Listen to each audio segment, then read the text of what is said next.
Good evening, everyone. I'd like to welcome all of you to the December the 6th regular meeting of Council. I'd like to first recognize that we are gathered on the traditional territory of the Snuneymuxw First Nation. Our clerk tonight will be Ms. Sheila Gurry. Tonight's regular meeting of Council will be held in accordance with the Community Charter and Council Procedure Bylaw 2018, number 7272. As the province is now in Phase 3 of the reopening plan, question period has been reinstated for those in attendance for agenda items only. The question period sign-up sheet is on the table by the double doors to my left. If during the meeting any member of the gallery has a question regarding an agenda item, please write down your name and the agenda item on the sheet. At the start of question period, I will call those who have signed up to the podium to address Council. And the first item on the agenda is the introduction of late items, Ms. Gurry, and we have a number. Yes, we do. Thank you, Your Worship.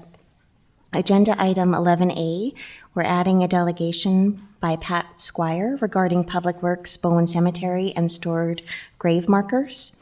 Agenda item 12A, development permit application number DP 1204 for 25 Spyglass Lookout. We're adding further delegations, John Sinclair, David Groves, Brian Sanini, Christina Nickel, Peter Rombo, James McQuarrie, Nora Curtis, and Doug Hay. And agenda item 12B, official community plan amendment application number OCP 96 for Bowers District Master Plan. We're adding a delegation, Mr. Bill Manners. And we're also removing agenda item 12N, appointment of bylaw officer. And that's it, Your Worship. Thank you very much, Ms. Gurry. A motion for adoption of the agenda is amended. Moved Councillor Thorpe, seconded Councillor Bonner. All those in favour? Opposed? Motion carries. Motion for adoption of the minutes is circulated. Moved Councillor Thorpe, seconded Councillor Bonner. All those in favour? Motion carries. The next item on the agenda is the Mayor's report. I am saddened to have to begin tonight to report to you the passing of someone who spent a great deal of time in council chambers over the years, but never as an elected member, and that's Mr. Fred Taylor. He passed away over the weekend. He was an Nanaimo resident, as most of you know, if any of you have paid attention to civic politics, with a very keen interest in civic and heritage issues. I'm advised, he never missed attending a council meeting in 26 years and would sit in the gallery and carefully make notes. He was the supreme watchdog on behalf of our residents to ensure that the city was accountable for its actions and to bring awareness to areas of concern. He lobbied for change when he felt it was necessary and engaged council for answers on policies or actions that he felt may not be in the best interest of the city of Nanaimo. He was also an historian for the city. One example, he had provided the Nanaimo Community Archives with a complete textual record of correspondence and notes related to the city of Nanaimo's acquisition of an old steam coal mine whistle from Air Chime Manufacturing Company. The coal mine whistle was blown every day in Nanaimo to announce the shift changes and other mining-related events. He genuinely and passionately cared about this city. And for those of you who have ever heard of any proposal that would involve the widening of Bowen Road that might take even an inch from Bowen Park, then you must have heard the name of Fred Taylor.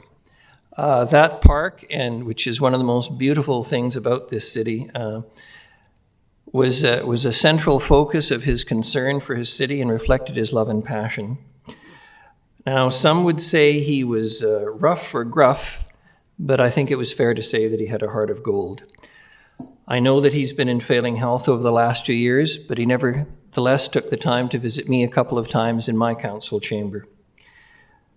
The city of Nanaimo owes people like Fred Taylor a debt of gratitude, and I want to acknowledge that tonight publicly on the record on behalf of this city and its council and its citizens, to express our deepest sympathy to Rosemary and his family and to say thank you for playing his role in democracy, which lately has become a rougher, nastier game.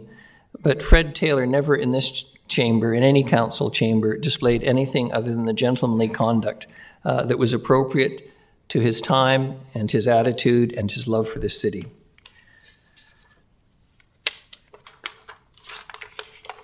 Now on to the more pedestrian matters. We're all conscious of snow and ice. We're going to get an update tonight, so I won't go into it very deeply, but I would just remind all of you that when it snows, you're expected to exercise a little bit of caution. We know that there was a very serious accident today, which probably related to the snow conditions. And for those of you who are interested, please, there are updates that you can follow on Twitter and Facebook for the City of Nanaimo. We have a very rigorous plowing schedule, taking into account public safety, public transit, the necessity of ensuring that people can get to the hospitals. And so I encourage all of you to demonstrate neighborliness, compassion, and care for one another. On another item, I am very pleased to announce tonight that the city has acquired land for the Loaves and Fishes Food Bank warehouse. Property has been acquired on East Wellington Road to support Loaves and Fishes' goal of developing a new food distribution warehouse that will service not only the citizens of Nanaimo, but also Vancouver Island. Council will be asked to consider a 30-year lease of the property to Loaves and Fishes at the December 20th council meeting. I would think that at this time of year, we're reminded by the tremendous work of Loaves and Fishes that we still have a great deal to do in our community to ensure that people have access to food and shelter and care. And I want to thank Loaves and Fishes for the work they have done to date and will continue to do with a much enhanced food distribution warehouse. I also want to remind everyone that if you go to the Harewood Centennial Playground, you'll find various additions thanks to a partnership between the City of Nanaimo, Lions Club of Nanaimo, and Cal Tire's Replay Fund.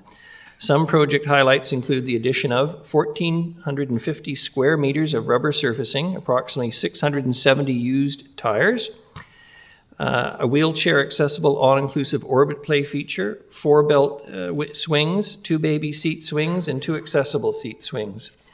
These playground enhancements will allow those with various diverse abilities to play at the playground. And the budget for this project was $74,949, with $31,200 coming from the Lions Club of Nanaimo and a $5,000 grant awarded through Cal Tire's Replay Fund. And finally, the swimming schedules at both the Nanaimo Aquatic Centre and Beban Park Pool will continue to follow a modified schedule until further notice, in an effort to accommodate as many patrons in the pools as possible while Beban Pool continues to undergo repairs. Despite several courses of action to fix, the latest attempt has been delayed largely to the flooding being experienced throughout the province, leading to transportation and freight delivery stops. In particular, sealant that will be applied to the bottom half of the pool is not able to make it here with extensive road closures and the province's mandate of essential travel only. The main tank at Beban Pool is closed, but the leisure pool, hot tub, steam room, sauna, and teaching pool are open. The temporary schedule at Beban continues to accommodate the public for drop-in swim sessions. In addition, Beban Park weight room remains open. And that is my report tonight. Ms. Gurry, in terms of things that we can rise and report on tonight? Not this evening, Your Worship. Thank you very much. And now I'd like to welcome Dave Thompson, Manager Roads and Traffic Services, and Charlotte Davis, Manager Parks Operations, who were anxiously approaching the podium earlier, maybe in belief that they'll have to plow through snow to get home tonight. Thank you very much for coming tonight and presenting us with the City of Nanaimo winter preparedness. Good evening, Mayor and Council. Mr. Thompson and I are here this evening to deliver a very well-timed presentation on our snow and ice preparedness programme for you. We come here from the sections of Roads and Traffic and Parks Operations. We manage the snow and ice programme in a separate yet integrated fashion, and that really relates to the types of equipment that we have in our fleets. So today we're here to provide you with some information on the, on the scope and total effort of the conjoined snow and ice programme, as well as presenting more detailed information as it relates to our different sections. So every year we get a weather outlook. So our seasonal outlook for this year is very similar to last year. It's another year of a La Nina cycle, which means we're going to have a mild but active October through December, which is what we saw today is the first of those active weather patterns coming through. And then we're anticipating another 1 to 2 storms in January through March 2022. In addition to these seasonal forecasts, we also get twice daily contracted local forecasts to give us much better visibility as to what's going on in the Nanaimo area. Equipment. So these is the vehicles that we use to fight the snow when it arrives. Public Works maintains a number of larger pieces of equipment, and Parks maintains smaller scale equipment that's more suitable to their responsibilities. Each of our pieces of equipment is equipped with GPS, so we can track where it is. This gives us visibility as to how we're making progress throughout the snow fighting operation, as well as giving us the ability to look back and what we actually did should any claims or complaints arise from the community. That protects us, the city's liability. On the Public Works side, we go through a number of training exercises. We also change our staffing so that we have 24/7 visibility on the roads, night patrol, and then early shift starting. So for instance, this morning, we had a full crew out by 4 a.m. because we had eyes on the ground at midnight when the snow really started to fly. And on the park side, we have 20 trained staff, so a smaller trained staff were not able to do shift rotations. This morning, our supervisor on call called in staff at 4:30 a.m. and they worked a full 12-hour shift and made it all the way through our priority items. We support all of our snow fighting operations with a variety of different materials depending on the nature of the environmental conditions that we're dealing with. We have road salt. We have about 1,000-ton capacity. Generally cycle through about 600 to 800 tons in stock at any given time. We also use that road salt to make brine. That's used for anti-icing before an event occurs. It prevents the ice from sticking to the road and makes it easier to get up when we do come along. And then we also have a sand stockpile for when the temperatures drop below -8 degrees, which is very rare. So when it comes to the level of service, we maintain a number of different city amenities on a priority basis, and our priorities are separated out between parks and public works priorities. We maintain city streets and parking lots, bus shelters, a number of various amenities including plazas, stairs, bridges, property frontage and recreational facilities, also our parks, our trailways and our bike lanes, be that separated or on the street. When we look at our budget, you can see that in 2020, our combined budget was $850,000, with a total eventual expenditure of $1.1 million. And in 2021, our budget this year is $880,000, with an expenditure of $604,000 to date. And what's critical to maintaining this budget is having a healthy reserve. Snow fighting budgets and expenditures are really risk money. We will spend what it takes to keep the community safe and to keep things moving.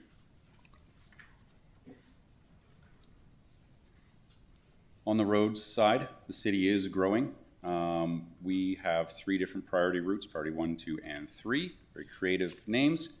For this year, we realized that we had, over the years, incrementally added quite a number of new kilometers of roadway. So we undertook an effort to rebalance those routes. We've now got new connectors through Lindley Valley. We've got new neighborhoods popping up in Extension and all across the city as density increases. We've got roads, new connections. A lot of them are cul-de-sacs, which are challenging. So about 320 kilometers of priority 1 routes.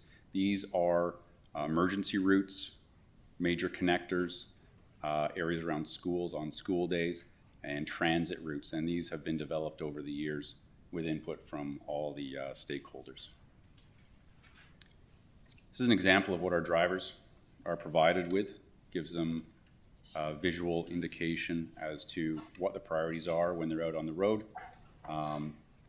They stay on the priority 1 routes until the snow stops accumulating, and then they will move out from there. We also have a contractor who looks after a number of roads around the city. As well, we network with Ministry of Transportation Infrastructure for their provincially maintained roads, i.e. the Parkway, Duke Point Highway, Brecken Road, and Stewart Avenue. So on the parks side of things, when it comes to maintaining our recreational facilities, parks operations staff maintain those facility parking lots for ice, and we typically use a contractor for snow control. They attend automatically when there is 1 inch of snow, or indeed by request, and they maintain a total of 6.5 hectares of parking lot at our most popular recreational facilities. So that's all of Bevan, including the social centre, the pool and the ice sheets, the Nanaimo Ice Centre, the Nanaimo Aquatic Centre and Oliver Woods Community Centre. And then we run, again, a priority-based system in which we operate our staff. So we're really in parks operations in the business of keeping the city, downtown, rocking and rolling, keeping city business going, getting everybody to work. So the first thing we do in the morning is we get out there and we get the police station sorted. We make sure everyone's safe, we get it back to black. Then we get downtown and we look after 5 kilometres of sidewalks in the downtown alongside our recreational facilities. Then we also maintain our waterfront walkway in Maffeo Sutton Parks. And so really key areas there in our priority 1s. And then priority 2, we're really fanning out from the downtown. So we're thinking about that E&N, that 9 kilometres of spine trail that is so important and vital to our city in terms of commuters and recreational use. So we make sure that gets taken care of in this priority level. And then excitingly, a new addition is our separated bike lanes, which I'll touch upon more in a moment. We also have 2 kilometres of downtown sidewalks at this priority level, the sidewalks in front of our 2 key recreational facilities, Bevan and Bowen, and a further 3.5 hectares of parking lot in some of our destination parks and facilities that we take care of in this priority. And then 3 and 4 is kind of sometimes an if we get to them, because the event might have either tapered off before we get there, or in the case of today, by the time we were there within our 12-hour shifts, some of the snow had melted. But we always get to them when we can. We have the paved trails within our parks, that is priority 3, and then also the sidewalks around any of our parks, because really as the landowner, we are responsible for the sidewalks around those parks. So what's new for 2022? Lots of things.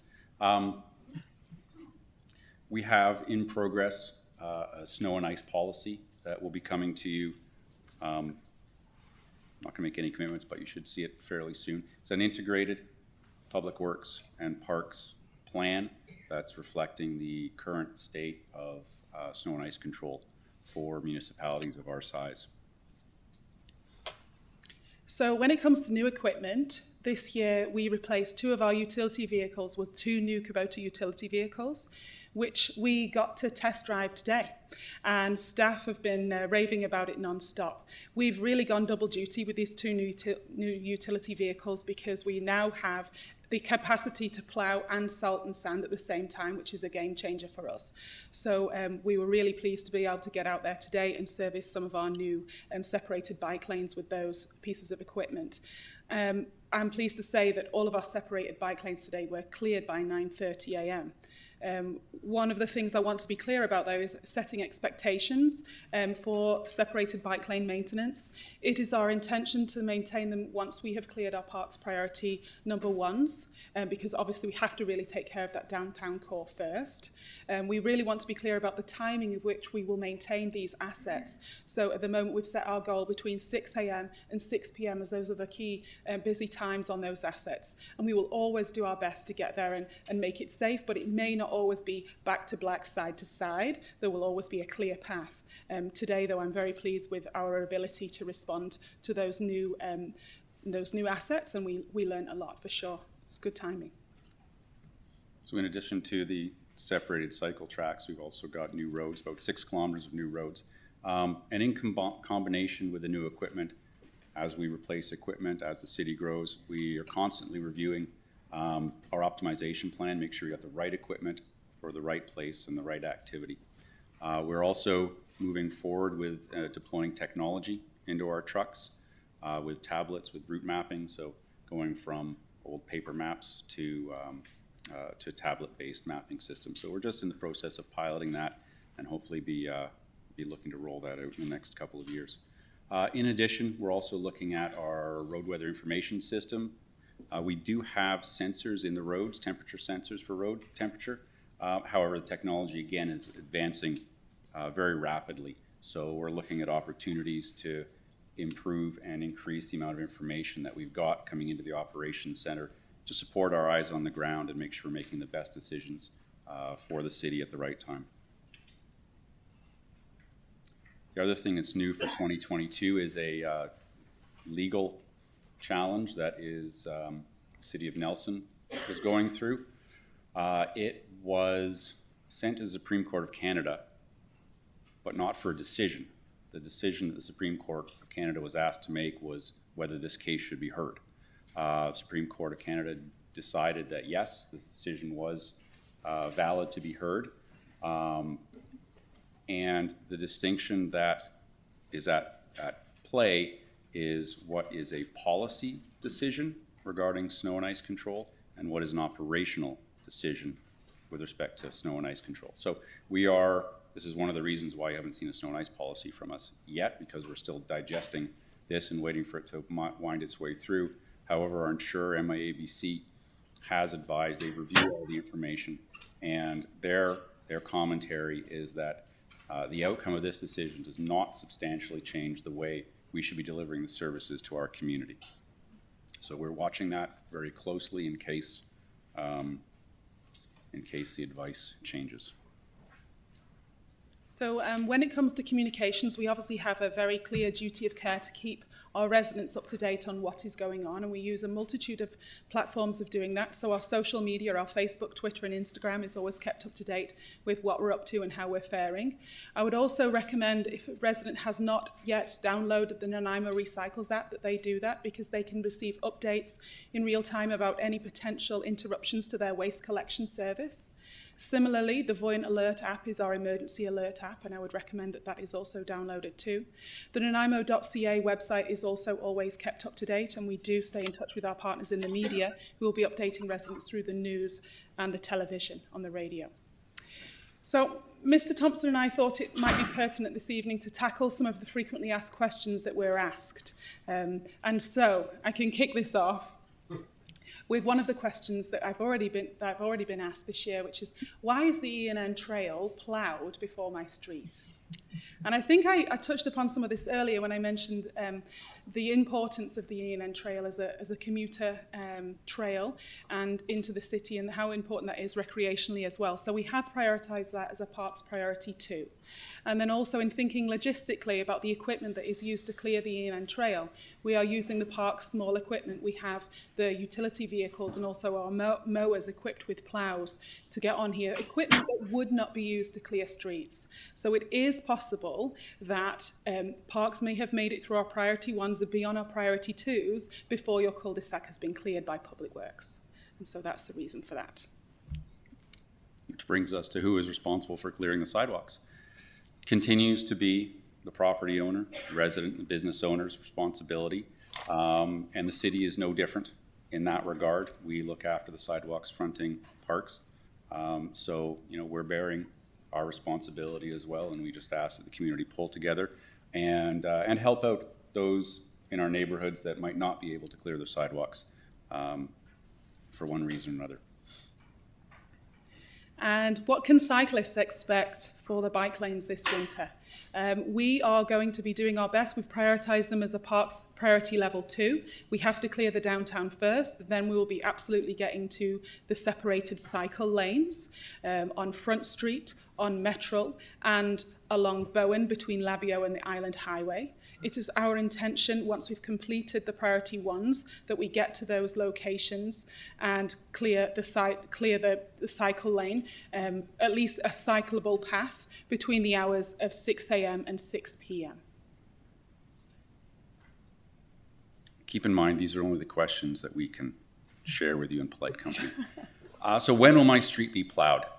As I mentioned earlier, all of our streets are cleared on a priority basis. Our number one priority is obviously transit, emergency response, and to keep the city moving. With any emergency event, there is an expectation that residents need to be a little bit independent for some period of time. But rest assured, as soon as the snow has stopped accumulating on those priority 1 routes, we'll be moving into the priority 2 and priority 3 routes. And finally, why does the snowplow push snow on my driveway? At Public Works, our responsibility is to keep the roads clear. There are some unfortunate consequences. That snow has to go somewhere, and it goes along the edge of the road, be it a sidewalk or a driveway or a ditch or what have you. There are some tips that we can share with residents. For instance, when you are shoveling your driveway, pile your snow to the right-hand side of the driveway, and that way the snowplow won't move all that snow that you've diligently cleared right back into your driveway. So we do have lots of tips and tricks. We've been doing this for a long time, and we think we understand our business pretty well. And our business is supported by more than just ourselves. There are, as you saw, almost 100 people who are trained in snow and ice fighting, as well as our administration and dispatch and mechanics who work in the backgrounds to keep all of our activities moving. It's a critical activity for us, so it's all hands on deck, and we rely and thank everybody who helps us out. There's a lot of tired people this evening, I think. Tired. So that's it from us, and we welcome your questions. Thank you very much. Just a couple of things, if I may, and point them out. I think, Mr. Thompson, you said we've picked up another 6 kilometers of new roads, Correct. which, and I believe the previous figure I have, which is probably out of date, is we have 567 kilometers of roads that have to be plowed in Nanaimo. We have 560 linear kilometers of roads, which, assuming that each road has at least 2 lanes, is well over 1,100 kilometers of driving that needs to be done to clear the roads. And 750 plus cul-de-sacs. Mr. Sims is indicating that upwards. I just thought I'd throw out those interesting little factoids for everybody so that perhaps they will exercise the patience before they feel the need to complain that the city staff aren't working hard enough to meet whatever snow challenges come their way. I have Councillor Turley on the list. No? Councillor Martman and then Councillor Bonner. Thank you. Through you, Your Worship. First of all, thank you for the presentation and for all the work. Hopefully we don't have to do too much this winter. But one of the common concerns that we receive emails and photos about is people clearing their sidewalks for pedestrian walking, and then the snowplow comes along. Now, I've heard things like if the snowplow slowed down, we wouldn't have to push the snow onto the sidewalks. I'm wondering, what is the impact of the snowplow slowing down, besides we can't reach everybody? Ultimately, it has no impact. We start our plowing activities from the center line of the road and work our way out. All of our drainage structures, catch basins and ditches are at the edges of the road, so we do have to push all that snow eventually off the roadway. When it gets there is just a matter of time. Is there any tips? Is there anything they can do? The one tip that I have with respect to that is when you are clearing your sidewalk, clear it onto the property side, the back side of the sidewalk. Otherwise, if you push the snow out onto the road, the snowplow is just going to push it back, and nobody wins. Thank you. Councillor Bonner. Thank you, Worship, and thank you very much for the presentation. I have a couple of questions. The first one's regarding supply chain issues. I know a number of organizations are experiencing various issues in their supply. We need sand and salt. I know we can get sand relatively easy around here. Salt's a bit harder. Have you experienced any of that, or do you think we have enough to last the winter? I do not have any concerns at this point in time. The salt that we get is sourced here on the island, so our contractor supplier brings the salt over in the summertime, and then it's staged out of Duke Point. So we have ready access to that supply. I think. When you were talking about separated bike lanes, you talked about Bowen. I'm assuming that's the piece between a 19A and Labio? Yes, that's right. So I guess my question is, in terms of the bike lanes, there's a number of sort of dedicated bike lanes, like on 4th and 2nd and various other places where it's painted out. Are they on anybody's list, or does that get done whenever it gets done? We consider those at-grade cycle lanes to be part of the road structure, so they get cleared as the road gets cleared. I see, okay. And finally, you didn't talk today about catch basins, and I was wondering if you could maybe touch base on that. I was diligently clearing mine today, and so I was wondering if you wanted to maybe mention a little bit about that, because it's fairly important. Sure, and this event is a great example because it was only below freezing for a couple of hours. So the snow that did fall is melting very quickly. And it is important to keep those drainage structures clear, so thank you very much. Catch basins is ultimately where most of this meltwater goes, or into the ditch. So keeping those clear access. If you look at the roadway outside of your house, it becomes pretty obvious where the water is going and where it wants to go. And if it's not going into a catch basin, certainly any effort that can be made to improve that would be appreciated. Thank you. Seeing no further questions, thank you very much, both of you. Much appreciate this tonight. Very informative. The next item is committee minutes, just for receipt, and we have a number of them. I would then ask for a motion for adoption of the consent items in the agenda. Moved Councillor Bonner, seconded Councillor Sorry. I was wondering if I could pull two items. Item 5 and item 7, A5, A7. Sorry, which 5 and 7? A5 and A7, yeah.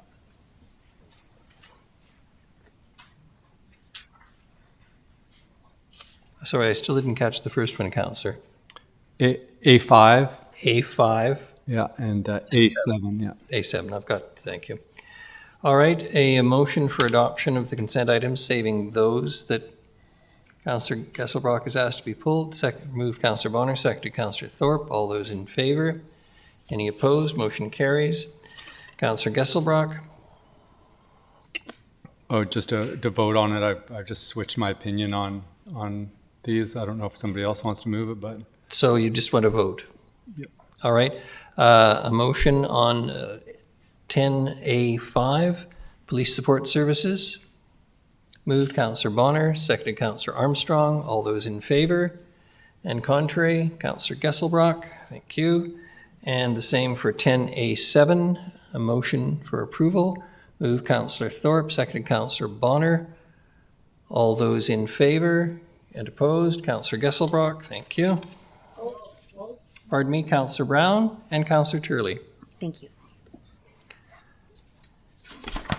All right. We are now on to delegations unrelated to agenda items. Pat Squire, Public Works, Bowen Cemetery, and Stored Grave Markers. Mr. Squire.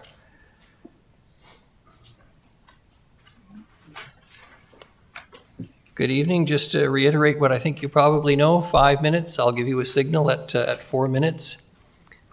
If you could introduce yourself and your address, please. My name is Pat Squire. I live at 126 Howard Avenue in Nanaimo.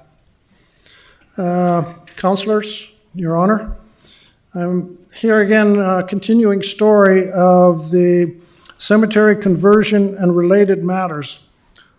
Public Works has repeated the same story, that they contacted everyone to get permission, and they have the records. They always avoided answering, how do you contact somebody when there is no one? Under the Freedom of Information Act, I asked to see these records. With no surprise to me, these records don't exist, even though they always claimed they had them. Where there is a record is the Nanaimo Archives, which tells a different story. The original Interment Act obligated the city to maintain and repair in perpetuity all grave sites. The city didn't like that. With the Public Utilities Commission of that time releasing them from their contract and federal funds, they proceeded with basically legalized desecration of the cemetery. Their only effort at contacting people were ads in the Nanaimo Free Press. No phone calls, no letters, no other effort to contact people about what they were going to do. They promised not to lay down headstones on monument base that were on monument bases or with inscriptions on more than one side. They reneged on that promise. 2, people had no choice. Their trust was misplaced. Public Works was proceeding regardless. You'll see the first letter from a Mrs. Saunders, and on the point that she refers to the notice in the Free Press and the fact that she doesn't want that grave thing. Page 2 refers to item 12.16 in the cemetery bylaw. Refers to any act of desecration in the cemetery. Any act of desecration is subject of up to a $10,000 fine. This is serious stuff. But here's the rub. The Director of Public Works isn't bound by this law. With no oversight, even by Heritage, they can do what they want. In my original presentation to council, I showed more recently discarded headstones, etc. These were removed to Labio Road Yard to join many others. As Public Works put it, for safekeeping. Well, now, except for a few bases and a few other items, they've all disappeared. They've gone. With repeated calls to Public Works, no one would answer, where are they? Only when I applied to speak to council on the 20th of November 2020 did Mr. Thompson call. He claims he has no recollection of the fact ever existing in the Public Works yard. How is this possible? Twice I toured the site with him, the second time with Chris Schelborg of Heritage, who took many photos. Mr. Thompson had them moved to accommodate the temporary housing project that's at the end of the Public Works yard. Where are they? They just didn't walk out of there. Somebody had to authorize them and organize an effort because there was tons, there was huge quantities of these stored in the yard. It's a good thing we don't put Public Works in charge of the Nanaimo Museum and the archives. If you see the photos. I would like to show the photos at this time. So which one do I click here? Oh, there we are. There's one before this that would show the original items that I showed to City Council to start this whole process. These are a few items quite a few items that were there at the cemetery. No, that's the original ones. So we're going the other way. Come on, it's not moving. It's stuck. These two photographs here, the gentleman there to my right, that's Mr. Thompson. And then the next photograph, there, that's Mr. Thompson also. So I don't know how one of your staff can say they have no recollection of these items being there. One minute, Mr. Squire. Pardon me? 1 minute. As a result of my original presentation, there was a lengthy motion to address this unfortunate situation. It was carried unanimously. So I'm wondering where the pursuit of the truth and rectifying past wrongs. The present situation shows a common trait, that to ignore these things when somebody pulls out an internal problem. After my last presentation, I did manage to talk to you one sitting here, and I said, why don't you tell the people of the Nanaimo the truth of what happened there? The shocking answer was, why would we do that? It's not our responsibility to tell the truth.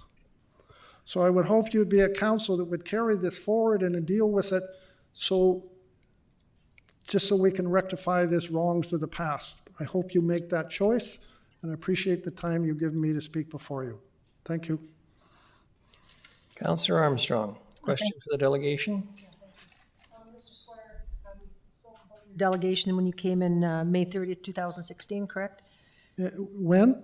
May 30th, 2016, you came. Yeah, then there was one earlier to that too, but the way they've got it written, I'm not quite sure what the original date was, but that was the original one where I showed the items, the more recent discarded items. And that's where the motion was generated by the previous council to proceed with finding out the truth, getting them rectified and fixing the whole problem at that time. And a follow-up question, did staff not get back to you with their report?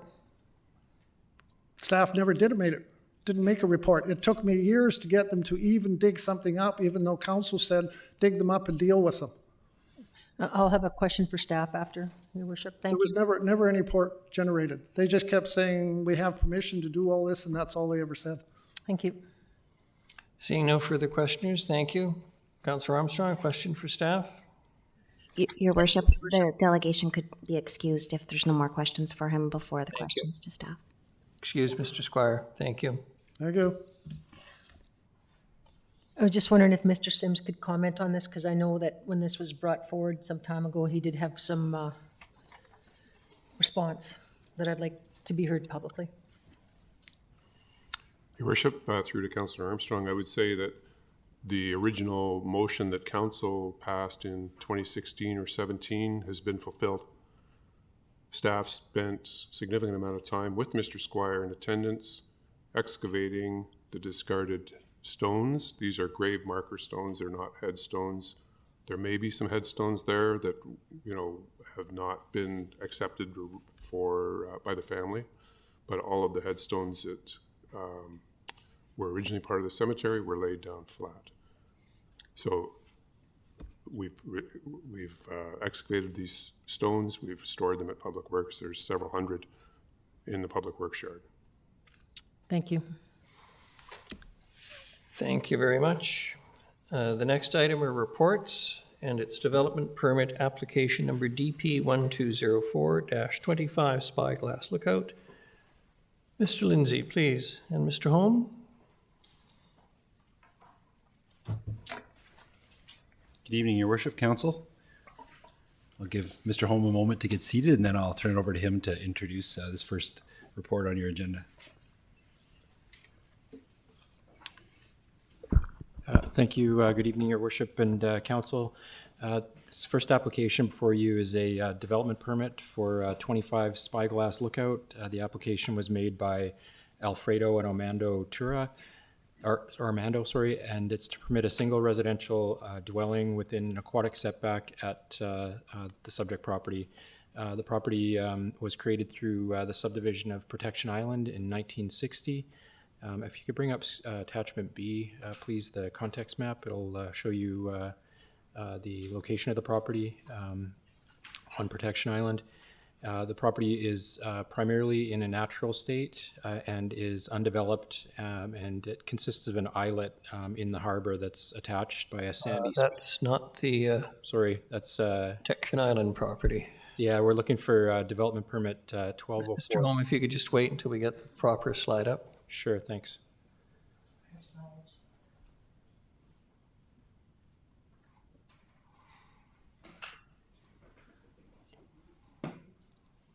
Yeah, so the property consists of an islet within Nanaimo Harbor, and it's attached to Protection Island by a sandy spit. Mr. Holm, again, if you could just wait a moment until we get the proper slide up.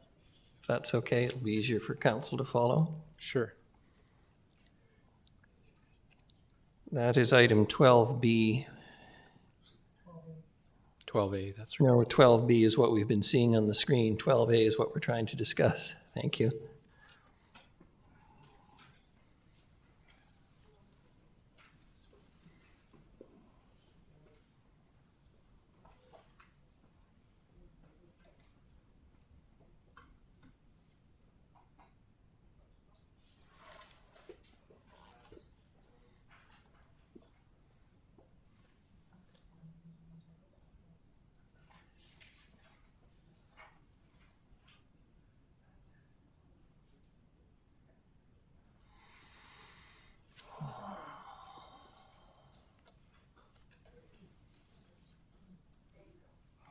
There we are. Yeah, there it is. We found protection. Thank you. You can see it outlined in red there on the west side of Protection Island. The subject property falls within development permit area for environmentally sensitive areas and is subject to a development permit prior to any development of the site. In order to address the development permit area guidelines, an environmental assessment is required to be prepared by a qualified environmental professional to identify the environmentally sensitive areas and determine appropriate buffers and measures to address the environmentally sensitive areas. A development permit application was previously denied by council for the property in April 2019. That was development permit application DP 1121. In the 2 years since that time, the applicant has worked with a qualified environmental professional and a professional engineer to further minimize the impacts within the aquatic setback through the proposed development you're considering tonight. Compared to the 2019 proposal, the current proposal has a consistent setback and comparable building footprint. And if you could bring up the site survey attachment D, that would be helpful just for context. So a comparable, consistent setback and comparable building footprint to the prior development permit with the more sensitive design. The applicant's proposing to construct approximately 78 square meter floor area cabin on the lot for seasonal use. And the proposed dwelling would be located in a previously cleared area or previously disturbed area to minimize impacts on the natural ecosystems and avoid any tree removal on the site. And if you could pull up attachment F, that'll show you it's a biophysical map of the property with the air photo underlay. And you can see where the proposed cabin is to be located relative to the environmentally sensitive features there. The property is proposed to be accessed and serviced by an elevated walkway, 1.2 meters wide, crossing the bay of the islet to the end of Spyglass Lookout, and is proposed to be connected. That would provide a footpath pedestrian connection to the dwelling unit. The existing proposal meets the development permit area guidelines and does not negatively impact the environmentally sensitive areas identified by the qualified environmental professional. The qualified environmental professional provided a number of recommendations identified to be followed to avoid impacting the environmentally sensitive features, including registration of a Section 219 covenant to protect those areas, as well as restoration through a vegetation management plan. The proposal includes variances requested to the minimum aquatic setback. The requested variances are from 15 meters to 6.4 meters for the proposed dwelling, and from 15 meters to 0 meters just for the portion of the area to be serviced, and also reduction in the number of parking spaces required. Obviously, vehicle access is not possible to the property. So the requested variance is from a required 2 parking spaces to 0 parking spaces. The proposal does address the development permit area guidelines. Staff support the proposed aquatic setback variances with conditions that the site be developed in accordance with the recommendations of the qualified environmental professional. Happy to take questions, and that's all I have to say on that one. Thank you. Thank you very much, Mr. Holm. Councillor Armstrong? Yeah, I do have a question. If the owner so chose, could he just bring in, like, say, a big trailer on there and drop it any place he wants without anything, so long as it's removed within 6 months? Sorry, I missed the last part. So long as it's Removed within, I think our bylaw allows it for 6 months to be lived in. there would be if there's disturbance within the environmentally sensitive areas, there would be a development permit required. Even for a trailer? Because I think last time I heard that they didn't require that, so that's why I'm asking for clarification. I believe if he's locating structure within the development permit area, development permit would be required. There would be, I would imagine, site servicing or disturbance within the area to site the trailer. Without considering details, I would. No, I'm just saying, like, if he just, no site would be required, he just brings it in, just gonna sleep in it, then leaves. Because I asked that question previously at the last one, and I was told that, yes, he could do that. So I just need clarification on that. Yeah, there has been some use of the site on a temporary basis, but I don't recall the question about the trailer, and I'd be kind of leery to respond to hypotheticals, but we'd have to evaluate any proposal on its specifics. Thank you. I suspect there may be further questions later, but we do have a number of delegations, and 17 in total. Each delegation is entitled up to 5 minutes. When you come to the podium, would you please introduce yourselves and give us your address? I'll start the clock running at 4 minutes. I will give you a signal if you can see it with my hand, or alternatively verbally advise you have a minute left. And none of you don't feel compelled to use up to your full 5 minutes if you don't feel it's necessary and you've made your point. The first delegation is Mark Kelly.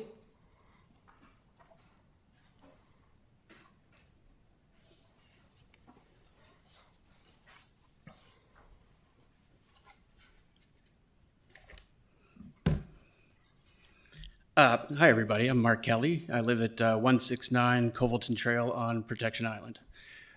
Thank you very much for allowing us to be here and do this. I really appreciate the opportunity to come and say some things. To start out, I'm hoping that you approve the application for a variety of reasons. One, because I wanted to build a house there too.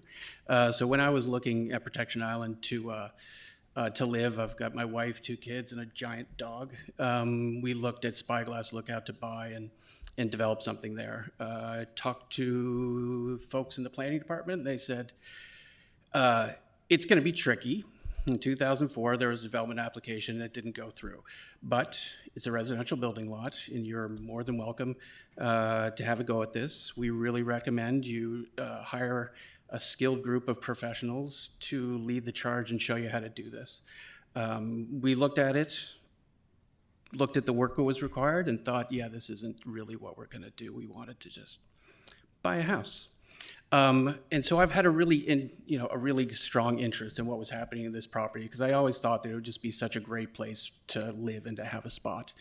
And when I think about the development plan that's happening now, what Alfredo's done is get a skilled group of professionals together to develop a plan that, even the city staff are thinking that's great. Any of you engineers? Engineers? Anybody? Anyway, engineering is a tricky thing to do. The folks, there was a geotechnical engineer brought into this, a coastal engineer, which I didn't even know those exist, civil engineer. So a lot of good folks came together to try to put this plan together and make it is environmentally appropriate and appropriate for the spot there. And Protection Island is a shockingly unique place. It's beautiful. We all think it's wonderful. We live there for a reason. It seems pristine. It seems fantastic. There's a dream that we all are drawn there to try to have. But Protection Island is not, and Nanaimo is not as pristine as we would like it to be. So, and what I mean is, we come from a coal mining background. When you see developments happening around Protection Island, you'll see some topsoil removed. You'll see a big giant layer of coal dust from years past. And it just reminds you that it's not pristine. When I look at the waterways, we live in an industrial port city. It's part of what we're proud of. We're a harbor city. We have big ships coming and going. We're investing in that infrastructure to improve our economy, to improve what we're doing here. Those ships come with bottom paints that have been banned in recreational use and most commercial use for decades. It's just nasty stuff. The piers, that are meant to keep up our harbor are all coated with things that keep them alive and not rotting. So it's not a pristine waterway. The harbor is not, it's just not a pristine ecosystem. It's kind of nasty. That being said, my children swim in it almost every day from spring to fall. They get a really good rinse at the end of the day when they get back in, but they do swim there. So it is beautiful, but it's not pristine. It's fantastic though. And I love the island, and I love the people that are here, and I think you can see by 17 folks showing up to express their opinion, it's a wonderfully engaged place. It's fantastic. And Alfredo and Daniela would be fantastic neighbors to have. The development, the work that they've put into making something that's really appropriate and addresses the issues that the previous councils have come up with is great. So I hope you've had time to read the details of the report.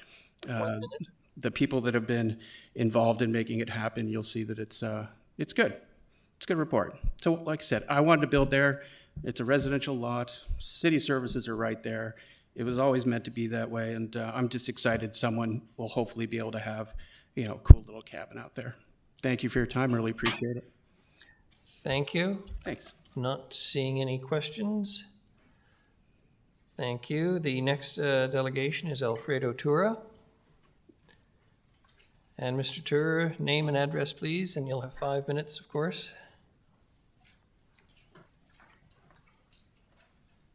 Yes, thank you. And it's back and forth, okay. And my name is Alfredo Tura. I live on 156 Beach Drive in Comox. And so I'd like to say good evening, Mr. Mayor and the Nanaimo Council, and thank you for having me here tonight. I'm here to seeking approval for a development permit in order to build a very small cabin on 25 Spyglass Lookout.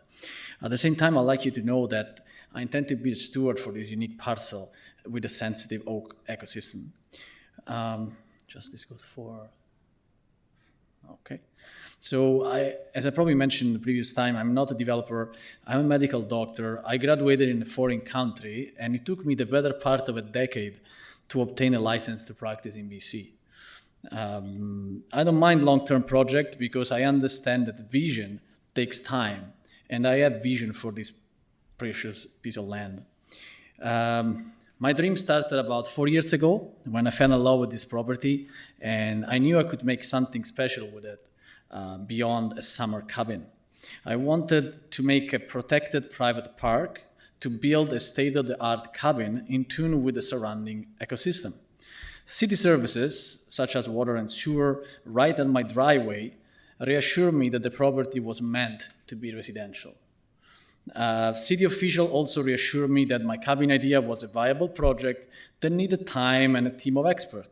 Well, I did both. I put the time for 4 years, and I spent about $50,000 in expert opinion, which included a registered land surveyor for an updated land survey and a site map, and then the list of specialized engineers that we heard already, and the lawyer to help with the proposed covenant.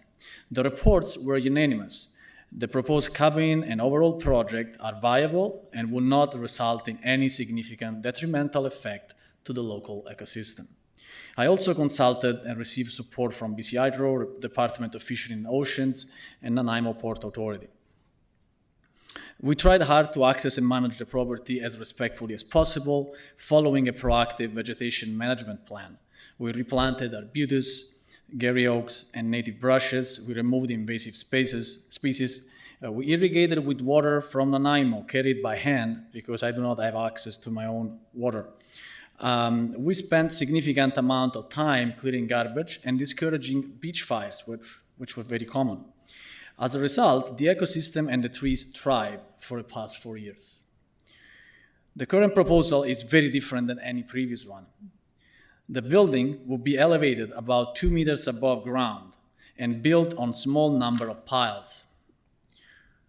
When adding the surface of each pile, it is clear that the building would be sitting on an island with a total surface of less than 2 square meters. This means the cabin floor would be 2 meters above ground, and only the foot of the piles would touch the rest of the land and rest on the land. So the actual total surface touching the ground would be less than a dinner table or 2 of the beach fire that were discouraged. Also, the cabin located 2 meters above ground will allow native vegetation to continue thriving underneath the cabin itself. The location is on a grassy area away from oaks, on solid bedrock, and on the highest elevation on the island. We are planning also for a green roof with native grasses to minimize visual impact and create habitat. Even our closest neighbors will basically look at a green roof rather than a building. We are also planning for an energy-efficient log home made of renewable resources with reduced carbon footprint. On the island, there will be only deer path, no boardwalk or gravel walkways. Please see the red line for the location of the walkway. It will be located on mud and away from the isthmus with no impact to the grasses. Given the small size of the lot and the very delicate ecosystem, this property is not suitable for a public park. On the other hand, we are proposing a registered covenant to limit and restrict the use of the property to prevent further development. In conclusion, the development of this property came with significant challenges to all parties involved. Our team proposed innovative solution with a minimal anthropogenic impact and disturbance, preservation and protection of the ecosystem. I believe that our work supports this maldevelopment project located in an exceptional riparian context. This is also a creative and realistic solution and an innovative model to allow for respectful use of this and other similar parcels. We feel strongly that this new project respects and addresses the delicate ecosystem of the property, city requirement and key environmental goals, the zoning of our parcel, the concern of our neighbors, our dream to build a small cabin and enjoy our property. Thank you. Thank you very much. I'm not seeing any questions. Thank you. Thank you for your presentation. The next delegation is Armando Tura. And Mr. Tura, if your name and address, please, in 5 minutes, and I'll let you know when you're at 1 minute. Armando Tura, I'm 3673 Bridgeport Place, Victoria, BC. Thank you. And okay, so I'll just briefly introduce myself. I'm Alfredo's brother, and a little bit of background about myself. I'm laboratory supervisor of the civil engineering program at the University of Victoria, BC. Simple words, anything that is related to laboratory activities from undergrad to research goes through my hands in the civil engineering program. So with my brother, we had this beautiful opportunity to acquire this beautiful piece of land, and we had dreams for a few years now about a small, special cabin, yet to be unique, and because we do appreciate greatly how fantastic the location is, it comes without saying that we would like to maintain it the way it is with minimum impact. And therefore, I would like, and I thought about leveraging my engineering expertise and also the connections I have and the collaborations I do every day at the University of Victoria with faculty in my department. And I have several of faculty members in my department that are keen about supporting this cabin design, and they are actively looking at some potential designs that we could develop for this cabin. So I'll be giving a brief summary about this short presentation, mostly as presenting the faculty member of a civil engineering program interested in helping us out, and I will refresh some concept about the initial designs we have, conceptual designs about the cabin, a little bit what my brother already mentioned with a little bit added information. So we have about 15 members, and University of Victoria prides itself to be the greenest civil engineering department in Canada. We have, in particular, Dr. Lena. She's a special PhD research and background in wood instructions, in particular timber and steel structures. We also have Dr. Cheng Lin is our specialty professor in geotechnical engineering, and Dr. Falguni is our specialty IP researcher in building science and green roofs. And then myself, I'm laboratory supervisor. My background, I have a PhD in mechanical engineering, and I do mostly design and prototyping for equipment testing apparatuses for the department.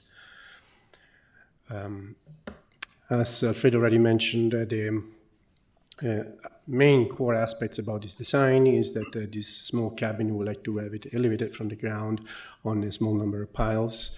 We would like to look at a prefab wooden structure, either a log home or a mass timber construction. We're looking at a flat roof or a shed roof to facilitate an introduction of a green roof. And also mentioned about a wooden walkway on screw piles away from the eastmost, so that we can actually protect it rather than intrude into it. So again, the probably most relevant aspect about this design, having it elevated from the ground, this would minimize the impact also during construction. We plan to have barges coming in where we can outsource most of the construction work to be done. 1 minute. Yeah, thank you. And also, this will be done in consultation with Dr. Cheng Lin for geotechnical design. We also looked at the opportunity to use either log home or mass timber type of constructions. Log home is the easiest choice. But we like to look also at the possibility of use mass timber because it's more elegant, customizable, and probably most beautiful to be in such a wonderful landscape. About green roof design, we all know what are the benefits of a green roof. I'd like to add, though, that this specific green roof would be a joint research project with the University of Victoria. The professor already came to the location to assess it for running data collection of the roof itself. Can you wrap up, please? Yes, okay. And that would be it. Thank you very much. Thank you very much. Any questions to the delegation? Seeing none, thank you. The next is Chris Zamora.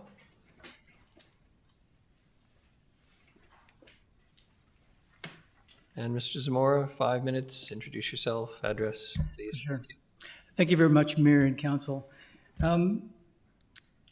Greatly appreciate the opportunity to come here and talk. Your name and address, please. Sorry, Chris Zamora, and I live at 102 Milton Street here in Nanaimo. So I own a company called Aquaparian Environmental Consulting. We were retained by Mr. Alfredo Tura in 2018 to complete an environmental assessment for the property at 25 Spyglass Lookout to document environmental site conditions within this property. That's, I guess, it's zoned residential by the city of Nanaimo.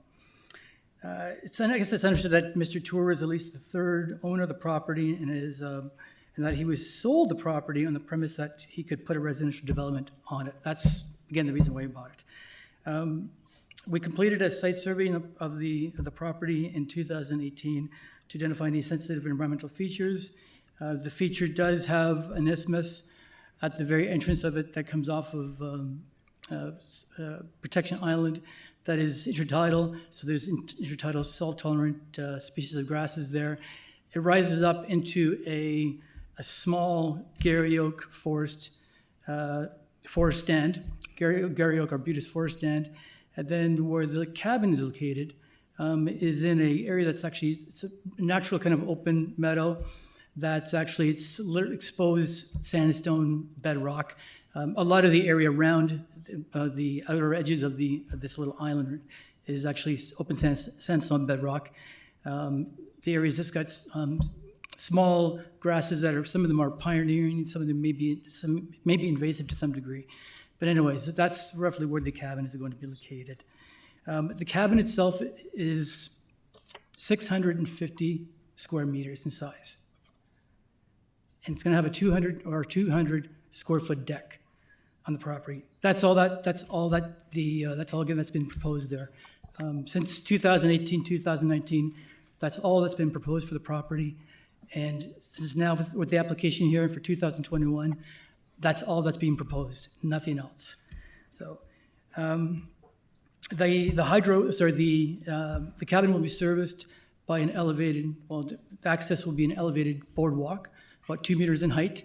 The service lines, which will be a sanitary water and hydro line, will be connected to shore, and they will be hung underneath the walkway to support it and keep it out of the water.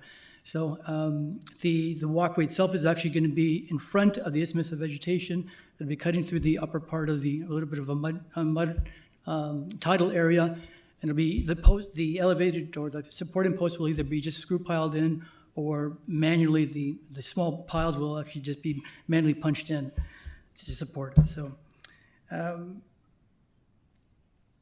soils again in that area where the cabin is are very thin, exposed natural bedrock. And again, overall, I think Mr. Tour had mentioned that of the 6 supporting or 8 supporting piles, it's roughly going to have about a 2 to 2.5 meter square surface area of where the concrete pile will actually come in contact with the foundation, which would be the natural sandstone that's there. While the property, so during our assessments, we looked at native plant species. During our assessments, we didn't, there are things such as salt-tolerant marine organism or marine plants, and also the Gary oak, small Gary oak trees. No vegetation is expected to be removed with the installation of the walkway or the cabin. During our assessments, we didn't find anything such as rare wildflowers such as cannas, lilies, orchids, or balsam roots, which would naturally be within the meadow areas. 1 minute, Mr. Zamora. 1 more minute. Okay, thank you. So again, no trees or vegetation is to be removed from the site. The area is understood to be associated with a development permit area 2, environmentally sensitive area, which is waterfront ocean area, which has a 15-meter development or setback from the natural boundary of the ocean. In fact, all of Protection Island has the same development permit area, DPA 2, a 15-meter setback from the natural boundary of the ocean. The adjacent properties, while they might have been there for a little bit longer, people have been able to build 2,000 to 2,500 square foot homes. A lot of the properties have cleared trees and the vegetation there. Mr. Tour is not going to be doing this whatsoever within the property. In fact, unbeknownst to myself, he's actually gone ahead and planted a series of Gary oak trees, arbutus trees, and small native plants such as Oregon grape and snowberry, which is actually keeping them alive. But he imported soil.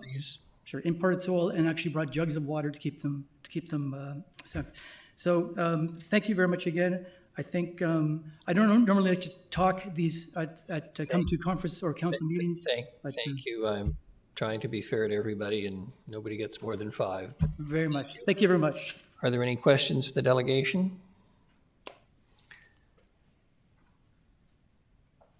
Seeing none, the next is, forgive me if I mispronounce this, Corinne Brolowicz.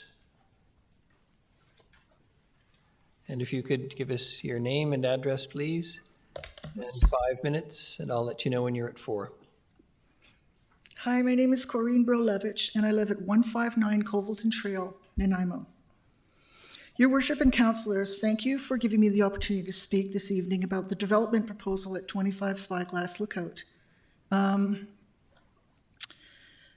Here is some history about this property. I'm not here to sell you anything, just facts. The location of this property is being depicted on the original survey conducted when Frank May purchased this island in 1959, over 60 years ago. We're still using that.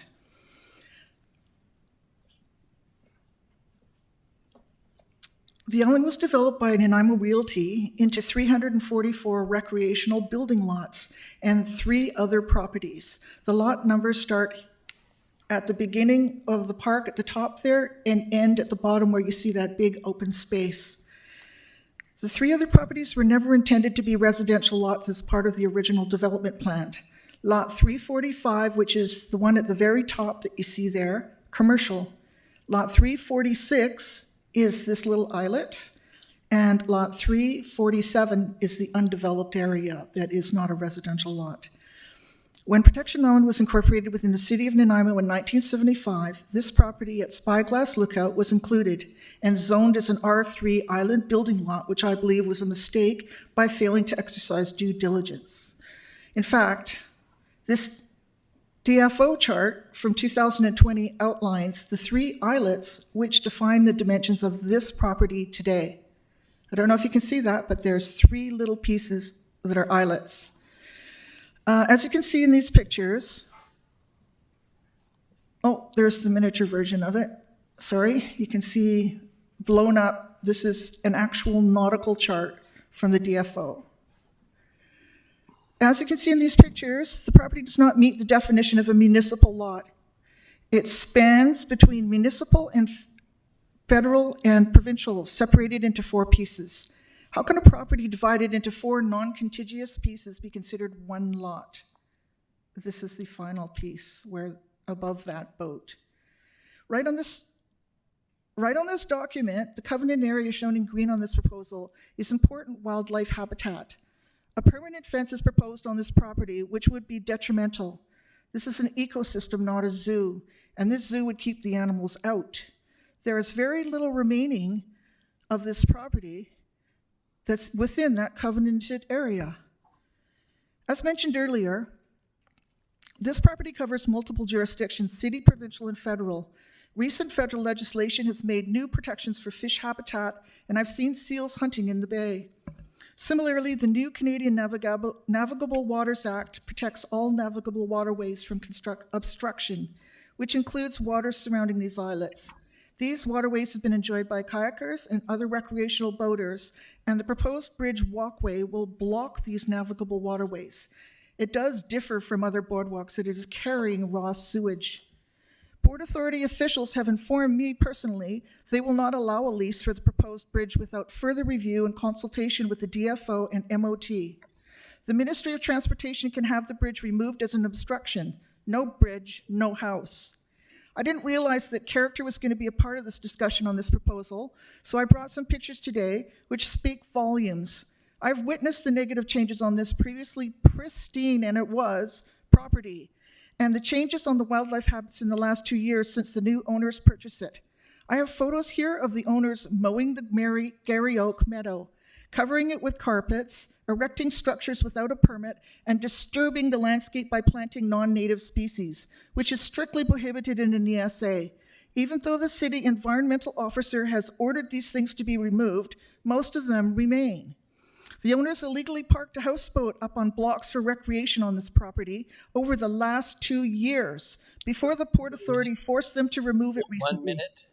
These owners were educated people, and with all the bylaw infractions they have committed, how can they be viewed as having any concern for the environment? Why are they still allowed to contravene the environmental bylaws? The right thing to do here is to not allow any development on this incorrectly zoned environmentally sensitive area, which is subject to more erosion and inevitably higher tides, reducing the size of the islets. The prior development proposals were denied for a very good reason. It would go against all the work which has been done to protect the foreshore and make a joke of OCP riparian setbacks. Environmental setbacks should be very difficult to get, especially for the purpose of a recreational property which is slowly disappearing. I have 148 people I represent asking you to fix this error made in 1975 and not continue to expend any more valuable city time and money, as well as the proponents. We ask you investigate acquiring this property and fully protecting it. Thank you. Thank you. I have a question for you. The photographs that are being circulated, are those yours? Yes, they are. Yes, and were they provided to the proponent for this application before tonight? No, they weren't. Thank you. The next delegation is Greg Herringer.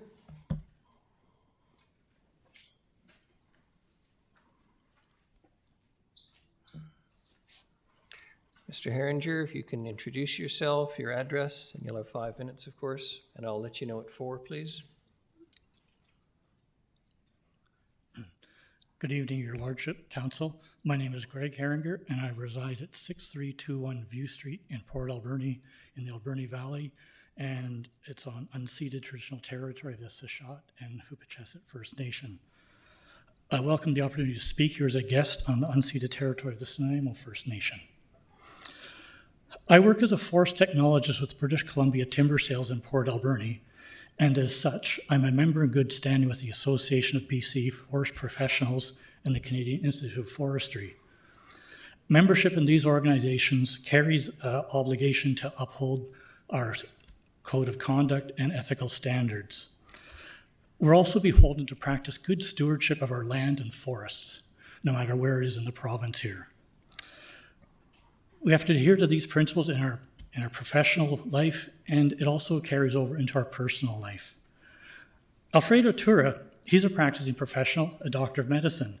He belongs to several organizations as well, and they all have similar codes that he has to uphold. He's a member of the College of Physicians and Doctors, Surgeons of British Columbia, the College of Family Physicians of Canada, and the Doctors of British Columbia. Again, these all have standards of the utmost that he will uphold. But I guess above all, he holds himself to a higher code, and that's a very ancient code put forth by the father of modern medicine, Hippocrates, in the 4th century. His code is simple: do no harm. Alfredo practiced this to the utmost degree in his professional life, and I've known him for over a decade now, and it carries over to all aspects of his personal and private life.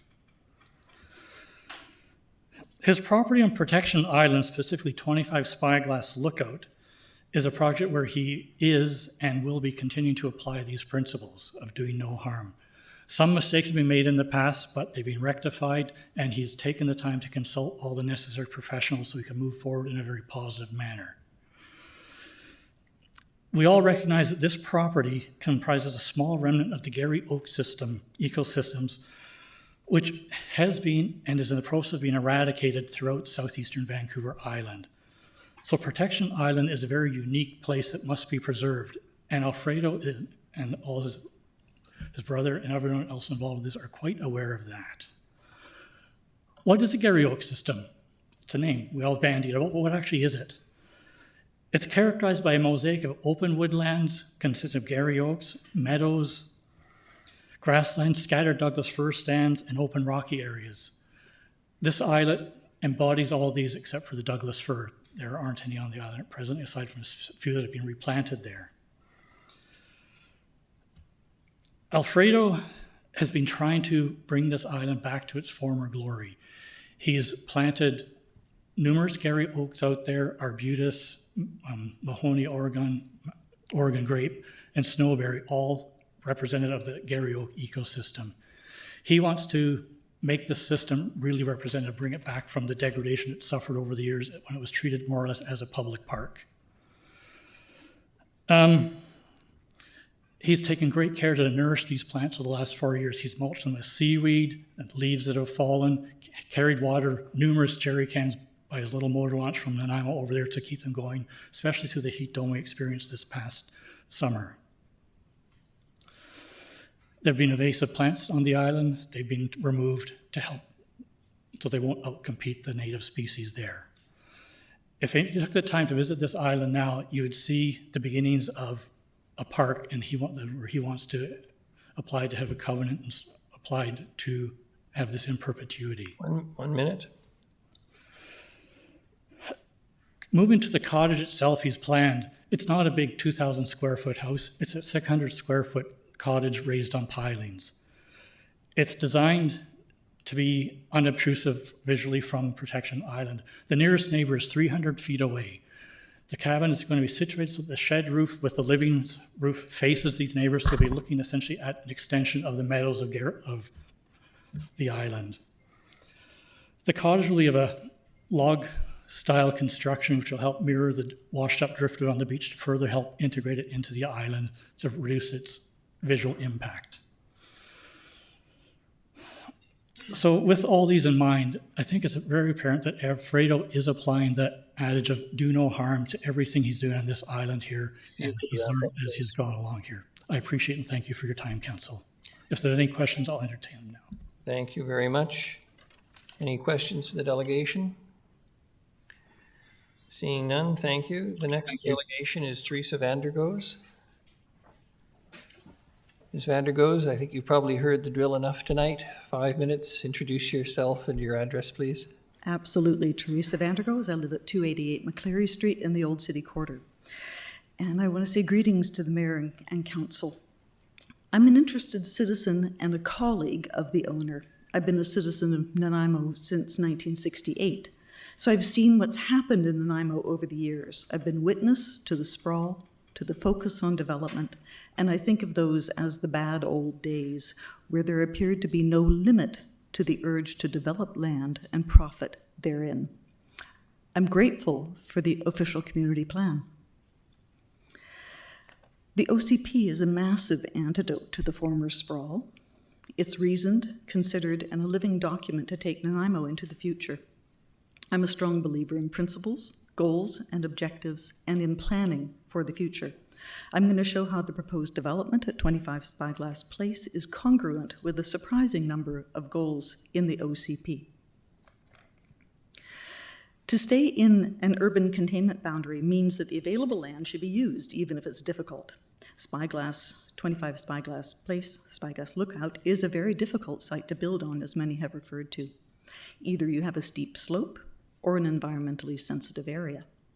The OCP endorses avoiding building on steep slopes, leaving them undisturbed, presumably for erosion control. This difficulty in developing 25 Spyglass is evidenced by the lack of any prior building on the property. No one else has stepped up to do this. It's too small for a park, too small for a full-sized house. No one has sought to preserve or to make any other specific use of this land.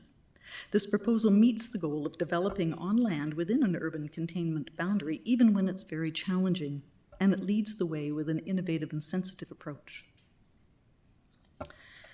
The definition of a sustainable community in the OCP is one that offers homes that are located near shops, schools, recreation, work, and other daily destinations.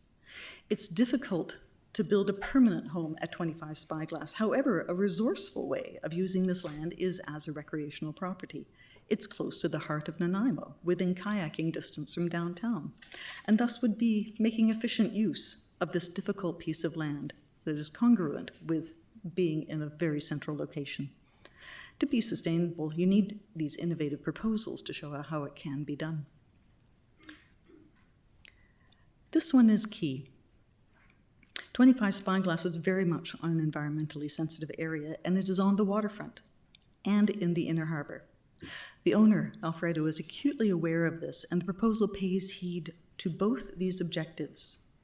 From elevated boardwalk to a durable log cabin, a green roof, and a covenant to preserve this islet for the quiet enjoyment of current and future owners. There is no callous disregard for the sensitivity of this unique property and in this carefully conceived design. The proposal is congruent with these specific goals, achieving balance between recreational use and protection and enhancement of the natural foreshore, and preserving the view. The design is minimalistic with the use of locally harvested logs for a small cabin, and is in keeping with the context of historic coastal British Columbia. Part of Goal 7 is to ensure involvement through neighborhood plans and associations, bringing communities together to participate in a vision for their neighborhood. And the Protection Island Neighborhood Association has done just that. This is their new vision statement. The development at 25 Spyglass is congruent with this vision statement, especially with the restoration and preservation of natural species. Lastly, Nanaimo works towards sustainability by regulating through careful permitting. This is good.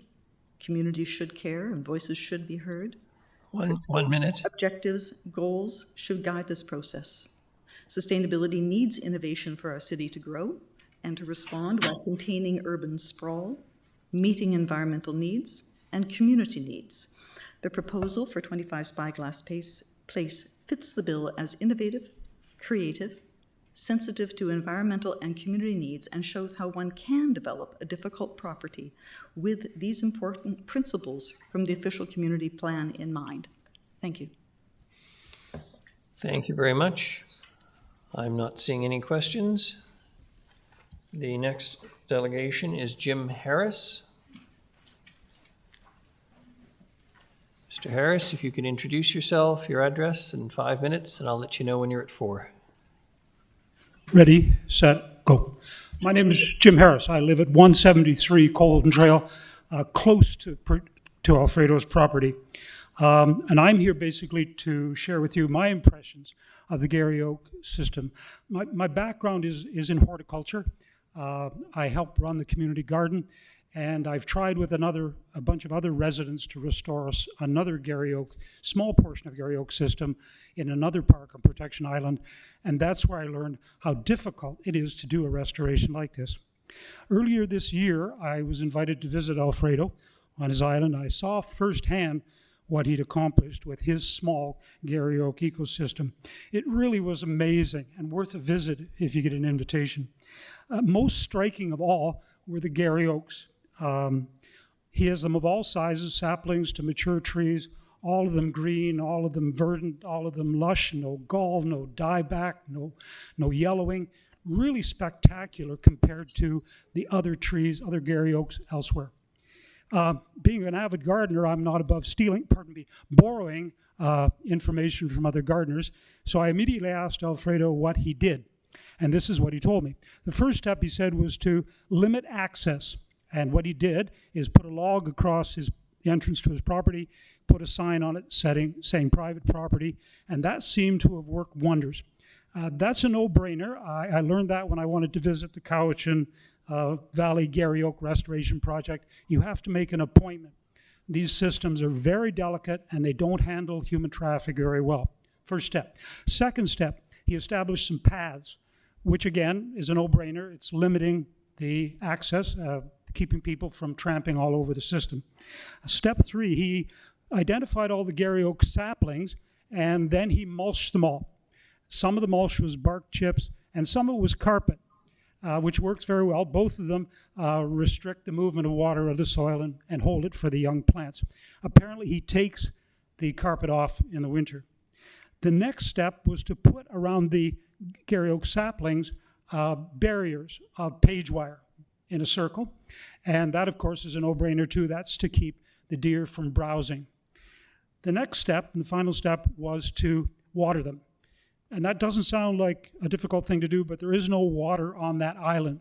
So he had to take his jerry cans to the other side, load them in his motorboat, motor over to the island, anchor, then transfer the jerry cans into a rowboat, row ashore, and water by hand all his Gary Oak saplings. And the results showed these were very, very healthy plants. I really didn't trust myself, so I asked a botanist to come and visit the island with me, and she was equally impressed. She prepared for Alfredo a page of all the species on the island, and she came up with something over 60 species, depending how you count the lichen species and the moss species. And of that number, only 12 were invasive. So it has the beginning of being a great restoration project. His project isn't finished. If you know anything about these restoration projects, they take a long, long time. I'm going to help him. I'm growing presently some native grass plugs for him to put in his property in the spring. And I'm going to get for him, I hope, some native flowering bulbs, camas and that sort of thing. I will sum up now. I don't know anything about setbacks or variances. That's your job. But I know that Alfredo's property is a picture postcard of a very successful Gary Oak meadow or Gary Oak project. If nothing else, I ask that you should hire him and pay him to, I beg your pardon, hire him and pay him to look after the place, or second him somehow to run a master class for your parks department. Thank you for your time, ladies and gentlemen. Thank you very much. I don't see any questions for you. Much appreciated. The next delegation is Ken Crystal. Name, address, 5 minutes. Let you know in a minute. Thank you. Thank you for this opportunity to speak. My name is Ken Crystal. I live at 2407-2525 Mission Road, Courtenay. I have a Bachelor of Science in Forestry. I have practiced as a professional forester for 10 years in British Columbia. I am no longer a professional forester, however, but I was trained as a forest ecologist. In fact, I provided Dr. Tura with the Gary Oaks that he has planted on the island, some of the, 2 of those. And they take a long time to actually, basically grow right from a seedling. But he's asked me to talk about 3 areas. I won't waste your time by talking about 2 of those areas, but I would like to focus on the walkway. The walkway itself is situated on pylons that are into the mud surface. They won't be seen, but the walkway will be seen. But the question is who will see it? It's rated the water lower down. Visually, it's not easy to see from above it, like from the dwellings that are on the shoreline. It's the difference in height is about 5 meters, and it's about approximately 100 meters away from the first dwelling on the shoreline. It's not disrupting any of the isthmus. It is not located on the grassy isthmus, so animals are expected to come and go as they always have. There's no soil disturbance. Vegetation also covers the sightlines. It is a common protected bay. There's no wake. It has slow-moving tidal waters. Apparently, the Port of Nanaimo and the Department of Fisheries and Oceans have been consulted, and they are in agreement with the design of the walkway. I want to clear up something. The design of the conduits to people may be concerned about pollution. There's a water service, sewage service, electrical service. If I was a neighbor, I'd be very concerned about any kind of pollution that might occur there. So what are the mitigating things that he's done to protect that? Well, in the engineering design, and it's designed to withstand earthquake or vandalism or accident. If there was a water line breakage or a sewage breakage, people would think, oh, geez, there's going to be raw sewage or water being poured onto the island, onto a pristine area. But the design of the sewage and the water line is such that it has a self-flushing system. So there's, even if it were broken in the middle, there would be no water or sewage pouring out. It will be empty. So that's a key feature of the design of that. The second feature is that the conduit will be actually on the surface of the walkway. So there's logs or anything that would come in contact with the walkway itself would not be disrupting that line itself. It's meant to be aesthetic as well. It's not going to be simply a conduit, a round conduit of something that will not necessarily be aesthetic. It's meant to fit with the walkway itself. It's meant to be designed that way. Alfredo and Daniela would like to be and want to be and will be very good neighbors. They, in the design of this, they're considering things such as light pollution. In their building, they will not be situating lights facing the shoreline. 1 minute. Thank you. Most of the recreational aspects of what they do will be on the other side of the building. It will be muted sound. Essentially, when I consider the island itself, considering that now that there is restricted access, that they are presenting a presence there, the island is better protected now more so than it's ever been, because up until this date, there's people have just treated it as their own. They recreate it on it as they put fires, they move all over the island, they destroy places like this. In Alfredo and Armando's concept, that's not going to happen. So they're trying to mitigate as much as possible and to take into the concerns of their neighbors as much as possible. Thank you very much. Not seeing any questions. The next delegation is John Sinclair. Pardon me, Councillor Bonner. Question for the delegation. It's less of a question than maybe of clarity. The delegate mentioned that it's been protected now better than it's ever been. I would remind everyone that that particular piece of property has been here for a better part of 8,000 years and was under protection of Sinamok for a good chunk of that time and was doing just fine until colonial folks showed up. So it's been better protected than that contact, but not prior to that. Sir, let me not be disrespectful. You're absolutely correct. Well, Councillor Bonner, you have someone with agreement with you tonight.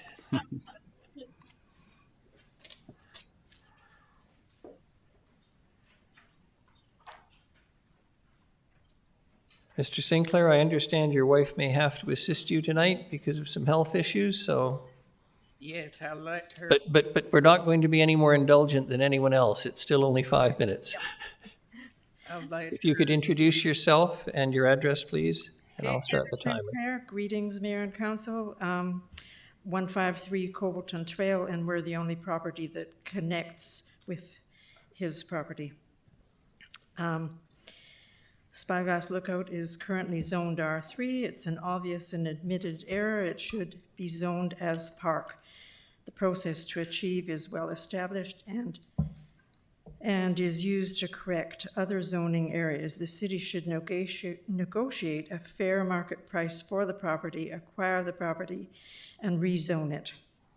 The city would then have achieved the following: eliminate the time wasted on past and future requests for variances on a problem property, preserve the integrity of the OCP and the emphasis on the environment, preserve the integrity of the city bylaws. An example about the alternative, this septic system that they're talking about with no septic tank, all the rest of us are allowed to, we have to have a septic tank, and he's not going to have one, and it's going to be going into our system. It leaves PI with a situation that the most vulnerable lot has the least safety with the septic because it's coming across that walkway. And to preserve capacity for the pump electricity failure, which are frequent on PI, rupture of the system would lead to an immediate pollution emergency, could be caused by freezing, gale force, winter winds, storm surges, floating logs making the walkway rise up when the tide comes up, and errant pleasure vessels or occasional earthquakes. Repair and costs would be complicated by the multi-jurisdictional nature of the property. Who would be responsible? The city, the federal, the Port of Nanaimo, which is federal. And to conclude, this proposal recommends that raw sewage be pumped into a system designed for gray water. The rise in sea level has coastal cities scrambling to ensure building is further from the sea than at present. The proposal is in direct opposition. PI is highlighted in official maps as being specifically vulnerable. Council must reject the proposal and commence the procedure to rezone 25 Last Lookout. And if you can see on there, the very bottom there is where all the utilities come in. So they're going to be coming across this bridge on the walkway, and I can't see how that is going to work. And there's never been, I just want to dispute that there's never been anybody burning fires and stuff on that island. We've been there 25 years and there's never been a fire there, to my knowledge. Thank you. Thank you. I'm not seeing any questions for the delegation. Sorry. Councillor Hemmons? Thank you, Your Worship. And through you, I see something on the bottom left of the screen there on the island. Is that a dwelling? Do you know what that is? Am I? Where? On the bigger islet, there seems. Oh, that's his tent that he put up. That's a tent? Yeah. Okay, thank you. Thank you very much. The next delegation is David Groves. Again, name, address, 5 minutes, let you know what for. Thank you. My name is David Groves. I live at 976 Sylvan Road, Comox, BC. And I'm here to give a character reference for Alfredo Churro. And I'll be done in under 5 minutes. Good evening. I've known Alfredo Churro for 13 years as both a friend and a co-worker. We first met each other through our employment and soon realized we shared similar interests such as boating, running, gardening, and the natural beauty that Vancouver Island offers us all, both on land and water. Mr. Churro immigrated to Canada approximately 25 years ago. He's now lived longer in Canada as a Canadian citizen than his birth country of Italy.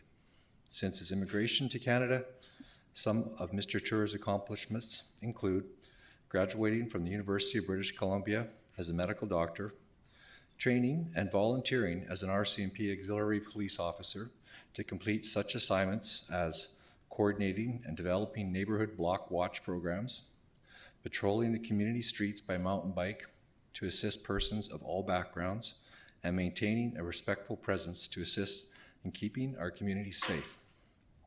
In another voluntary capacity, Dr. Tura took it upon himself to work with search and rescue organizations, medical clinics, and municipal governments to establish designated disaster first aid centers in the Comox Valley. He has since provided similar assistance to the cities of Nanaimo and Campbell River. When not practicing medicine, Dr. Tura, who is also an associate professor at UBC, can be found mentoring new physicians throughout their 2-year residency programs to become licensed physicians in BC.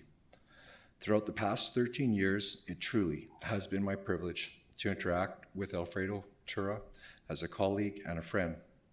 During this time period, I've had... Mr. Groves, I'm going to interrupt you. I want to make clear this evening's proceeding is not questioning Dr. Arturo's character or his honesty any more than I'm going to question the honesty and character of any of the other parties who come before us tonight. I'm assuming he is a good man and he is seeking here a remedy before City Council. If you want to speak specifically to the property itself, I'd be happy to hear. And I don't wish to cut you off, but if anyone is going to follow you and is under the impression somehow that his character is being questioned, even though I have seen what I will call a very silly attempt at trial by ambush earlier tonight with one of the speakers, that is not the purpose of this evening. And I'm going to look to Ms. Gurry to see if I'm out of order for suggesting that you don't have to defend him, not before this group. Ms. Gurry? Sorry. You are correct, Your Worship. So the delegations have signed up to speak to the development, the permit that is on the agenda. And it's not necessary to give a character reference whatsoever. No. Thank you. I do have other things to get to here, and please. I don't know if we've spent. I've considered that was my minute, not yours. I'm sorry, but I do think his character is at stake here, and I think he has been attacked, and I just wanted to do my part to support him. Okay. Thank you very much for listening, and. I appreciate what you're trying to say, but I want to assure you this is not about the character of the proponent here tonight. If any member of council disagrees with that, I'd expect them to say so now. All right, I'm just going to cut to the chase here. Alfredo Tura, Mr. Tura, and Dr. Tura are all titles for a very special person who gives back to his community. The reason we are all in this room tonight is to discuss whether Mr. Tura is going to be able to obtain the required legal permission to develop his half-acre residential property on Protection Island. Throughout my own life experiences, I've come to realize that past performance is a great, great predictor of future performance. Given Mr. Tura's character, I was not surprised to learn that it is his desire to build a modest 700 square foot residence on top of a grass-covered area of his property. I was also not surprised at Mr. Tura's intent to register a covenant on his property, which would restrict any additional future development of the remaining 98% of this land, and which would include a vegetation management plan to maintain and protect the existing native vegetation.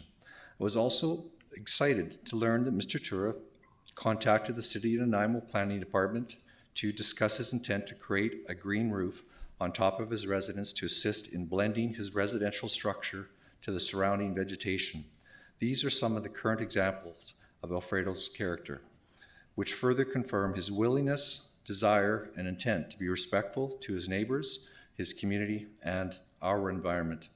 Given what I've learned about Mr. Tura over the last 13 years, it is my humble opinion that he would be the best long-term steward for this property and would also make one heck of a great neighbor to the community and residents of Protection Island.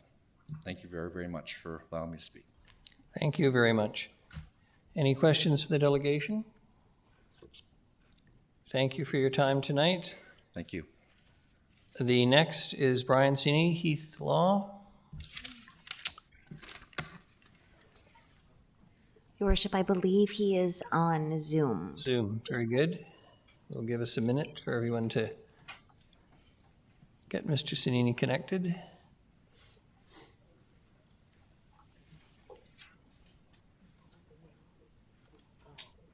Sorry, Your Worship, there was a change, and it's actually Brian Cini is having the bow Hello, can you hear me? Yes, there he is. Yes, hello. So it's Bo Blanneru, and my address is 186 1720 Dufferin Crescent, Nanaimo. And as stated, Brian had something come up last minute and has asked for me to speak in his absence.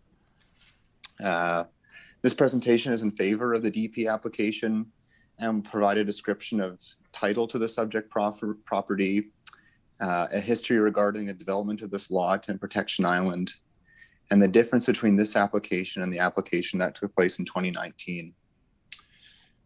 So the legal description is Lot 346, Protection Island, Plan 14111. The property has an area of 2,400 meters squared, and as stated by many other delegates, it's zoned R3, Island Residential, which zone has the principal permitted use of single residential dwelling. The only registered encumbrance against the title is restrictive covenant H81532. Within this restrictive covenant, there are no restrictions concerning the size or location of the residential dwelling that may be constructed on this property, and there are no other registered encumbrances restricting use of the property. So I'll now take a moment to discuss the historic development of the lot. Protection Island was developed and subdivided by Protection Island Resorts Limited in 1960. In 1960, Protection Island was outside of the jurisdiction of the city of Nanaimo and located in the RDN. The subdivision approving authority was the Ministry of Transportation and Highways. Subdivision Plan 14111 was approved by the subdivision approving officer and registered at the Land Title Office in August of 1960. 345 of the 347 lots in this plan are zoned R3. To gain an insight into the development of the property, Brian Sanini actually spoke with Mr. Goodwin, who is the director of Protection Island Resorts, on September 8th, 2020, and confirmed the following matters and facts. In 1959, he and Frank Ney determined to develop and subdivide Protection Island to create 347 lots, including a dedicated public road network and 8 separate areas of park dedication. Their intention was to create 345 of the 347 lots for use as summer cottages. In their opinion, the subject property was not suitable for park dedication because it was small and unsuitable for any recreational purposes. The developer had created 8 separate areas on the island for park dedication, 2 areas of which are located within a block of the subject property. Their expectation was that the owner of the subject property would construct a summer cottage on the main islet. The developer provided the property with water and sewer service connections, as it did for all 347 lots in the subdivision. Turning to the difference between this application and the 2019 application, there are a number of improvements to the 2019 application that have been summarized by staff and by several of the delegations here this evening. The pedestrian and site access route, including water and sewer connectivity to the cabin, are much improved and far less intrusive into any environmentally sensitive areas. Also, this application provides for registration of a covenant in favor of the city of Nanaimo to protect the environmentally sensitive areas and to limit and restrict use of parts of this property. The application also includes a city-regulated vegetation management plan with 3 years of posted security for rehabilitation and protection, including protective fencing with signage. In summary, there are several residential dwellings constructed on Protection Island with the current aquatic setback, The property is a privately owned property which is owned for residential use, the same as the other 344 residential lots on Protection Island. The property is not suitable for any recreational or passive use as parkland by the general public. We respectfully submit that this landowner should be afforded the same opportunities to enjoy his property in a similar manner as his neighbors. Thank you. Yeah, thank you. I wasn't cutting you off, I hope. Yep, that was conclusion right there. Thank you very much. Councillor Armstrong? Thank you. I just wanted to say, did you say that there was already properties that were built that are in the same boat, or were in the same boat that Mr. Arturo is? Is that what I heard, your last paragraph that you or your last? I think that it was in the aquatic setback. So there's construction within the 15-meter setback. Thank you. No other questions. Thank you very much to the delegation. The next delegation is Christina Nickel.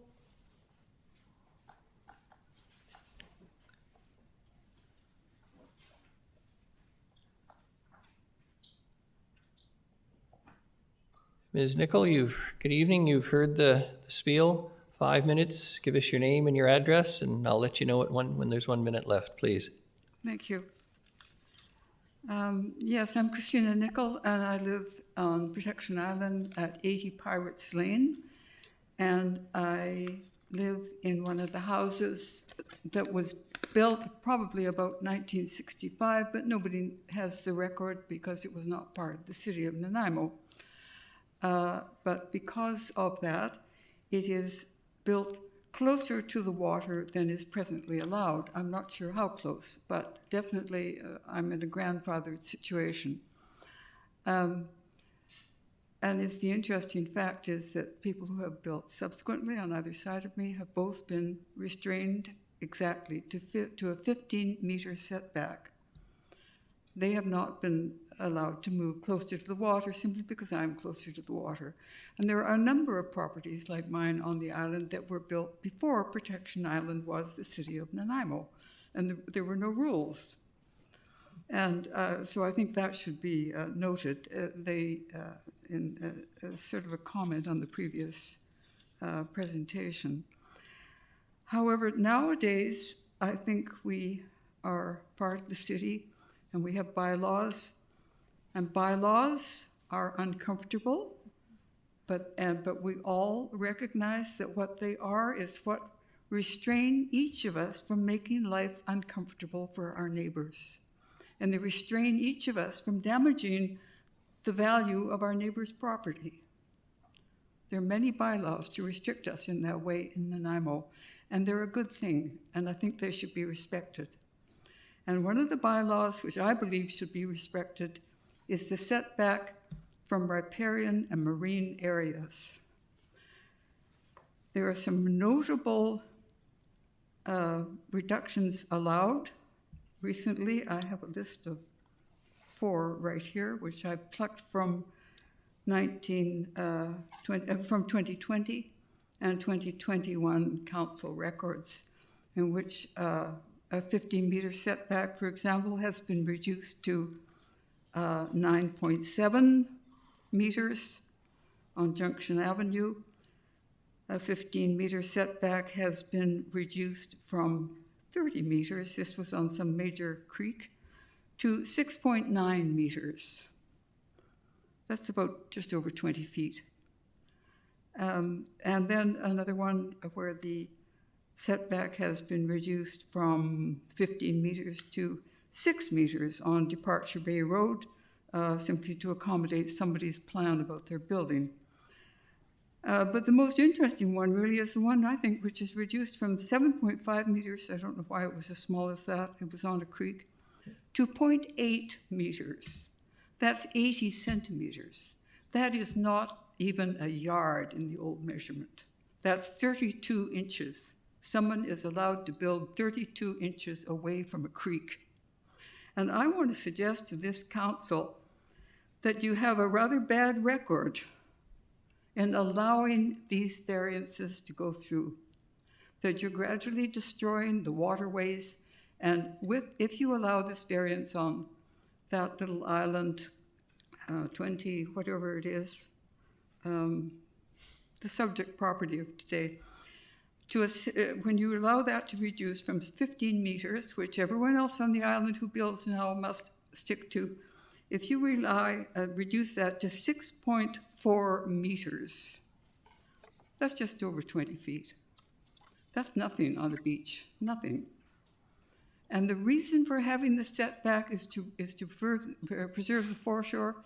It's also to restrict the effect of housing being too close to the beach on the people who Ms. Nickel, 1 minute. People who wish to use the beach. Our beaches are free. Free access for us all. This isn't Washington State. Nobody's going to throw you off the beach. My house is too close to the beach. I definitely have an effect on the people on that beach. I'm very much aware of it. I don't put up curtains, but I'm very much aware of it. We must keep the houses back in order to preserve beach for public use. It's as simple as that. And I'm also, I might say, appalled to hear that there's any suggestion that anyone can build without a septic tank. I can't believe it. I simply can't believe it. Would this really be allowed? Consider that, Mr. Mayor and Council. Thank you. Thank you. Not seeing any questions. The next delegation is Peter Romba. I'm pronouncing it correctly, and if I'm not, you're going to correct me happily. That's correct. My name's Dr. Peter Rombo. I live at 10 Treasure Trail, and I'm a retired professor of biology. I'd like to thank the Mayor and Council for giving me the opportunity to speak on this important issue. And there are some extremely important issues involved in this proposal, not whether this person's a good guy or whatever, but there are some profound environmental issues that are associated with this. Before I get into the meat of my talk, I'd like to point out this slide here, which was not, jumped on the proponents. This slide was presented in my last proposal in 2019. And so this has been on the public record for, over 2 years. I had intended to speak on what I've shown there, the Garry Oak ecosystem, the salt marsh, and thirdly, environmental credibility, but there's been a lot of talk about ecosystems, Garry Oak ecosystems and salt marshes. So what I'd like to do is I'd like to jump right to my third point and speak about environmental credibility.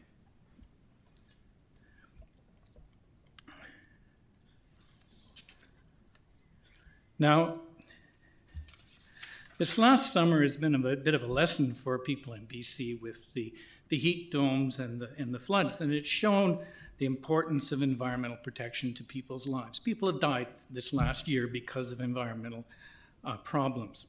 And to the council's credit, I give them credit for having devoted a lot of time, energy, and money to developing a credible community plan as required under provincial legislations. And amongst other things, this plan states that the city will take a leadership role in dealing with the environment and climate change. Unfortunately, it's this leadership role that is most at stake in the current proposal. On the surface, it appears that this development is about technical issues like setbacks and sewage tanks and parking spaces. However, if you look at it in the bigger term, what's really involved here is asking the city of Nanaimo to undermine a wide range of environmental laws and regulations. If successful, this will set a very dangerous precedent for the city of Nanaimo. Why should the other 120 waterfront lots on Protection Island, for example, worry about setbacks if this property can get this, what's essentially a zero setback? By my count, this proposal, if it proceeds, will undermine the spirit and likely the letter of the law of at least 9 pieces of protective legislation. For the city of Nanaimo, this includes the designation of environmentally sensitive areas. It includes the tree protection bylaws that's supposed to protect Garry Oak trees.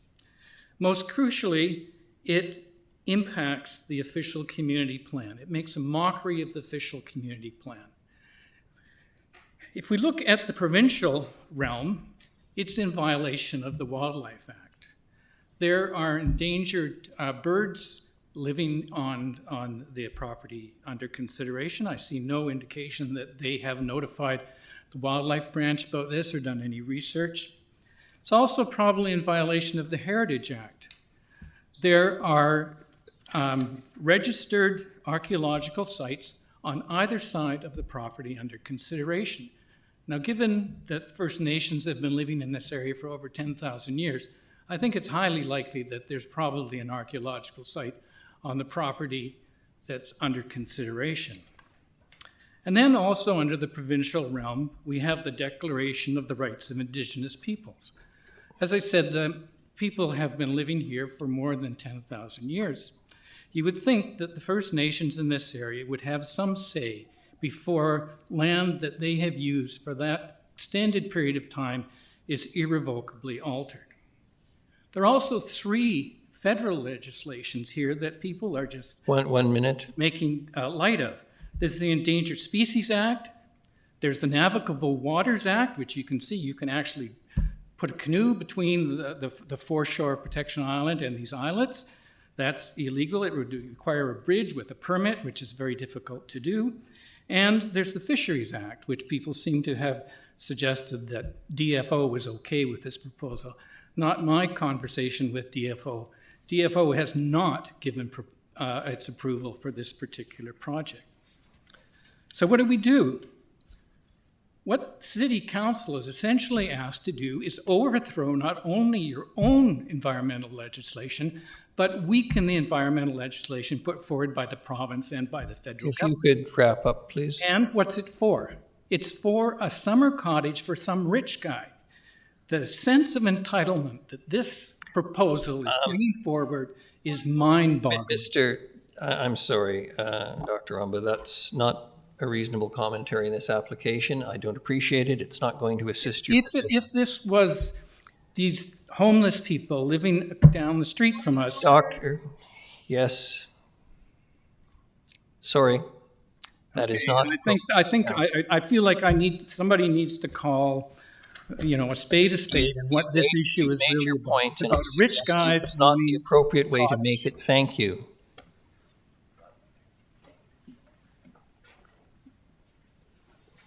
The next delegation is James McQuarrie.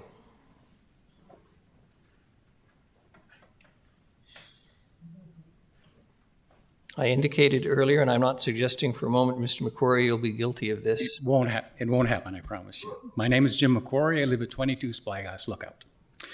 I would like to thank Council for the opportunity to speak to this development proposal. Dr. Tura has brought an impressive array of experts and character witnesses to support his request for these extreme overlapping variances. The core issue remains the same. He is asking you to turn your backs on environmental principles that waterfront setback rules are based on for the sake of a holiday property. This property has a long history in council chambers.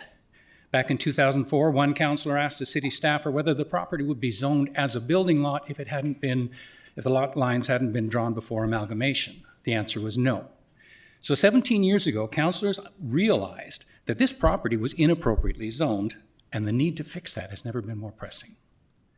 In the years since, councillors have declared the land an environmentally sensitive area and come to new and crucial understandings of climate change and the impact it's going to have on the water level in our harbor and therefore on this property.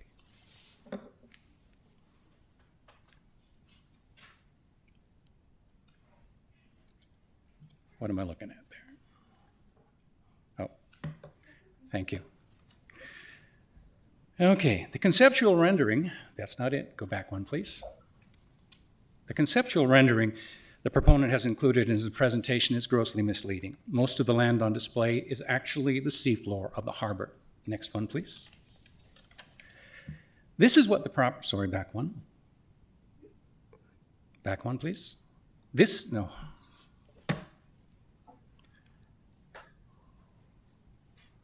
This is what the property actually looked like. Mid-October, 14-foot tide with a low-pressure system. 14-foot tides are very common. In fact, the highest tide we had in this city in 2020 was more than 2 feet higher than this tide. So this has to be one of the most vulnerable properties in our city, and that's before you factor in climate change. If one takes the city's own projections on sea level rise and adds them to the elevations that Dr. Tura has in his plan, the impact is profound and alarming. This is how Dr. Tura's proposal illustrates the natural boundary now. Notably, this is not the higher tides or storm surges which bring a lot more water onto this property every winter. Now let's add a half-meter rise in sea level as forecast in the city's own projections. At this point, less than 30 years from now, the services in the walkway are at risk in normal tidal conditions, without factoring in storm surges, erosion, and more violent weather, and all of those things are forecast in the city's documentation about climate change. 50 years later, property looks like this. This property does not have a bright future, given what climate change will do to sea level in our harbor. It's a loss we can already regret. But natural forces will undoubtedly create new habitat in the newly submerged areas. In other words, the fish, the ducks, the deer, and the otter will still have a place to be. I'm not a scientist. The exact details of this could be questioned, but the fundamental reality is inescapable and I believe irrefutable. This property is already incredibly vulnerable to water and high storms. Climate change is advancing and the water is rising. To allow development on this property, including sewers and power lines, seems a recipe for huge environmental problems. Now, those problems could be avoided if the city applied the strategy advocated on page 36 of Nanaimo's publication on climate change resilience, which says, advocate to the province for support in purchasing these high-risk properties and coordinate with stakeholders. During that meeting back in 2004, the proponent, Mr. Gronwald, told the councillors, quote, in a perfect world, that property would be a park. Well, we don't live in a perfect world. We live in a world in environmental crisis. 1 minute. We have seen the power of water in this province in recent weeks. So it is more important than ever to fix what can be fixed, like inappropriate zoning, and try not to do any more damage or create any more risk. So I ask you to stand firm on Nanaimo's environmental standards when it comes to shoreline ecosystems and setbacks. Respect your own publications and forecasts on the impact of climate change and deny these variances. And then do what council recognizes the right thing 17 years ago but didn't move forward with. Acquire the property and change the zoning to create a protected area and finally resolve this issue. If protection is part of the goal here, your parks people will tell you there's a whole bunch of people who live full-time on Protection Island who have been working to restore and maintain our parks. And I know they would all be proud to add this property to their work. Thank you. Thank you very much. Saved you 8 seconds. The delegation? Seeing none, thank you. The next is Nora Curtis. And Ms. Curtis, your name, your address, in 5 minutes, and I'll let you know in a minute. Thank you. I'm Nora Curtis. I live at 10 Treasure Trail on Protection Island. Thank you, Mayor and Council, for giving me the opportunity to speak tonight. I'd like to start out by saying that I'm astonished and confused by the extraordinary amount of attention and assistance that the City Planning Office has given Dr. Tura in preparing plans to build a summer cottage for himself, the building of which would be in violation of the spirit of the city's own community plan. As a resident of Nanaimo and as a home owner of a home that I built, I can honestly say that receiving that kind of supportive attention and willing participation in the planning of my build was most definitely not my experience, nor the experience of anyone else I know who is. With great respect, the rules that govern the council meetings indicate quite clearly you are not here to criticize staff. You are here to speak in opposition to the application, but I'm not going to stomach the criticism of city staff. Well, I'd like the question answered, why is so much supportive time being given to Dr. Tura? Given all the problems that the City of Nanaimo has, I'm astounded that the Council and the City Planning Office have been more than willing, indeed overly helpful. With great respect, you are making allegations about the behavior of city staff that are inappropriate. If you wish to speak to the application, do so. But if your whole premise of your comments tonight is to simply criticize city staff and make allegations about what you believe to be untoward behavior, council is not going to listen to you. I will afford you an extra 50 seconds. What if what the city staff is doing is wrong, sir? What's the answer to that question? I'm a citizen and a taxpayer. I have the right to question what the taxpayer supported staff are question, and there are opportunities to do so. Councillor Martman? Thank you, Your Worship. Through you, I'm not sure what the experiences were years ago. I don't know what staff it was, but right now, at this time, we're speaking to variances on this permit, and so we cannot speak to anything else. Thank you. Okay, the city planning office has devoted hours and hours of taxpayers' money to actually designing parts of the proposal. With great respect, it's apparent to me you don't seem to get the point tonight. If you wish to speak to the nature of the application itself, that's fine, but you are not going to criticize city staff making suggestions that they have done something for this proponent that they haven't done for any other proponent in any other situation. So please, get on with your remarks if they're appropriate. I'd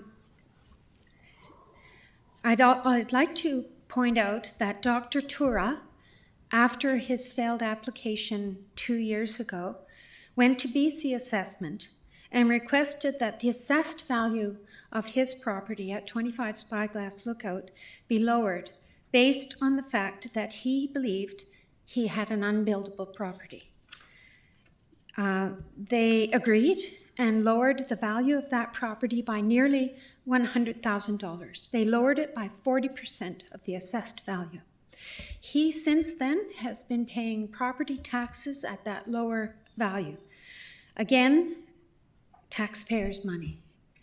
Now he wants it both ways. He knows he has an unbuildable property, but he wants you to consider severe variances, 360-degree variance around the entire island that there's no precedent for. I do question the participation of the city planning office, and so my question to you... That is absolutely it tonight. I'm sorry. You have overstepped the mark. You've been told repeatedly. Your delegation is finished. That's not democracy, Mr. Mayor. Your worship, the procedure bylaw, council's procedure bylaw does allow you to have a delegation sit down. You have given fair warning. That is in the procedure bylaw. You've been told. You've been given every opportunity to tailor your remarks in accordance with the rules that govern proceedings before this council. You've chosen not to. You may now sit down. Thank you. Thank you for your time. The last delegation is Doug Hay.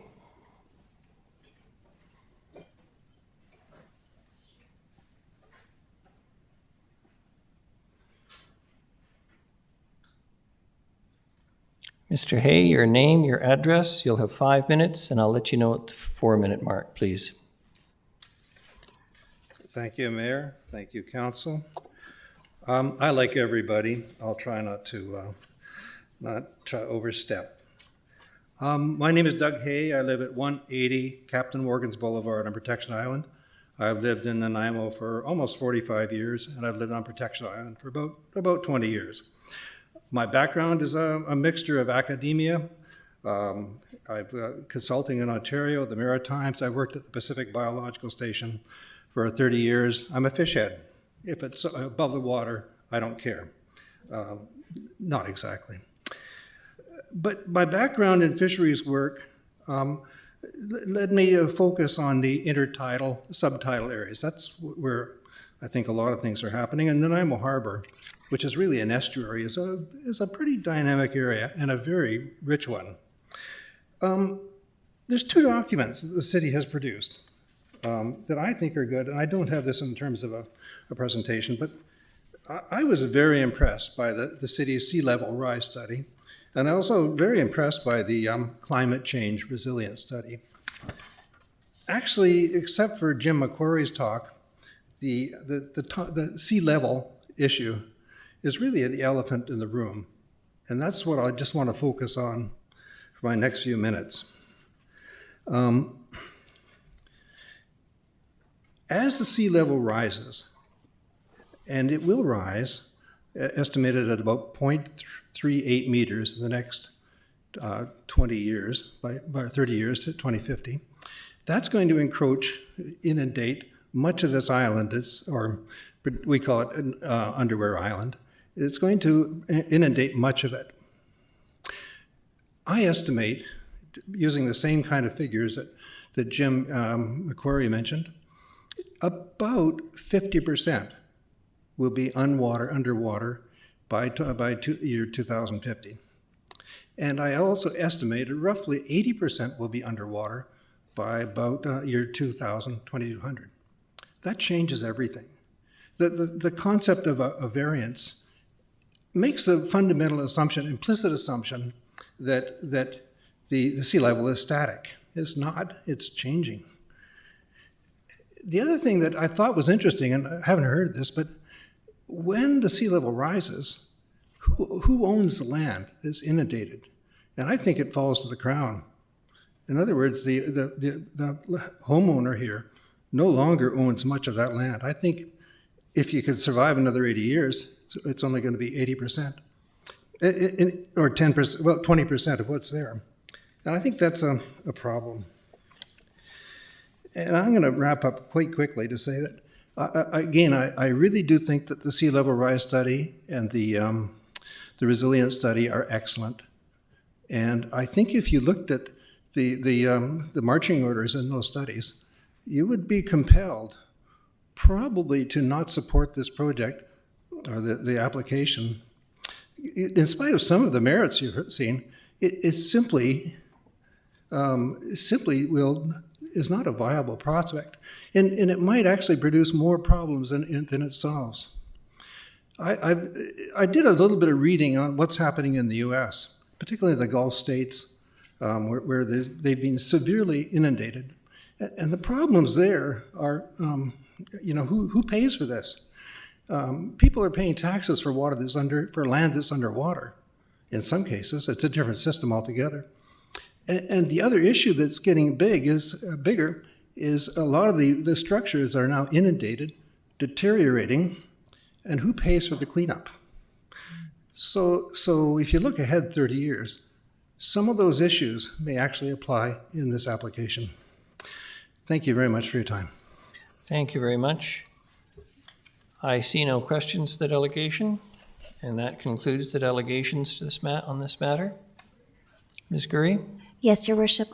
We do have a scheduled recess for 9 p.m., and I would suggest that maybe now would be a good time for a short recess before you get into the substance of the matter. Very good. 10 minutes.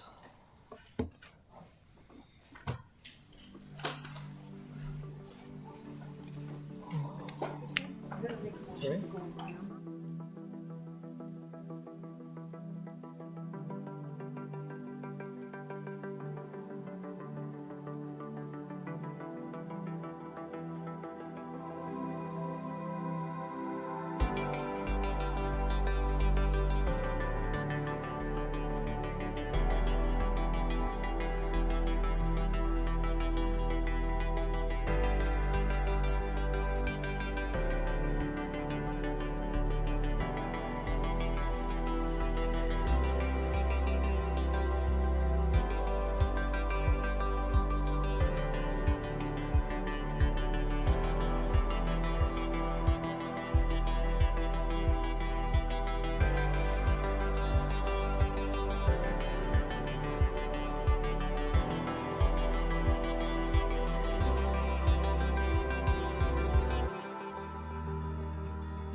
Our emergency routes, they are priority routes. They consist of roads that go to and from the hospitals, from the fire department stations, and from the BC ambulance stations. They're also their main commerce routes through the city of Nanaimo. So this allows commerce to happen during a snow event. So we hit those roads first. Once those are clear and open, then we move into the secondary roads, and then we move into the residential areas, which are dead-end roads and cul-de-sacs. And it can take up to 96 hours before we get into the residential areas. One of the side effects of plowing snow is it does end up on the sidewalk, and this can be very frustrating for homeowners and business owners that have just cleaned the sidewalk. It also pulls into their driveways. The crews try to keep it as close to the curb as they can, but we need to open the road right up to the curb to allow the drains to be exposed for when the snow starts to melt.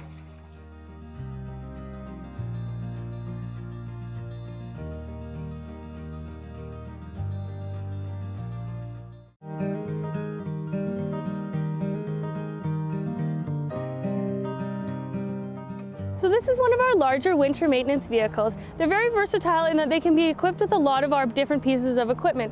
Right now this one has a front plow, a belly plow, as well as a salter or spreader box.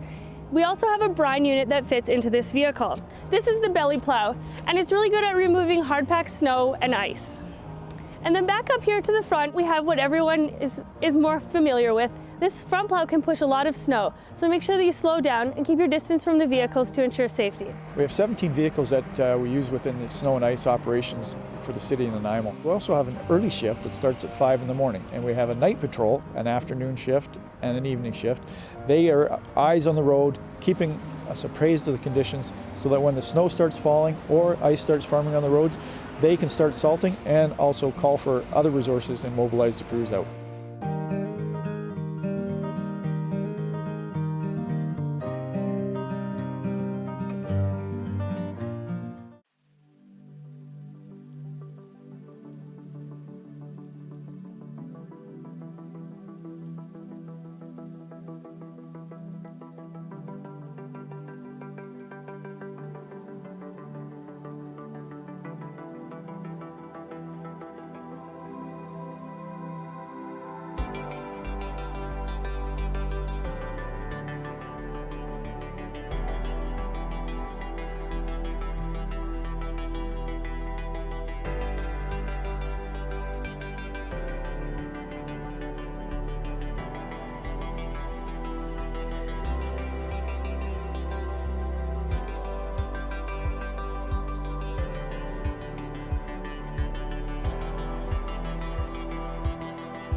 This is one of the City of Nanaimo Public Works snow and ice control vehicles.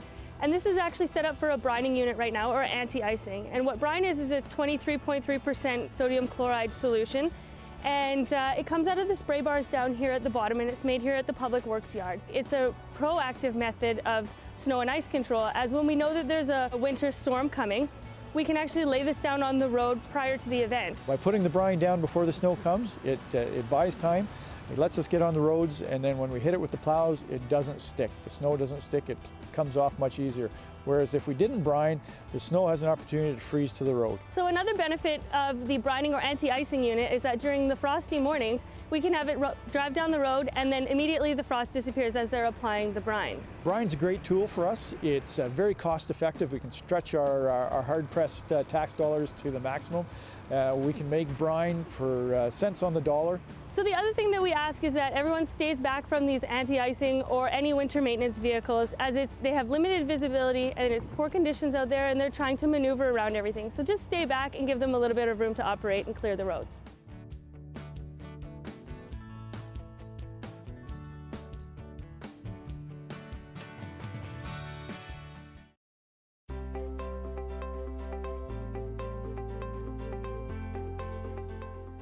So here we are in the Public Works Yard, City of Nanaimo, and what you look around, you can see our various tools that we use for snow and ice fighting.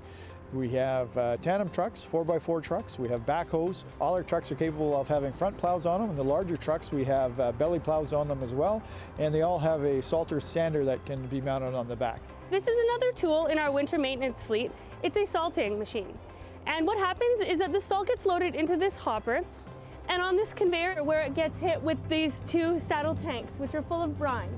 Then it comes out here on the spreader. And why we add the brine is that it reduces the amount of spray from the salt, so it doesn't bounce nearly as far, saving about 20 to 30% of our salt. As well, by using the anti-icing liquid on the salt, the activation starts right as it hits the road. The purpose of the salt is to keep the roads bare, keep the ice from forming on the road. Again, safety for everyone, including ourselves and the public. That's why we put the salt down.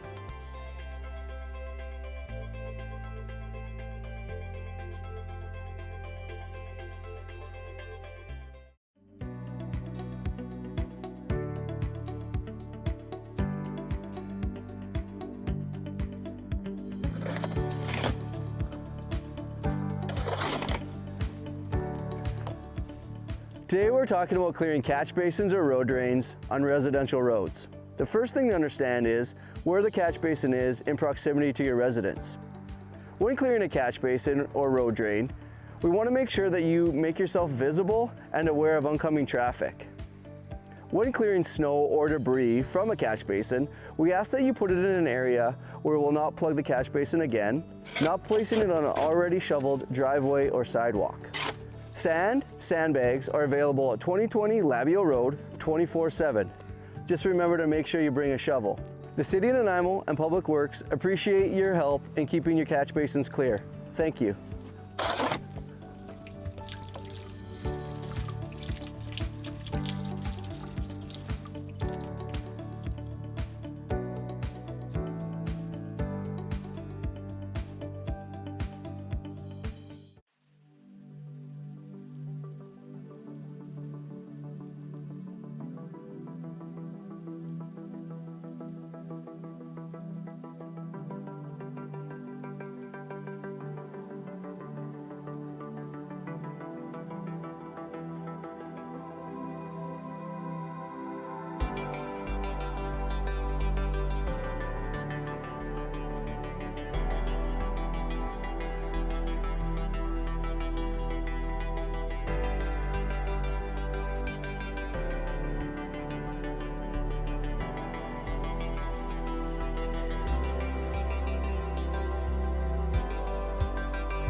On snow days like this, the city of Nanaimo sends out a fleet of plows. How well equipped are these trucks? They're really well equipped. We all have plows and sanders on them. We come with a belly plow too, so we're well prepared once we get a big snow like this. A lot of waves, a lot of friendly faces. People are pretty happy when you come and rescue them and clear off their road. So on our maps to determine where we go, we follow our red routes, which are our bus routes and our major routes, and they're first. Then our secondary routes are in purple, followed lastly by our side streets, which are in yellow. We try not to cover a nicely shoveled driveway, but sometimes we don't really have an option, and it's unfortunate. We're not trying to do it on purpose. In some cases, the plows can't scrape heavily packed or iced snow right down to the surface of the pavement. So how does it clear away? We're taking off as much as we can, and then we're putting lots of salt down to melt the rest. So sometimes it just takes a little bit longer, but it's usually pretty effective. Salting is really important because if we get it down like this, then roads won't freeze, and way safer for the drivers out there. And in terms of safety and getting the job done, are there some challenges to plowing in Nanaimo? Yeah, Nanaimo's got a lot of hills, a lot of narrow streets, cars parked on it. It can be pretty tough sometimes. How can drivers parking on the side of the road in Nanaimo help? Just make sure they're parked legally and as close to the curb as possible so we can widen the streets as much as we can. We don't always move very fast, but that's important to push the snow, so we really appreciate if people can give us a little bit of space. These are big trucks. We have salters going, spinning, and we're still on a lot of ice and snow, so when we try to go up a hill, if people are right behind us, it can be dangerous for everybody. So we appreciate if everybody can give us some space behind us, and we'll give lots of space in front.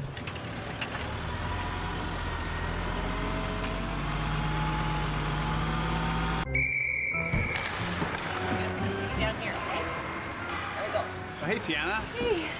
It sure is the coldest rink in town. Thank you. Whoa! Yeah, buddy! Nice save, James! Wow, your goalie is keeping you guys in the game. Cheers. Cheers. Oh, man, that's hot. Sorry, that's the way I like it. Oh. Go, go, go, go, go, go, go!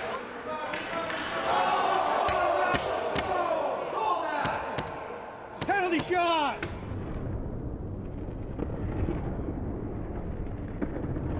scalds from hot drinks are a leading cause of hospitalization for children under 5. 2 minutes, stand in the front, unsportsmanlike conduct. Hot tea and coffee will cause serious burns to a child in less than a second. Got a kid?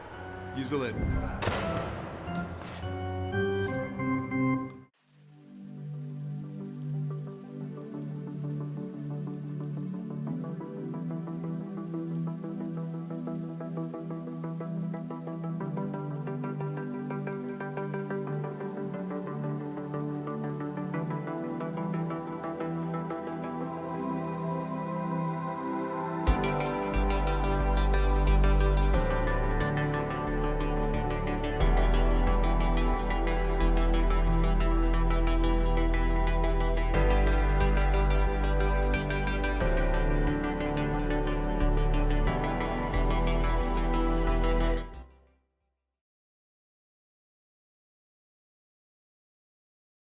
Into order.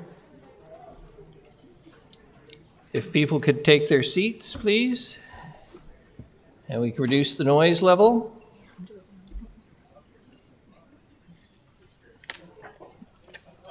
Councillor Armstrong? Yes, Your Worship, I'd like to move to defer this to the next council meeting based on all the information received and to get more information. Is there a seconder? Councillor Hemmens? Any discussion? Seeing none, all those in, Councillor Gesselbrock.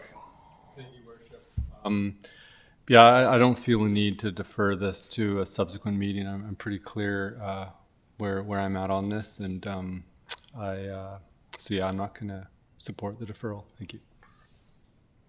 Councillor Thorpe.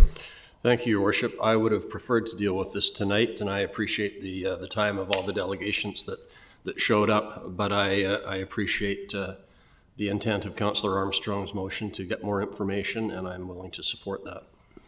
Thank you. Councillor Brown. Thank you, Your Worship. I always want to give people time if they need it, but I'm just curious, is that information that's coming to this table? I just want to make sure we all have the same information in which we're evaluating the application. That would be the intention. Okay, so To request, Ms. Green, am I allowed to say that? Yes, Your Worship, there would be the intent to have a closed meeting to get some legal advice on this matter prior to making the decision. okay, I'm having trouble supporting that without knowing what we're seeking, so I will not be voting in favor. Councillor Armstrong and then Councillor Hemmens. If not supported, then I will make the motion tonight to go in camera under section 90 G and N. And Councillor Hemmens. Thanks, Your Worship. Like Councillor Gesselbach, I was prepared to make a decision tonight. However, when a fellow councillor says they'd like more time and we have more information potentially coming to us, I'm happy to support. Thank you very much. I might say, in light of the concerns expressed by Councillor Armstrong and reading between the lines the comments of Ms. Gurry and the issue, any legal issues that may have arisen tonight, I think the appropriate thing is to defer, and I'll be supporting the motion. I'm not seeing any other speakers. All those in favor of deferral, Councillors Armstrong, Martman, Hemmens, Krogh, Thorpe, Bonner, and those opposed, Councillors Gesselbrock, Brown, and Turley. The motion carries. Thank you very much. This matter is deferred.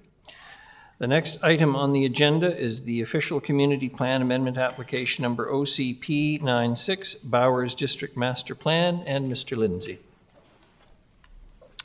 Thank you, Your Worship. And I know you have a detailed presentation coming up from the applicant this evening, so I'll just turn it over to Mr. Holm just to make a brief introduction to the report. Thank you, Your Worship and Council. Yeah, I'll try and be brief here. If you could please pull up the attachment A, the context map, just to identify the, this is for item 12B, just to identify the property. That would be helpful. Thank you. This is an application from Williamson and Associates. Perhaps we can wait until people disperse. Thank you. I will, sir, or Your Worship.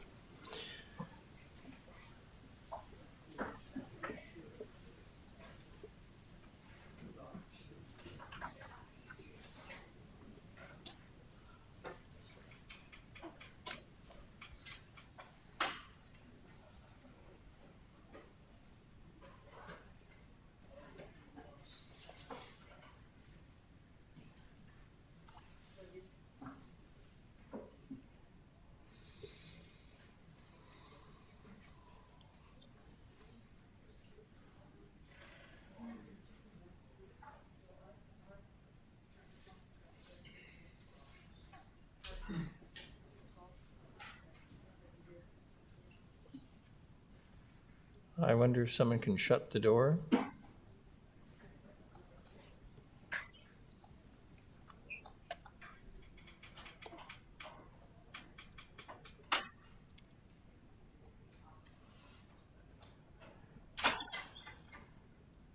Mr. Holm, please. Thank you again. This is an application from Williamson and Associates, professional surveyors. This is an official community plan amendment application for property addressed at 6261 Hammond Bay Road on the screen overhead, commonly obviously recognized locally as the Green Thumb property, the Green Thumb Nursery. The application is made on behalf of 1165035 BC Limited, and the proposal is to amend the official community plan and adopt a Bowers District master plan for the subject property. The applicant's has prepared a detailed presentation. I won't get into the details of the plan, but if you could pull up attachment B to the to item 12B, that would be helpful. Showing, thank you, that's the existing land use designation for the property, which is corridor under the existing official community plan, as you see overhead. And if you could please pull up map A of bylaw 6500.045, that would also be helpful. The proposal is to redesignate the property from corridor, a portion of the property from corridor. You'll see it on the overhead shortly here. A portion of the property would be redesignated from corridor to urban node under the proposal. If you could bring up map A there, that would be helpful.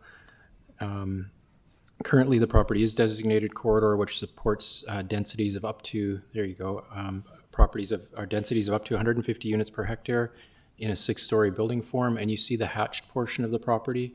The hatched portion is proposed to be designated from corridor to urban node, which is consistent with the adjacent designation of lands to the west. The remainder of the property in white would remain as corridor designation under the proposal. And there would be an overlay master plan that would apply to the property as well, that will provide details of how the property will develop out in the future, subject to rezoning, of course, should council approve the official community plan amendment application.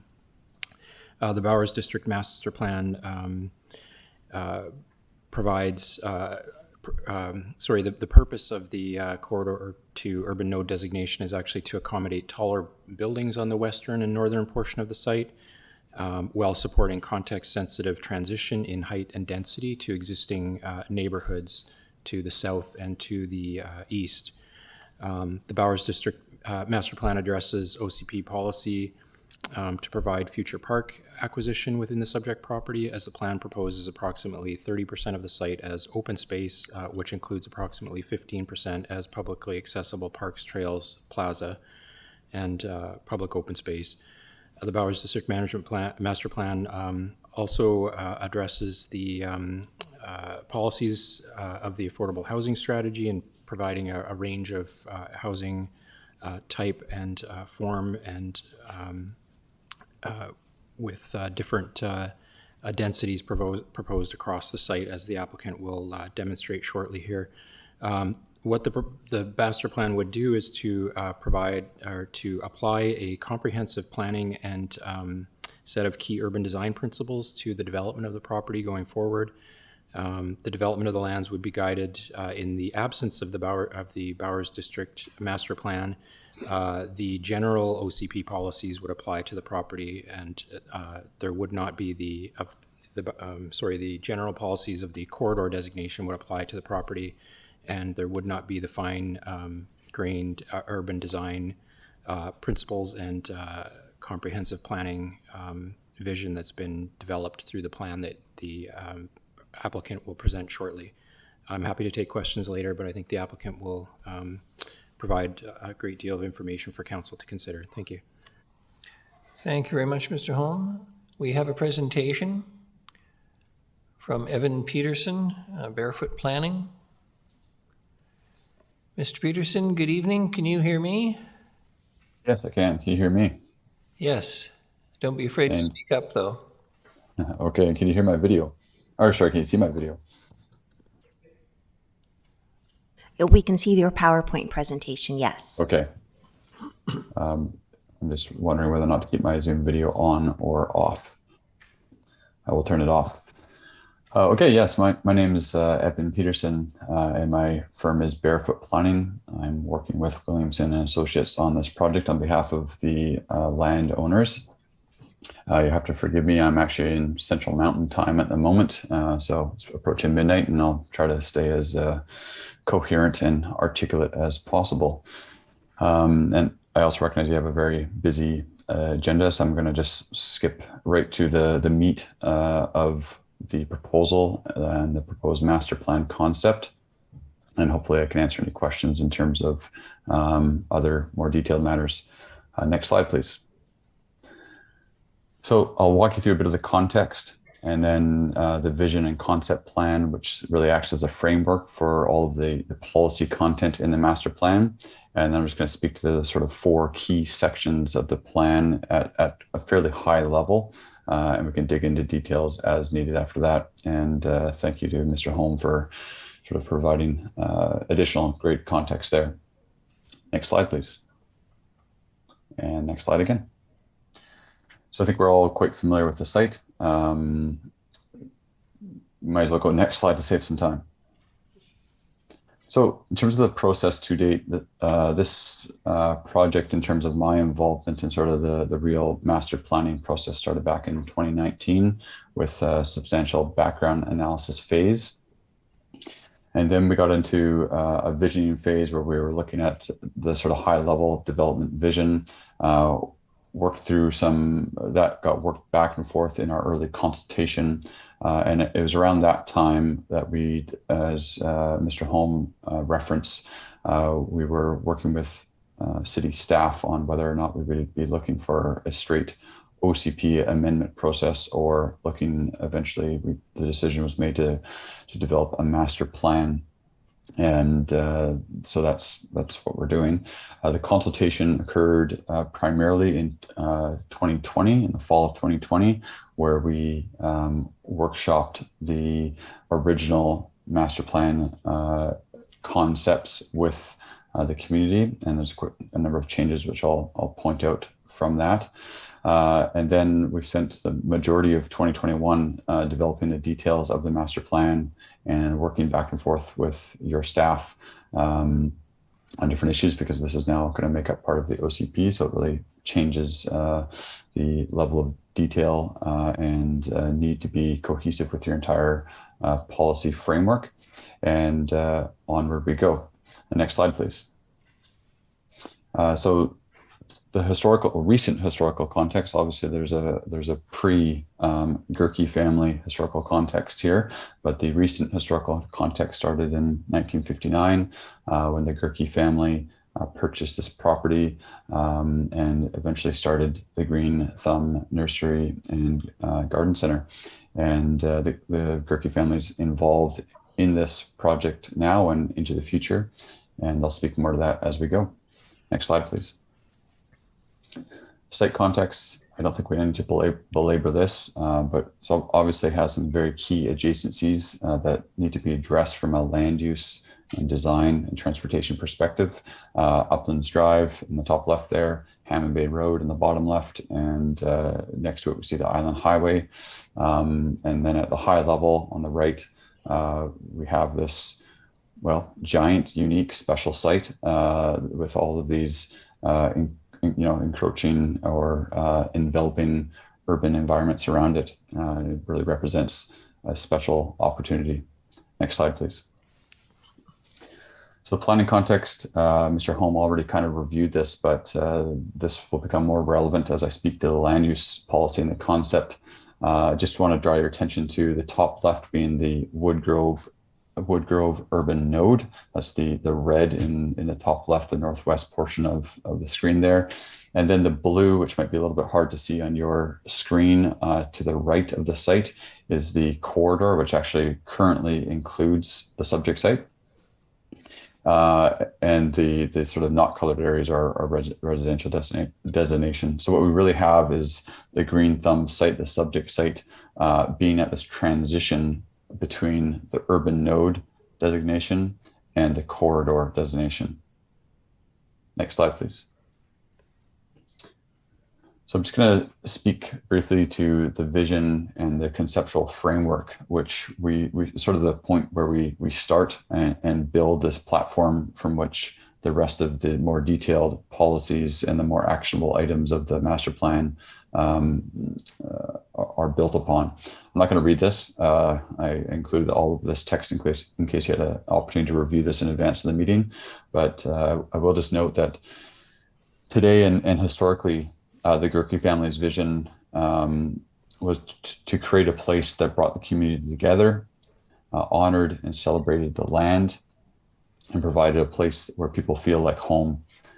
And that may sound, cheesy or what have you, but that was sort of some of the founding principles of the beginning of the Green Thumb work back in the 60s and 70s. And that's what's carrying this vision of tomorrow, being this vibrant, walkable village and a distinct refuge from the wider city. And I'll speak more to that in subsequent slides. Next slide, please. So again, just thinking about this idea of this platform or base or foundation from which all the detailed policies are built. We start with these overarching goals, and the first one at least feels fairly generic, but then we start to sort of identify that unique Bowers District character that we're looking for. So the first goal is live, work, and play. So this is really to create a district where people can actually do all of those things, and they can do it within a 5-minute walking radius. The second is exemplary design. This is an opportunity, a very special opportunity to not maybe repeat some past mistakes that we may have seen in similar environments and create a human-scaled, walkable, high-quality urban village environment. And then finally, green, not gray. And that's looking to honor the past of the Green Thumb name and what it's brought to the community, and create a network of green spaces, green streets, and green infrastructure that forms the basis of this proposal. Next slide, please. So this is the concept plan and sort of the primary visual where we're trying to approximate what the policies would lead to. And I'm going to try not to go into too much detail because we're going to return to these ideas, these sub areas. So there's sort of 4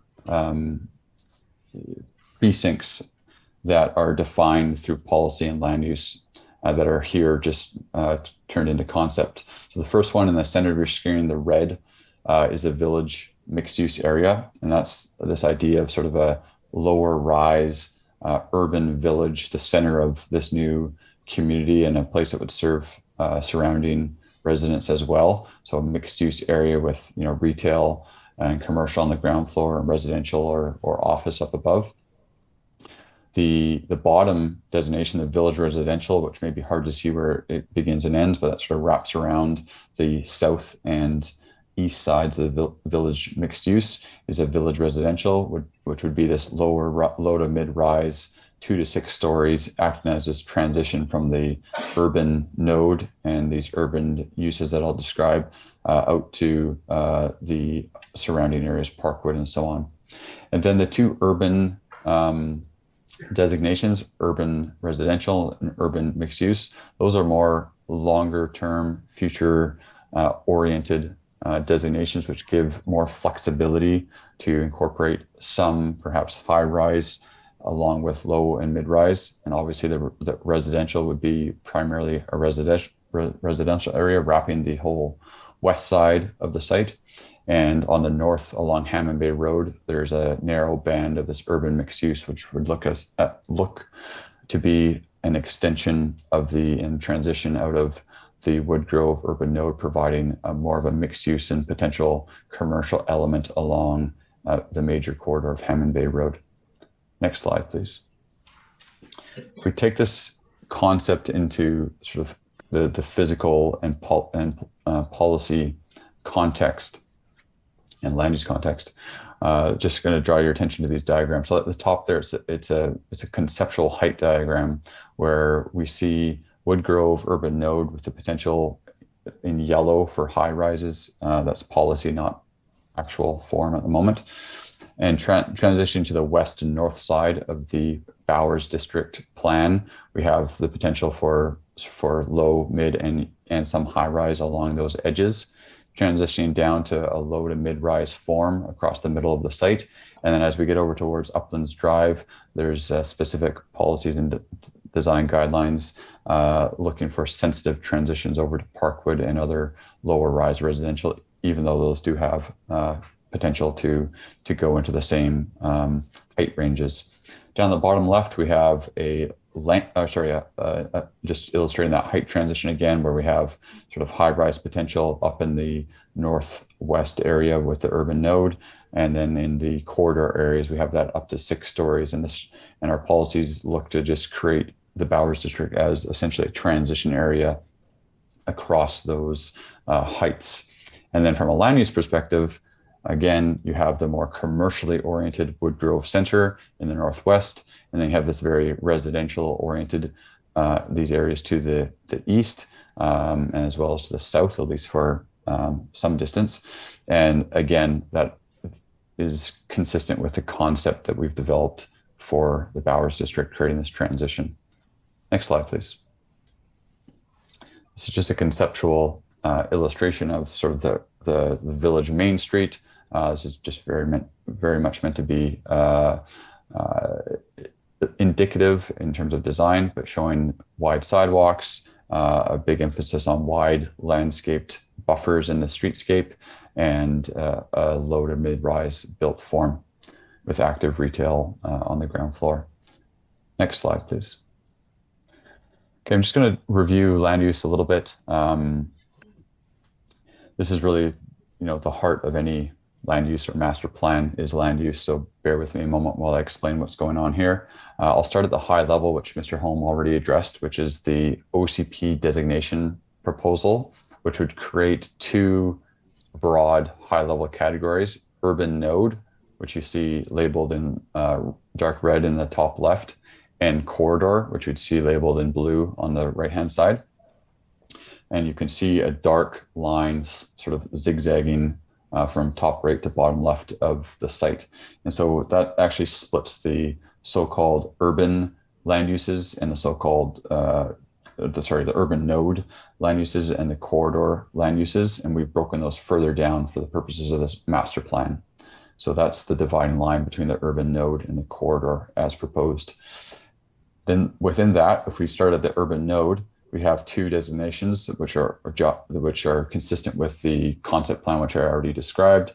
Urban mixed use, which is that thin band along the north end of the site, and then urban residential, which is the sort of, light yellowy orange color along the west of the site. So I'll describe those more, but you'll see how the urban residential truncates down at the south end of the site, and then we transition to this village residential and village mixed use, which are the 2 finer grained land uses within the corridor OCP designation. So those would be low to mid rise, and I'm going to describe those more in the next slides.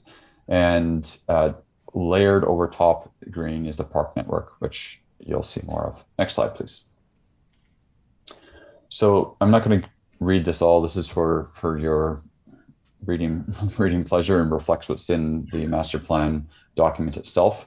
But if we're just to go through this again, village residential, that's that area bordering the southern and eastern sides, the existing sort of Parkwood and corridor land uses. We have low to mid-rise 2 to 6 stories with a sensitive transition on those edges at Uplands and on the south boundary. Village mixed use, again, low to mid-rise, active ground floor uses, flexible in the upper stories, imagined to be residential. Urban residential would be a mix of ground-oriented, low, mid, and some high-rise buildings on that western side, purposely adjacent to the Island Highway and urban node land uses. And then the urban mixed use would similarly be a mix of low, medium, and some high rise along Hammond Bay Road, looking to have that active ground floor, that village mixed use feel, but at a more urban scale. And then parks and open space are self-explanatory. Next slide, please. These are just some indicative images. I'm not sure how big your screen is where you are. Unfortunately, I'm not there with you. Village mixed use at the top, just really emphasizing that pedestrian experience, the active and permeable ground floors. Village residential, showing that range of scales from 2-story townhouses to 3-story stacked townhouses to some 4 to 5 to 6-story low-rise multifamily buildings. And again, emphasizing the high quality design, plenty of rich landscaping, which you'll hear more about in a second. Next slide, please. Same thing for the 2 urban designations. Next slide, please. Okay, similarly, I'm just going to really focus on the high level. I'm not getting into policy detail. So happy to answer questions after. So we step back, and for each category, we have our principles, just continuing to build that framework for which the policies then are, we flesh out these principles from. So the principles for transportation are designed for active transportation. So that's really placing an emphasis on walking and cycling in the area. Designed for all ages and abilities. So that's really focusing on these wide, safe, accommodating pedestrian routes. Many, you'll see many routes off-road and through greenways. And finally, designed to create green streets. So again, another emphasis that you'll see throughout this presentation, the proposal, is this focus on landscaping, landscape-based stormwater management, and so on. Next slide, please. Here's the transportation network plan. And I'm not going to try to go through this every aspect of this, but I'll just draw your attention to a few key things. Firstly, in blue, you'll see the primary collector road, meeting the city's vision for sort of a looped route connecting Kalinda with Enterprise Way. So that's that blue connecting up across the Island Highway and improving that intersection. You'll also see the network of dotted pathways across the site, which go through the open space system, which I'll describe later. You'll also see a number of truncated street connections where the paths continue through, which would act as additional pedestrian and bicycle connectivity. You'll see that there is no direct connection between Enterprise and Parkwood by vehicle. That was something that I know is important to the Parkwood residents, and mitigating. It's also important to us to mitigate cut-throughs and bringing unnecessary traffic right to the heart of this area. You also see a right in and right out only access off of Uplands, which that essentially means is there's no direct connection from the Bowers district across Uplands into Parkwood Drive.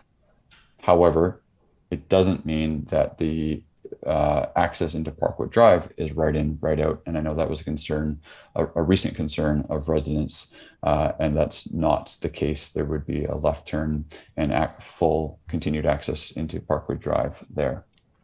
You also see in those yellow orange circles, indicative transit stops, which would be on the major routes within the site as well as along its boundary, connecting up with pedestrian and bicycle routes. I'll leave it at that for now. Next slide, please. Okay, parks and open space, same thing. I'm gonna start with the principles and show you some plans and then hopefully move on. The 3 key principles, fun for all ages. This is something that's dear to my heart in terms of creating spaces aren't just for kids or aren't just for adults, but looking to create a mix of amenities. And, for example, nature-based playgrounds that maybe the parents get involved too. This example in the little image there, multifunctional amenities, even art that's interactive, those sorts of things built into the parks and open spaces. A green refuge in the city, again, that's the Bowers district concept is really anchored in this idea of creating this layering of private and public spaces with a focus on green landscaping and minimal vehicular impacts. Paths, portals, and places, so that's for you urban design nerds out there, that's really just going back to some of the fundamentals of creating great urban spaces where we have these networks of paths that we go down, portals that we look through out into interesting spaces or view corridors, and in places where we can gather and enjoy. Next slide, please. Okay, so this is the open space network. Again, I'm going to try to hit some highlights. The main highlight for me is this long linear park network, which sort of changes in character along the way. So if you look at that green space that moves from the north, the top, to the south, the bottom of your image, let's just start up at Hammond Bay Road, and it starts as a narrower sort of greenway pathway off of Hammond Bay Road through the site. And it widens out into sort of a more urban plaza in the urban designation. And that is going to be one of the sort of north end high point of the site. And you'd have a view to the south across the rest of this linear parkway. And if you cross that street again, you open up into the main central park space of the site. And this would be a space to not only get around on those pathways that are you'll see illustrated better on a future image, but also have amenities sprinkled throughout, like playgrounds and seating areas and gathering spaces and lawn spaces and rich landscaping areas. And then down towards if you were going in line with Enterprise and Parkwood, sorry, I don't have a laser pointer for you, you have this east-west greenway across the site, which similarly would not only provide movement, but also amenities along the way. So that's that sort of core, and at the very southern tip of that, it opens up again in the bottom in that triangle, sort of a small neighborhood park feeding that highly residential area down the south end of the site. Two other things I'll point to. One is the darker sort of bluey green rectangle spaces. On the top right, you have one area which is currently a highly treed area with mature trees that the Gerke family has planted and stewarded. So that would look to be preserved as a more natural park space. And same as the sort of gateway off of Enterprise on the left-hand side there, on the west side of the site, another sort of green gateway into the site. The light blue areas are just indicative of sort of the built form, the courtyard approach, so looking to maximize open space on sites for green and usable open space. Next slide, please. So layered on top of the open space plan is what we call a blue-green strategy, which is essentially looking to merge the open space and parks plan with how we manage stormwater on site. And we had the fortune of working with Murdoch DeGrief landscape architects who specialize in sort of bridging the gap between landscape architecture and civil engineering on this project to help inform this. So you see all the green, that's all the area that we'd be looking to really maximize permeable space in the public realm. The arrows is sort of the general direction of the site in terms of what we expected drainage to the low points on the site. We've mapped out in an indicative way the approximate size and indicative location of future rain gardens in the public streetscape. So you see those in those dark blue dashes. You see a number of them along Uplands Drive as well, sprinkled throughout the site of different sizes. And then the turquoise boxes that you'll see around are also indicative of location and approximate size, but those would be rain gardens or swales or other sources of landscape-based stormwater management on private property. So this is sort of the blue-green approach to managing stormwater across private and public spaces, including streets, utilizing, as an example, rain gardens as a key strategy. Next slide, please. This is just a conceptual illustration, which I'm guessing is a little busy on your screen, of this central park space. at the north there is that street that we crossed after the plaza, if you recall. I'm probably way more familiar with it than you, so that might not make any sense. But essentially what I would point you to is that there's a long north-south pathway, and along the way you have paths branching out to add connectivity to the site. You have interfaces with with private spaces and courtyards of private development, and then you also have things like playgrounds and gathering spaces along the way. And at the bottom of your screen, it interfaces with that east-west greenway that goes from the Parkwood side over to the Enterprise side, and essentially it holds the whole development together by this greenway network. And just on the right-hand side there, it's just this idea of these pathways and greenways to the site where you're going to have these interfaces with private development. But I won't worry about the design detail right now. Next slide, please. And again, please. Okay, I'm only showing the principles on this one. In terms of sustainability, we did have Murdoch de Grief, as I already spoke to, in terms of green infrastructure and stormwater management. We also had Origin Sustainable Design and Planning as another team member who helped us put together a sustainability strategy for the Bowers District. And that focused on three main areas. The first is this idea of a green refuge, which really, again, this focus on abundant green landscaping and developing a rich tree canopy on the site over time. The second is green infrastructure, which I've already spoke to a number of times. And the third is high performance and healthy buildings. So we really wanted to lock in this idea of things like healthy building interiors, healthy building materials, waste reduction, and STEPCO performance and high performing buildings. In the interest of time, I will move on. Next slide, please. And again, okay, placemaking. This is sort of loops back to the concept, and I think this is maybe my last slide. And to me, this is, again, if we're going to look to what's unique and what we've tried to do with the Bowers District as a plan, as well as a concept and as an idea that we're looking to move forward with, are these sort of three principles. So the first one is landscaping as a focus. So I'm just going to sip a drink here. So that's incorporating abundant and diverse tree plantings on streets and parks and on private land, integrating rich and high quality soft landscaping, again, in those areas, and utilizing that to define edges and gateway areas into the district to help, again, this is the idea of place making. Number two is elegant natural aesthetics. So this isn't looking to create a uniform look per se, but it's to create a consistent and coherent design aesthetic that focuses on elegant, quote unquote, green building aesthetics. So using natural, substantial building materials such as masonry, stone, wood on the facades. You can see an illustration there. And then expressing really a unified contemporary architectural concept.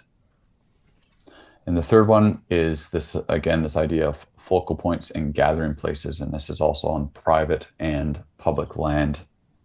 So you saw the big focus on greenways and opening up into park spaces and gathering spaces along the way.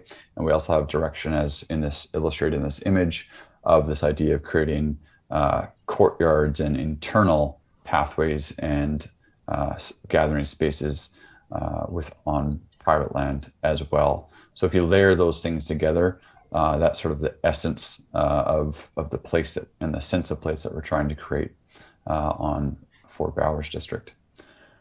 Next slide. That's it.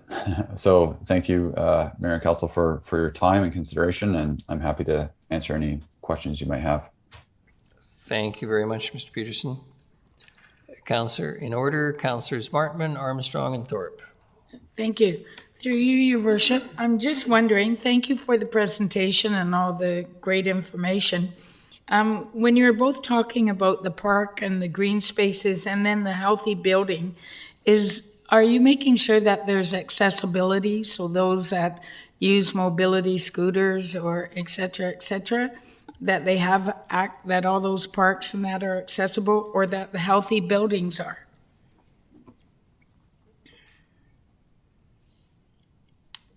Thanks for that question. Well, first of all, I'd commend the city for their very extensive policy and bylaw framework on a number of these topics, which would actually require us to meet exactly what you're asking about. But yes, we do have policies that relate to age-friendly intentions for both housing and infrastructure. So the short answer is yes. Thank you. Councillor Armstrong. I have a few questions here. In full disclosure, I live in Parkwood, so obviously I've heard a lot of concerns from the neighborhood.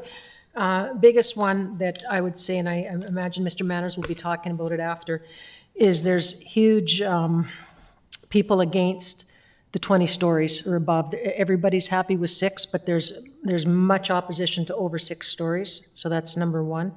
Number two, again, obviously, is traffic. That came up numerous times. I think that you've addressed some of those issues. They're very concerned, though, about the congestion that's already happening on Turner Road, and they don't think Turner can take that much more, and that's what's going to happen with the way Parkwood is going, according to what I've been told, so I can't confirm that or not. My other point is that right now the 2 schools are well over capacity in the catchment area. And our Sandstone development, they're setting aside parts of, I think it's 5 acres for a school. Are you making anything like that so that there's a place for the school to actually be? Because right now there's no capabilities in that area for any kids to go to the school.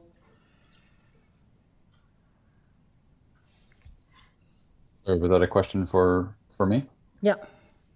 No, that hasn't been talked about by or brought up or requested by the city or the school district, and it's not something that's typically driven by the developer. I'm just saying that is a big concern that I've heard. I'm just throwing out all the concerns, so if it does go forward, I'm sure it will show up at the public hearing, but that's another one. There's another 2 points that were brought up, and that would be the need for additional, is there going to be a need for additional fire equipment? Because if it does go 20 stories, do we have the equipment that can do that in that area? Because right now, I believe the answer is no, based on our times. So that was another big concern that was raised. And then the last one was, again, we'd need additional firemen and police officers, which is not, we never think about. So because with each additional groups, we have to add, I think for every 600 or 700, you need to add a police officer and probably a fireman, which then goes to property taxes. So just throwing those out so you're aware of the issues that came to me, and I'm sure you'll hear others. Thank you. Councillor Thorpe. Thank you, Your Worship. Through you, I'll have more comment to make when we get into debate to a motion. But I do have one specific question, a detailed question to the delegation. And you don't need to go back in your slides, but it was under 5.3, Transportation Network Plan. And I'm just curious, the egress from the property out onto uplands. We've heard concerns, as Councillor Armstrong mentioned, about using Parkwood as a cut-through. And your diagram shows right in, right out. But I can't see what is going to stop traffic from simply going across, coming out of the development, going across uplands onto Parkwood, and then using it as a cut-through. Am I misreading the diagram, or is there some way that you plan to prevent that? A detailed design for that intersection yet, but it would be, a physical barrier to prevent that movement from happening. Sounds like somewhere else we know. All right. As I say, I'll have more comment later. Thank you. Councillor Gesselbrock.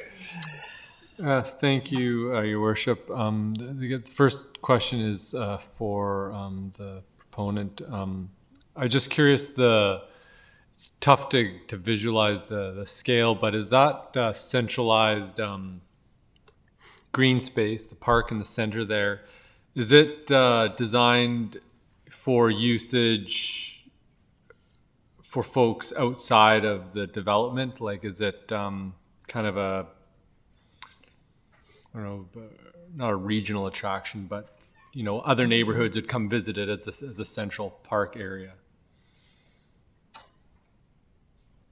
I would say that it's be designed at sort of not the regional level, but certainly at the wider neighborhood level. It's definitely not designed just for internal use only. It's a public park, and it's meant to be a place where people come and visit and enjoy not only the public park space, but also the private shops and services that we expect to attract in this sort of unique, more boutique location. So I hope that answers your question. Great. Yeah, I think outside of the neighborhood would be the appropriate way. Definitely not regional, but yes. Thank you. Councillor Bonner.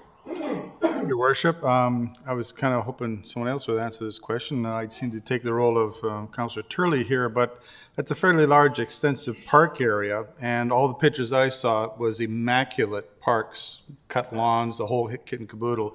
Who's going to pay to manage that parks piece? I would, if it's a public park, Councillor Bonner. Once it's dedicated to the public, likewise the roads. This is not a Bearland strata. This is a plan for a community, and just as every other road in a subdivision becomes the property of the city, so will the public parks, unless I'm completely misreading this. And if Mr. Lindsay or Mr. Holm disagree with me, they'll say something. And they're not, yet. Mr. Holm. Through your worship, just to clarify, at this stage, we haven't entirely determined what components will be dedicated publicly. And as the applicant indicated, there's a gradation between the public and private held plaza areas. So there would be some dedicated park, but there would also be some privately held and maybe more urban form park areas. So they'd appear to be park, or there'd be a blend between the private and the public. If I'm not mistaken, I'm looking at the open space network plan. We have public green parks, we have public parks, which I assume will be open to the public period. And we also have public plazas, again, which would be open to the public, I'm going to assume. But then we have indicative private open space, and that, I assume, would relate to condominium development surrounding those areas. And there appear to be several of them, but they're not the largest portion of the parkland. Am I correct in that? And the applicant could probably speak better to this, but we've talked about, I'm just looking in the report for the area that we've identified, but percentage-wise, but I believe we had 30 hectares of, I'm just going to thumb through the report and try and find it, but I believe we had 30 hectares of dedicated public park proposed, or sorry, of open space proposed, and 15 of that, 30% of this, here it is. The plan proposes approximately 30% of the site as open space, which includes approximately 15% as publicly accessible parks, trails, plazas, and open space. So some of what you're seeing could be within rights of way rather than dedicated to the city. So we've yet to determine. That would be through subsequent approvals, through rezoning, and subsequent approvals following to determine which portions, how they were maintained, and which portions were dedicated to the city, and which portions were maintained within a right-of-way, potentially privately. And all of this will be subject to council's approval at some point. Yes, that's correct. Thank you. Councillor Bonner, any other? Well, yeah, it was just, the reason I was asking is typically we are fairly open-ended on our parks in terms of the maintenance. You know, we cut around the trees, we don't trim right up next to them. There's a couple of odd parks that we do, like Maffeo Sutton, City Hall, that type of things. But it seems to me that from a person who has done this for a living in the past, as running maintenance companies, that's a full-time job for about 4 people. So if we were to maintain all of that, that would be a significant tax hit, and it would be my problem here is that we specific tax hit on Parkway that is readily available for the people there, but not necessarily readily available for other people who are not trimming parks like that one, sort of thing. That's my only concern here. But again, this is just beginning stuff. I like the proposal. Used to work there, so I'm fine with it as it's coming forward. Thank you. Councillor Armstrong and then Councillor Gesselbrook. I just wanted to follow up again on what Councillor Bonner said too, because not only that, but is there going to be an irrigation system in, because we put all these trees in, and if we're not getting the rain, are we going to have an irrigation system, and who's responsible for that? Like I know dealing with the one off of Jingle Pot, the neighborhood had to put their own irrigation system in and they pay for it. Same thing in Parkwood. We pay for all the maintenance of our park. We do it ourselves because the city can't do it. So I think that's a really valid point. We build these parks, but there's no maintenance of them. So it falls onto the neighborhood. So I think when we're looking at these, from my perspective, I would like to see when they say that this is going to come in there, and it's just like Councillor Bonner said, in order for these parks, we're going to need 4 additional park staff so that we know what is going to be the overall, and we're going to need this many more police officers, this many more firemen, we might need another fire truck, because that does come back to us, not to the developer, it comes back to the taxpayer. So I think those are points that we need to start looking at, and not just this one. I said the same thing on Sandstone, so it's not like I'm picking on you, because I do think the concept is good. I myself prefer the 6 stories versus 20, but that'll be a discussion once I hear more information. Thank you. Thank you. Mr. Rudolph. Thank you, Your Worship. I haven't been involved in the development of this case, but I can say that there are examples I'm familiar with where if there's a higher standard for parks in certain urban areas, you can assign a tax to that area that would help pay for those extra amenities and that type of thing. So I've seen how we've done that. We had a tremendous waterfront park system in a village that we built in Pitt Meadows, and that's exactly what happened. It was at a higher than average municipal standard, and the community was asked to pay a little bit more in a levy. So we could certainly unpack that a little bit more for council. Thank you. Councillor Gesselbrook.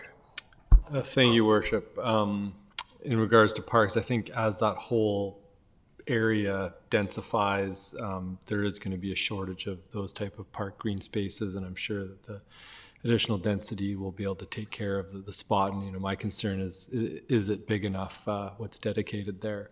But my question is more to staff. I'm just trying to piece together the process here with what does this mean by amending the current official community plan and adding this to it as this development plan to the OCP, the old OCP, and then what does that mean going into the new OCP, and just the timing of everything, and I guess for something like at this scale, the appropriateness, spending some time at the GPC or whatnot to discuss it a bit more depth. But yeah, just first on the process of what does it mean going to the old OCP as we transition into the new Reimagine process. Thank you, through your worship, to Councillor Gesselbrook.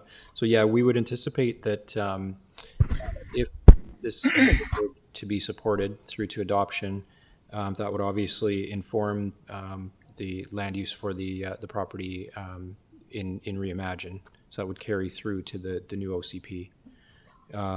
So if council were to deny the amendment application, the subject property would be assigned a land use designation through the Reimagine process. It wouldn't have the fine grain. It would be a general designation. It wouldn't have the fine grain detail that you're seeing here, and we wouldn't be applying the same level of detail in the way that has been to the urban design principles and the other development policies that you've seen explained here by the applicant tonight.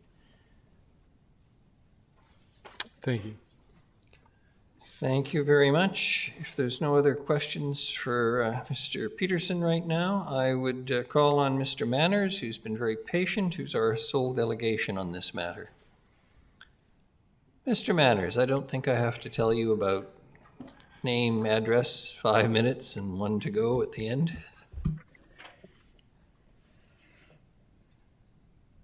Good evening, Mayor and Council. My name is Bill Manners. I live in Nanaimo at 6597 Applecross. I am speaking tonight on a request to defer this motion, this plan. And it's all about process. On May 1st, 2020, Green Thumb Nursery presented to council information about the Green Thumb plan. Sessions were held online, in person, and an event on the rugby club. There was large opposition from members of the community, including members of the Neighborhoods Association. One of our main concerns was a traffic impact assessment that was requested by the proponent. It was not included in the data, so it was requested. I got a copy of it. It has no mention of Applecross Road on any of the diagrams. If you dig into the proposal, and it's quite lengthy, you will find some data. The TIA, the Traffic Impact Assessment, also states that Nanaimo 19A Hammond Bay Road, Aldridge Road intersection is under-designed for current traffic flows, yet alone an impact of that many new households. What's building? The Bowers District Master Plan was added November 19th, 2021 with no notice given. The first I heard about it was last Thursday. Being the person that receives all the emails for the Dover Community Association, I can say the last time we got a letter on this was September 3rd, 2020. Since then, there's been no consultation with the community. The name change is confusing to a lot of the residents.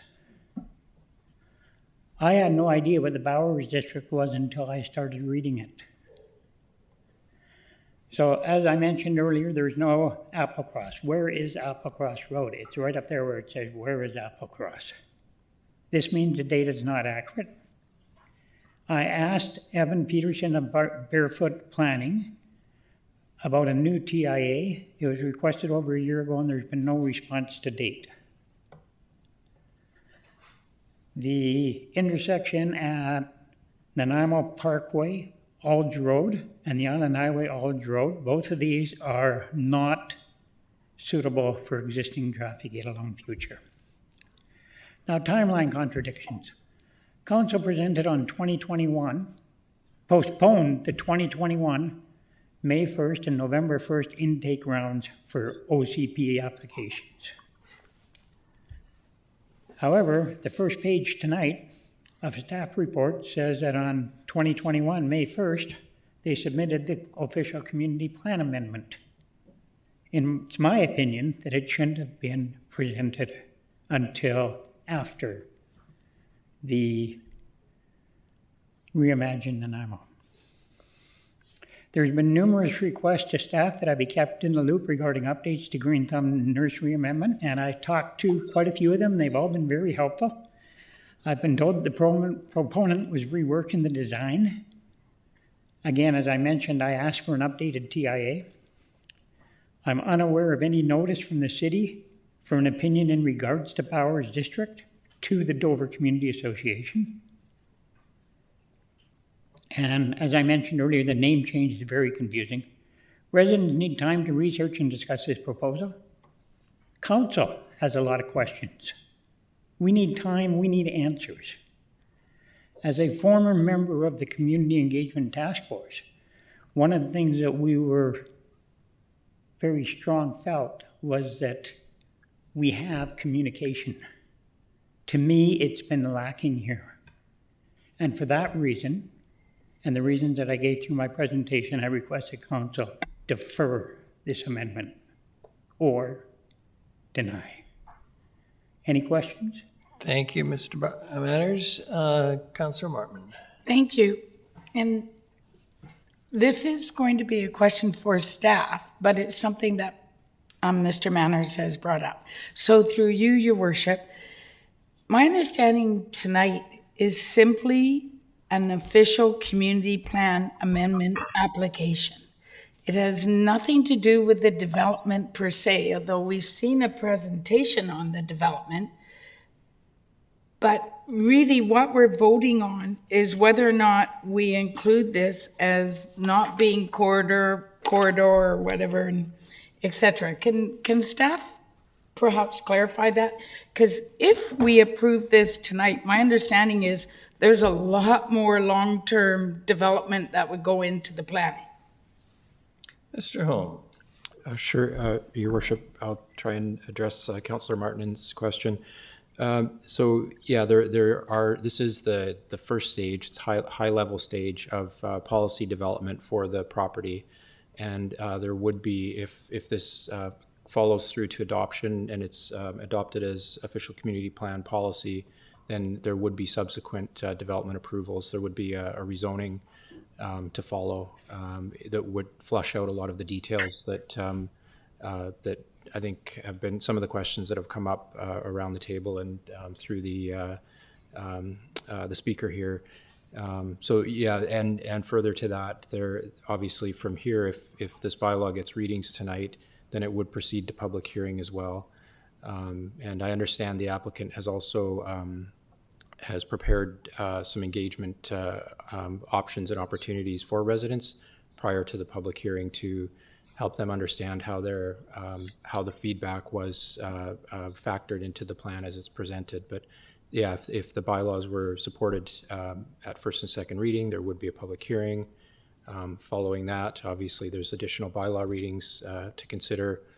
If it's adopted, then following that, there would be a rezoning application potentially in the future to dive into the details more there. Thank you. So if I may, so in a manner, Mr. Manners, it is being deferred. If we were to pass first and second reading, there's still more time before it goes before a public hearing in which we hear more from the public. So that's just my response. Thank you. Just to answer that, the information that was presented to us at the rugby club is completely different in a lot of ways to what we're seeing tonight. So it's my belief that this is a new OCP amendment which council voted not to receive in the year 2021. And if I may, that is a point. We approved, we went forward with Sandstone because they had been before councils, previous councils for decades. This one has just become for us this year, May 2021, through your worship to staff. How is this impacting our current Reimagine Nanaimo OCP, and what would it look like if it was delayed? Mr. Holm. Thank you, through your worship, to Councillor Martman. So there is an error in the staff report. The application was not received in 2021, May 2021. It was received May of 2020. And then there was consultation following that and referrals to neighborhood associations. So it has been in the works. So it's not impacted by the by council's direction to not take additional official community plan amendment applications in. It's been in process prior to May 1st, 2021. Council, of course, can consider the application as requested. As I think I tried to explain earlier, if Mr. Lindsay might want to add to that, but if this application were approved as proposed, following bylaw readings, public hearing, subsequent readings, adoption, then the land use policies that are proposed here would be incorporated into Reimagine Nanaimo as the new as part of the new vision for the city specific to this property. There would be the master plan. I think I'll touch on too, I think at this point, and there's going to be more discussion with council towards this, but the proposal is not inconsistent with scenarios that are being considered through Reimagine. And the applicant's been engaged in that process, has been following along, similar to what you heard from Sandstone. They're following along the process, and I think you heard maybe the speaker here speak to the fact that that they've been engaged in that. And then, so that's if council were to adopt it. If council were to deny the application, then again, there wouldn't be a master plan sort of overlay, that level of detail for the property, and there would be general land uses, future land uses assigned to the property through Reimagine, but they wouldn't have the detail that you're seeing here as far as the urban design and development principles that the applicants laid out. It would be general policy assigned through Reimagine. But what we're seeing at this point, the proposal is not inconsistent with scenarios that we're exploring through Reimagine. Thank you. Councillor Thorpe. Thank you, Your Worship. And again, this is not to Mr. Manners, but it's a follow-up to Councillor Martman's question, because I would like clarification. When I read the staff report, the takeaway I got from this is that should we approve this amendment tonight, one of the main things that we would be doing is giving council approval to the greater density in certain areas of the land for high-rises, which are not currently part of the OCP. So if we approve it tonight, we're saying as a council, basically we're okay with greater density through high-rises. Am I correct, staff? Your Worship, I think not to put too fine of a point on it, but just on the point of density, we would note that the current application is actually consistent with the current OCP policy, which has a range of about 50 to 150 units per hectare. So there's no change to the overall density. What's proposed is a change to the building form for a portion of the property. Right. And you've heard tonight kind of a detailed explanation of the majority of the site would have continue to have 6-story buildings, a max, which is what the current OCP policy supports. Some areas on the west side, generally I'll describe as the west side, closer to Heaven Bay Road, could possibly have buildings higher than 6 stories. So that's what I would, if I had to boil it down, that's the most significant change from your current policy. So the height of buildings is a significant factor for me, and that's one reason that I hesitate on this. But again, if a motion's on the floor later, I'll have further comment. Thank you. Sorry, Your Worship, I meant to say to Councillor Thorpe's point, it's the bylaw. If you do it tonight, you're not approving it. You're just giving first and second reading.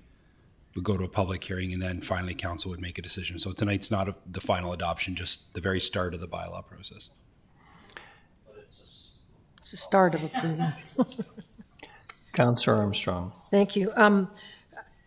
Going along with what Mr. Manners had said, I've heard the same thing too, that when it was put in as Bowers, nobody knew what they were talking about, so nobody paid attention, because all the previous, and I went and checked them on the news and whatever, has always been related to the Green Thumb. So I think that's a really important distinction that has to be addressed, because I went out yesterday, I asked my father and some others in the neighborhood, they had no idea. They said, well, we don't know what Bowers is. I said, well, it's Green Thumb. He says, well, why didn't they say Green Thumb? That's how it's always been discussed. So I think that, to me, it's almost, what I'm hearing from people, it's almost like a slippery slope for there. I myself will not be voting in favor of 20 stories, so I'm going to vote against this amendment now, because I just won't be. Thank you. Your Worship, I would just remind council, if they don't have any more questions for the delegation, we should have them sit, Just about to say that. Councillor Gesselbrock, you have questions for Mr. Manners? Thank you, Mr. Manners. Thank you, Mayor and Council, for your time tonight. Councillor Gesselbrock. No, I don't know how that got on. All right. Councillor Hemmens, do you want to make the recommended motion so we can have something to debate? Please. Sure, I would.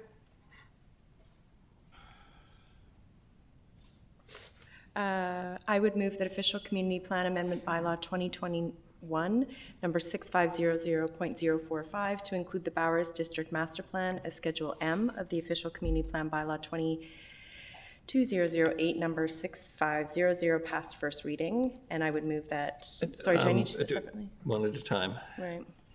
Sorry. I know we're all getting tired. Councillor Turley seconds. All those in favor? Councillors Martman, Hemmens, that's second reading, correct, Miss? Councillors Martman, Hemmens, Krogh, Brown, Bonner, and Turley. And opposed, Councillors Armstrong, Gesselbrock, and Thorpe. Motion carries. Thank you very much. Councillor Hemmens. Thank you. I would move that official community plan amendment bylaw 2021 number 6500.045 pass second reading. Seconded. Councillor Bonner. Councillor Hemmens, do you want to speak to it? No. In order, Councillors Brown, Thorpe, and Martman.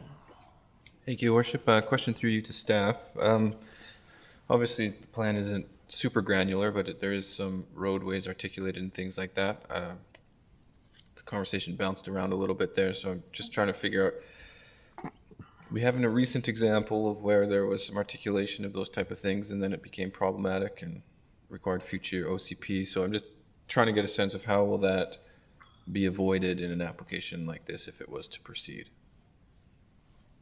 So I guess my question is, at the highest level, we've got some big lines on a rectangular shape, but as we go through to the rezoning and things like that, if it becomes that that's no longer viable or makes sense to do it elsewhere, how tied are we to that plan without an OCP amendment?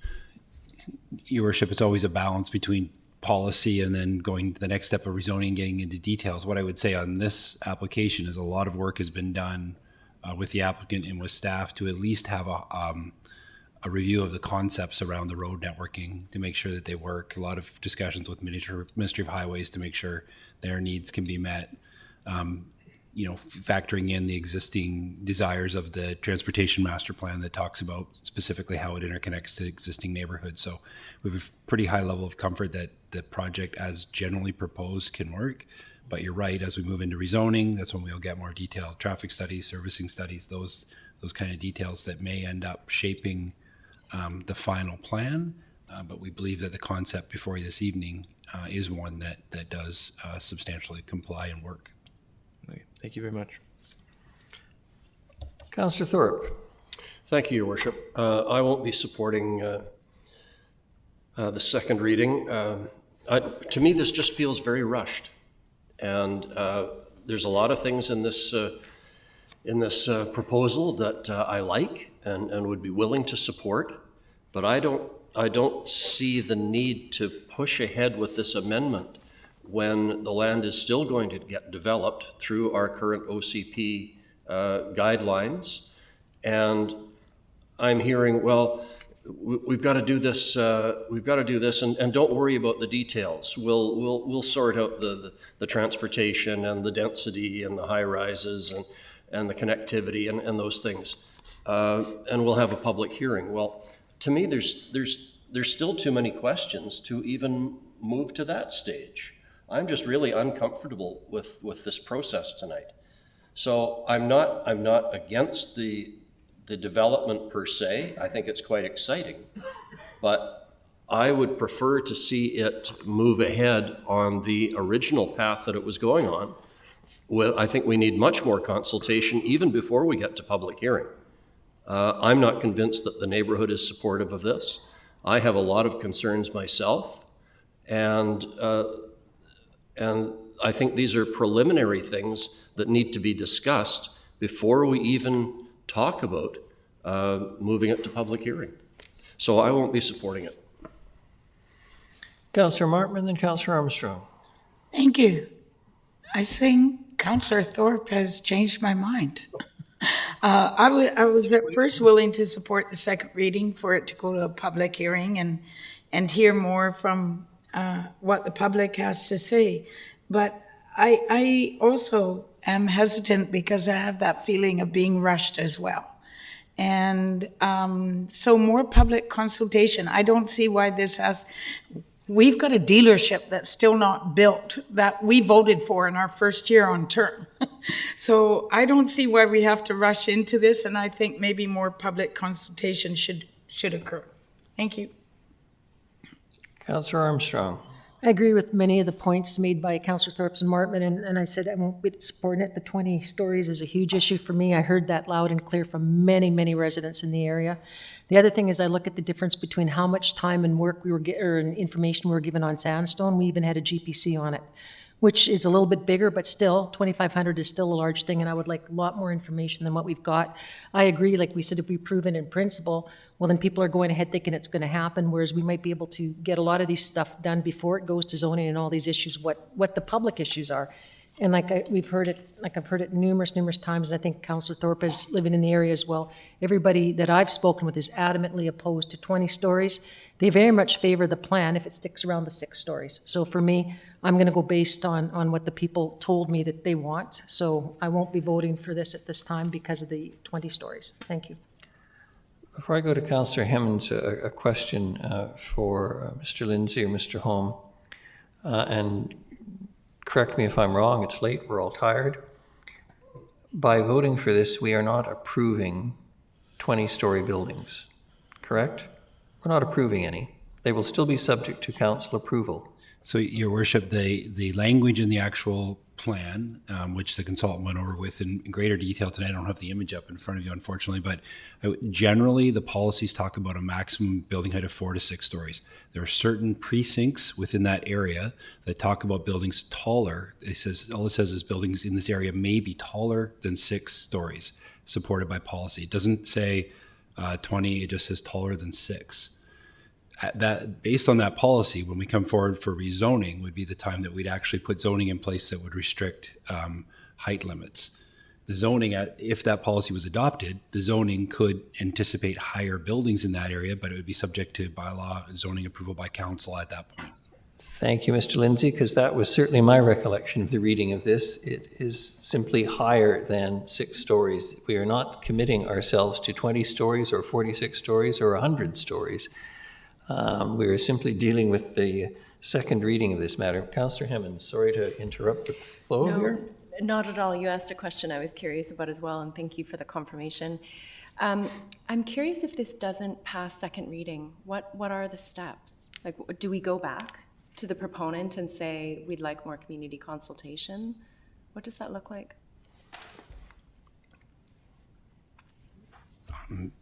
Your Worship, in the absence of further motions or direction from council, if it's defeated, the bylaw is defeated and dead on the table.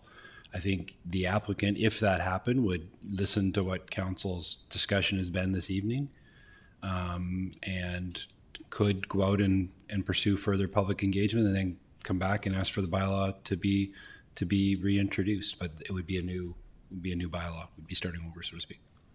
Thank you, Mr. Lindsay, again confirming my understanding of our process. So I'm happy to see this go forward in second reading tonight and go out to the public for further consultation and clarity around the plans. Thank you very much. Councillor Turley. Thank you, Worship. A couple of points. Number one, to Councillor Martman's comment about feeling rushed and Councillor Thorpe feeling rushed. I don't know what the definition theirs is of rushed, but a year and a half, in my opinion, is not rushed. So, because we did hear from staff tonight that it wasn't first brought to us May of 2021, it was actually first brought May of 2020. And like other proposals that we've seen and worked with, the first rendition is not necessarily the one we go with. There's changes to it, as Mr. Manners indicated, significant changes, and that may have been a result of consultation with the public at the time. I wasn't there, and I don't know if any of my fellow councillors were at those meetings or communicated. And sorry to pick on you, Councillor Martman, but the comparison you made is I'll call it unfair, because there were many mitigating instances that caused the delay of that property to be developed, and they're still there. Supply chain not being the least of them. So, thank you. Thank you, Councillor Turley. In order, Councillors Brown and Gesselbrock. Thanks, Your Worship. I will be supporting this proceeding to, hopefully public hearing. I'm not necessarily seeing or experiencing the same sort of feelings around feeling rushed, because the existing OCP has the same, I think corridor, it is getting late, but it's corridor, which has 50 to 150 units density target. I think what we're witnessing here is a more comprehensive vision that contemplates in certain areas some higher buildings.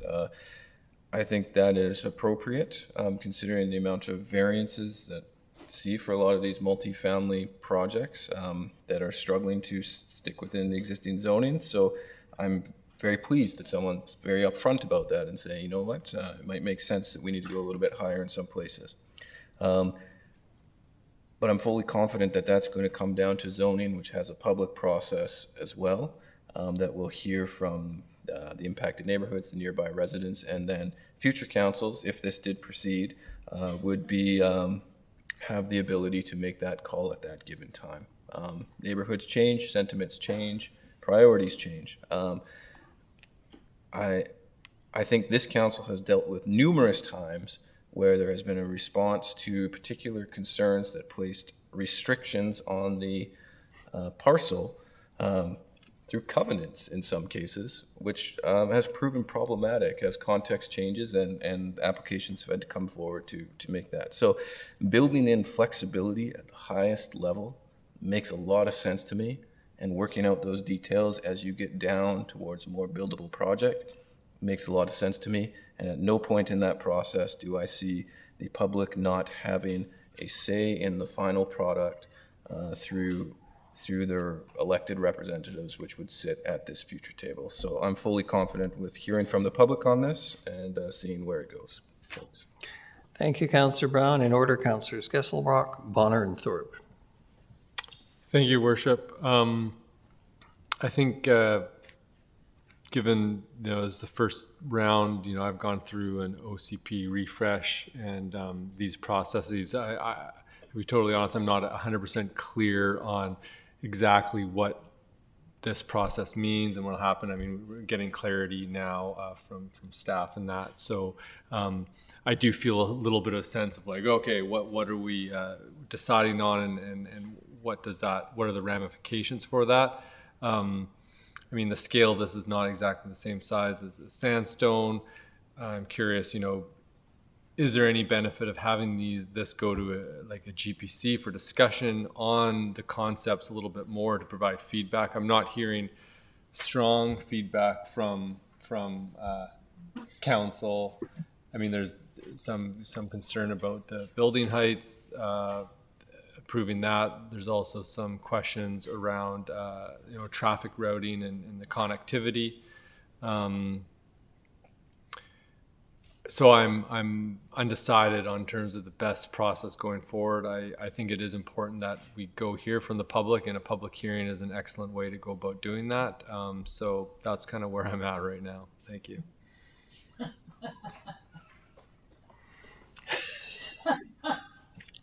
Why does the term mulberry bush come? Councillor Bonner and Mr. Lindsay, sorry. Sorry, Your Worship, I didn't mean to interrupt. Before you move on to vote, I have a more fulsome answer to Councillor Hemmond's question earlier about what happens if the bylaw is defeated.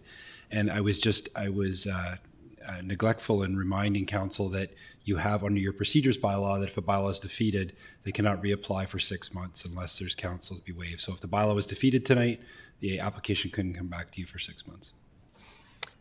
Thank you very much, Mr. Lindsay, Councillor Bonner, Thorpe, and then back to Councillor Gesselbrock.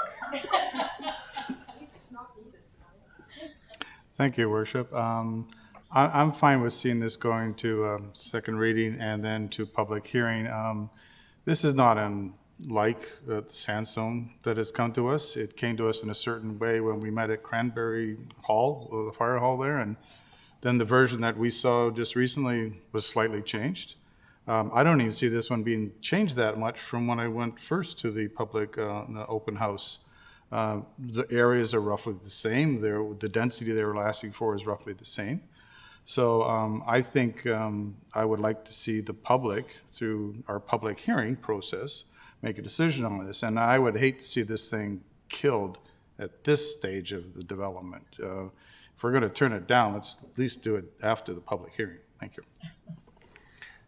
Thank you very much. Councillor Thorpe. Thank you, Your Worship. Sorry to prolong this, but I can't, excuse me, pass up the opportunity to debate with my good friend, Councillor Turley. I do feel rushed, and although this isn't on the same scale as Sandstone, I have to compare the two processes. And Sandstone, how many iterations did this council and previous councils see? How many public meetings and fora were held to get feedback, to tweak things? And as a result, now that it's going to public hearing, we have a fairly definite plan and vision of what they're proposing, which I'm quite comfortable to debate. This, I don't feel, is ready to go to public hearing. Basically, this is close to the first time that council has seen any type of detail on this proposal. So I have serious questions about the transportation aspect. We're talking about probably a minimum of 2,500 units. I have a lot of questions about where those automobiles are going, because they're going to be automobiles. And we can talk all we want about green space and village green concepts and things like that, but there's going to be a lot of traffic. And there are unanswered questions about that. The height, I'm sorry, I come back to that, but we're opening the door for higher than 6 stories. And I don't think the neighborhood has had a chance to weigh in on that, even in a preliminary manner. So if it means giving 6 months, that to me is giving time to get some of those details and questions answered, so that when they do come again, they have something much more concrete and much more definite to proceed to public hearing that people can talk about. That's my position, so thank you. Councillor Gesselbrock. Thank you. Well, this has been very interesting, but I am concerned that council's tired tonight, and perhaps, and I mean this in the kindest way possible, because even I'm beginning to doubt what I think I understand about how the public process works. But having said that, this is an official community plan amendment bylaw. It does not determine or predetermine what exactly will go where on this site, and I see Mr. Holm nodding sagely, at the appropriate time. We are not going to public hearing next week or the week after that or on Christmas Eve. The public will certainly have its opportunity, and I appreciate Mr. Manners' concerns raised on behalf of folks, and I share his concern. You know, changing the name slipped by a number of people, I'm sure, and I appreciate Councillor Thorpe's position. But this is a staff recommendation who have been working with this developer, which is not a bad thing, notwithstanding what some people earlier may have suggested. This is how communities are built. They actually work with the people who build things in our community. It's not an untoward or unfavorable or disgusting practice. They have concluded that this is a reasonable step forward in developing this site, which is, with respect, ripe for development and appropriately developed. And in terms of a general concept, which is all I'm supporting tonight, this looks pretty good to me. This envisions the kind of urban node, if you will, that I would love to see around this city.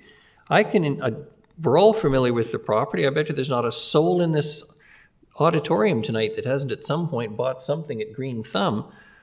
You wouldn't even need a bicycle to get from one end of this quote-unquote community or node to the other. You would be in a position to walk on greenways, pedal your tricycle if you're old and senior, or ride your scooter.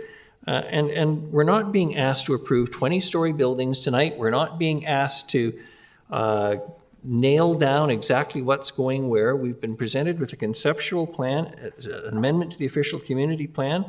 The public will have its say. If the public's opposed to this, we're going to hear it, and then we as council will have to make the decision that we think appropriate on behalf of the citizens. But this is way too early to throw a project of this magnitude and the expense that goes into it for a further 6 months, to throw it off the rails. With respect to council, time is money. And we have worked hard to bring stability to this community, to ensure that people will invest appropriately to build the housing, which we also desperately need.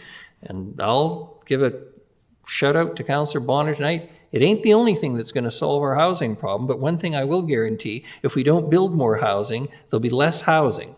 That's fairly obvious to me. We're not going to have the housing, whether it's expensive or inexpensive or becomes tomorrow's housing.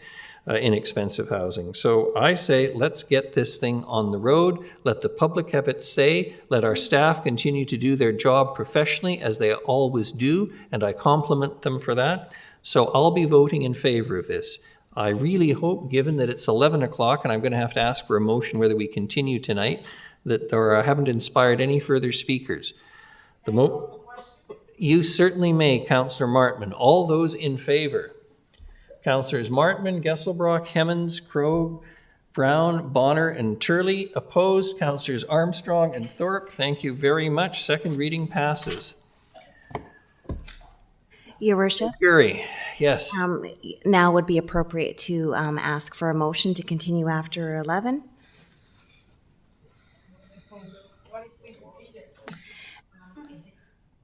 If it's defeated, then the meeting is adjourned. Your Worship, we have an important budget bylaw to approve tonight before you.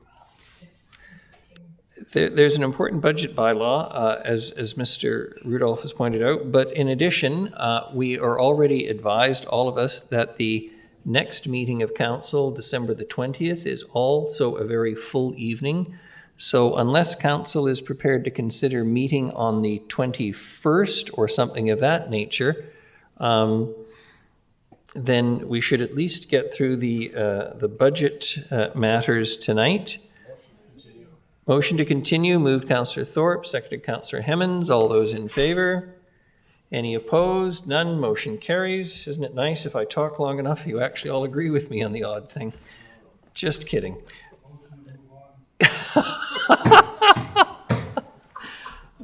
The next item is official community plan amendment application number OCP 9830 Mackey Road.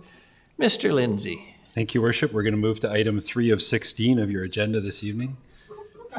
And I'll turn it over to Mr. Holm for a very brief introduction. Very brief. Thank you, Your Worship. This is Suncor Energy requesting an official community plan amendment to property at 30 Mackey Road, amending the official community plan from neighborhood to light industrial. I guess if you could bring up attachment A, that would be helpful. The amendment would also amend the Chase River neighborhood plan from low to medium density residential to service industrial enterprise area to be consistent with an existing industrial use and support future plans for development of the property. You can see it on the screen overhead. Council recently approved January 2019 an OCP amendment application for an adjacent parcel to recognize another existing non-conforming industrial use of mini storage in that case at 40 Mackey Road. The property owner intends to continue operating the business and for the foreseeable future would like to make some improvements to the site and needs to, in order to do so, would need to rezone the property, which necessitates an amendment to the official community plan. Should council support the official community plan amendment application through to adoption, the applicant would then follow with a rezoning application. Staff support the proposed amendment given the compatibility with adjacent industrial uses and the opportunity to sustain employment and the suitability of the site and location for light industrial use. And as well, it aligns with the recommendations of the land inventory and capacity analysis developed to support Reimagine Nanaimo. And that's all I have on this one. Thank you. Thank you very much. Councillor Gesselbrock. Thank you, Worship. The site currently, it's like a fuel station for commercial vehicles. And sort of the designation, the industrial designation, basically they expand that operation there, or is it just correcting the current operation? If I can, through your worship, yeah, the applicant proposes to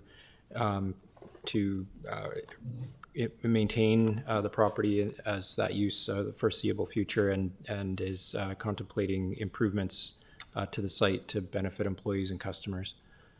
Yeah, I guess my question, like there's a marsh kind of right behind it. I don't know if the soil is contaminated after you're using it for that purpose or not, but it just, yeah, I'm a little bit concerned. So, Your Worship, I'd say regardless of the OCP designation, any development on the site, in this case additions in the future, would still be subject to our environmental site setbacks and review. So if you're talking about future development, it would still be evaluated before any permits were issued. Mm-hmm. Councillor Turley. Thank you, Your Worship.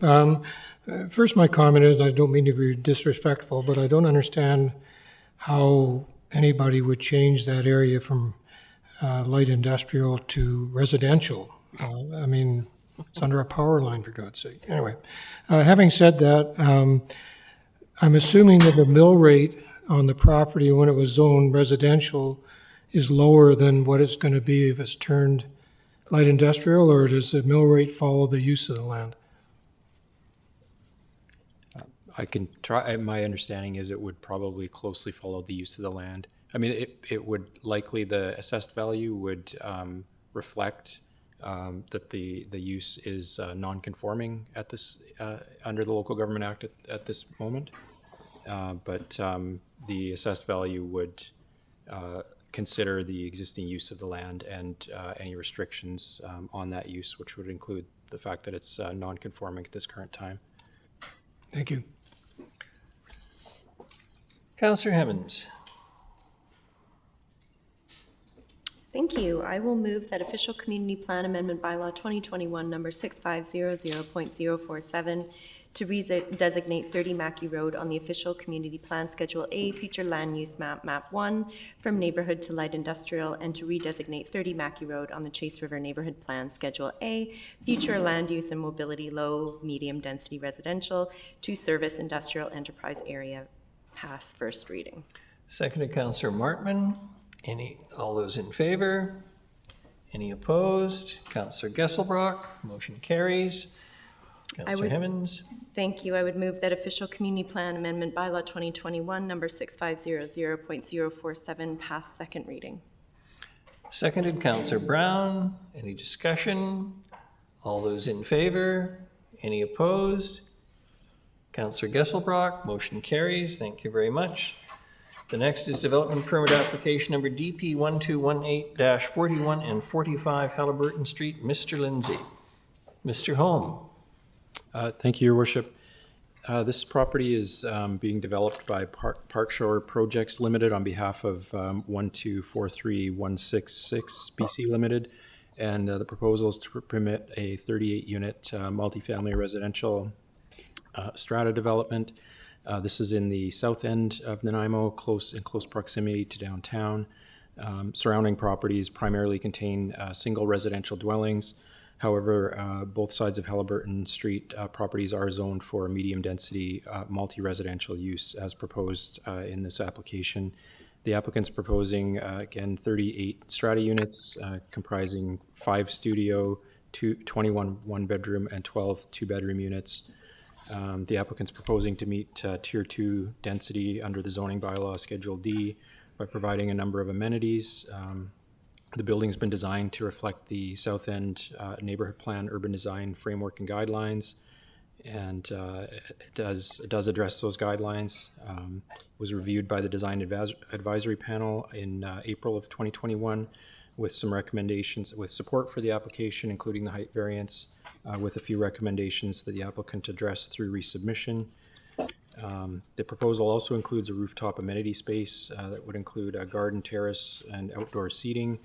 A number of variances are proposed, including a height variance from 14 meters to 15.76 meters, a reduction in the minimum front yard setback for an underground parking structure from 1.8 meters to 0.9 meters, and a reduction in refuse receptacle setback from 3 meters to 1.45 meters. The height variance is proposed in order to accommodate the building's design and rooftop amenity feature. The zoning bylaw exempts rooftop access staircases and equipment from the building height calculations, but there is no height exemption for guardrails that are required to encompass the rooftop amenity space. As such, the proposed building height is measured to the top of the guardrail, necessitating a height variance. The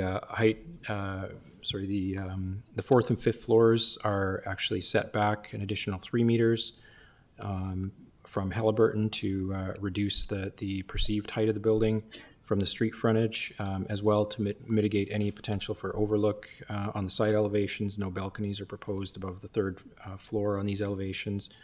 And the rooftop guardrail is further set back 2.5 meters from the edge of the roof. Given the efforts to reduce the massing and address potential for privacy issues, staff support the proposed height variance and the development, which is consistent with the applicable design guidelines. Thank you. Thank you very much, Councillor Armstrong. Thank you. In regards to the email received today, where there was concerns raised about the height and shadowing, because people in the community there actually grow their own food and they're concerned of loss of sunlight. Was there a shadow study done on that, and would it impact on their ability to continue growing their food? I'm not 100% sure if there was a shadow study done there. The building, the main massing of the building does substantially comply with the height requirements of the zoning bylaw. The additional height is really to accommodate the guardrail, primarily for the amenity area. There's a small portion of the building that is over height, but yeah, primarily the building complies with the height requirements. That's good, thank you. Fair to say that horse has left the barn. Councillors Thorpe and Turley in order. Thank you, Your Worship. Through you to staff. I've, like maybe other councillors, have heard some concerns about this development, especially regarding the height variance, although it's only, I think, 1.7 meters. But I'm curious, in the staff report it references design of the buildings meet the intent of the South End Neighbourhood Plan Design Guidelines. Has there been any feedback from the South End Neighbourhood Association regarding this project?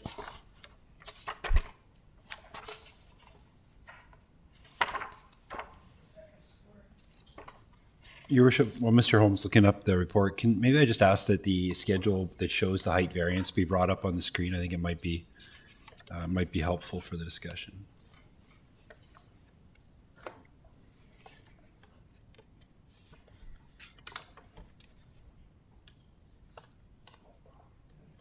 Sure, I don't have notes regarding, we would have sent the application to the South End Community Association for information, but I don't have notes on what information we received back. Okay, thank you.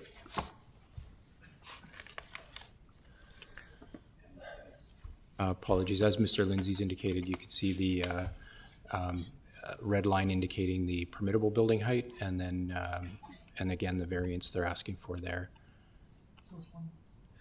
So it's very hard to see on here, Your Worship, but it's right below what we describe as basically that parapet right at the top of the building. There's a red line there. So the portions of the building that are above that require variance are largely what you see there as the railing around the open space on the top.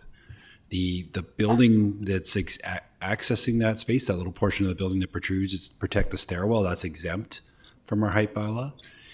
If council were to deny the height variance, we could see substantially the same building, which would not have an amenity space on the roof. And to the question about overlook and impact on, I forget who asked the question about impact on neighboring properties shadowing, I think Mr. Holmes spoke about how the railings itself have been set back from the building front face, so that even from the ground you would not actually be able to see the portion that's projecting above the roof. Councillor Turley. Thank you, Your Worship. Through you to Councillor Armstrong.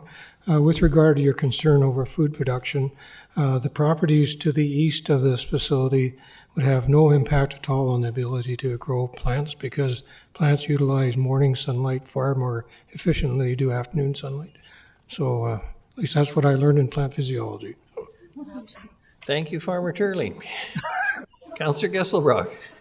Thank you, Your Worship. Yeah, I'm not a big fan of height variances in this case because of the roof style, and it's like basically the railing that's above it. I think that this is appropriate, so I'm in support. Thank you very much. Councillor Bonner. Thank you, Your Worship. Further to Councillor Turley and the vegetation issues, I had a question regarding north side green wall. And if you want to talk about something not getting sun, it would be that one. Do we know? I couldn't find what type of vegetation they were planting on that green wall on the north side. Unless it's plastic. I'm not sure it's going to live. Your Worship, I don't know if we have that detail, but there's a number of climbing vines, I would say, that we've used in other locations. Climbing hydrangeas, for example, I know have been used on some installations and do well on shaded wall faces, but okay. we certainly would have taken that into consideration when looking at the landscape plan. All right, thank you. Councillor Hemmings. Thank you, Your Worship. I would move that council issue development permit number DP1218 for a multifamily residential development at 41 and 45 Halliburton Street with the following variances. To increase the maximum allowable building height from 14 meters to 15.76 meters, reduce the minimum front yard setback for an underground parking structure from 1.8 to 0.9 meters, and reduce the minimum refuse receptacle enclosure setback on the north property line from 3 meters to 1.45 meters. Seconded, Councillor Bonner. Any discussion? Seeing none, all those in favor? Any opposed? None. Motion carries. Thank you very much. The next is bylaw notice enforcement amendment fines for Brecon Boat Ramp Facilities Regulation Bylaw. There's a mouthful. Ms. Gurry. Thank you, Your Worship. The next three bylaws are basically a domino effect. By amending one, it requires amendments to the subsequent two. So before you this evening is the Brecon Boat Ramp Facilities Regulation Amendment Bylaw, and it is to remove the fine and fee schedules and update the violation and penalty language. And then that subsequently requires the bylaw notice enforcement amendment bylaw to be amended to add the fine schedule associated with the Brecon Ramp Facilities Regulation bylaw, which then will require the fees and charges bylaw to be amended to replace the fee schedule and add the Brecon Boat commercial permit fees. So should you approve the first bylaw, then the second, then the third would require those three readings. So that is before you this evening. And if you have any questions, I'd be happy to answer. And Ms. Robertson and Mr. LaBerge thankfully aren't here this evening at this hour to answer your questions. So myself and Mr. Lindsay will have to do if you have any. Councillor Turley. Thank you, Your Worship, through whoever on staff wants to take a stab at this. So boats that are tied up and kind of left there, how easy is it to track down the ownership of those vessels? Your Worship, and we have some very recent experience to fall back on when answering that question. So if a boat's been abandoned and the last registered owner might be a number of years ago, it can prove very difficult to track down who currently owns that boat, for sure. Okay. So is... Sorry, Councillor Turley, I was rushing you off. That's okay. So is it a significant issue where people just leave their boats abandoned at Brecon? I wouldn't describe it as a significant issue. I think the incident that's happened the last couple of weeks just highlighted the need to update our bylaws. And as you know, we've been going through, and Ms. Robertson's been leading that charge and just updating our bylaws. And part of that is migrating the charges to our appropriate bylaws. This is just one of many that we're bringing forward. Okay, thank you.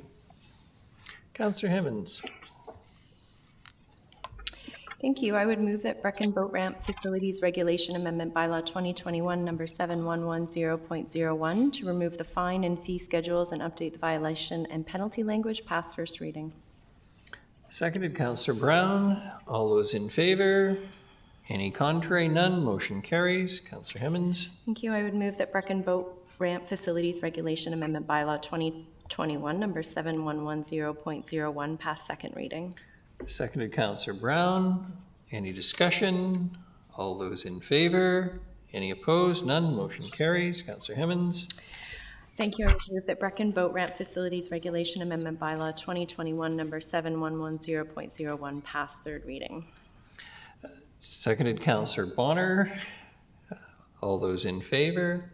Any opposed? None. Motion carries. The next is Bylaw Notice Enforcement Amendment Bylaw. Councillor Hemmings. Thank you. I would move that Bylaw Notice Enforcement Amendment Bylaw 2021 number 7159.15 to add the fine schedule associated with the Brecon Boat Ramp Facilities Regulation Bylaw pass first reading. Seconded, Councillor Martman. All those in favor? Any opposed? None. Motion carries. Thank you. I would move that bylaw notice enforcement amendment bylaw 2021 number 7159.15 pass second reading. Seconded, Councillor Brown. Any discussion? All those in favor? Any opposed? None. Motion carries.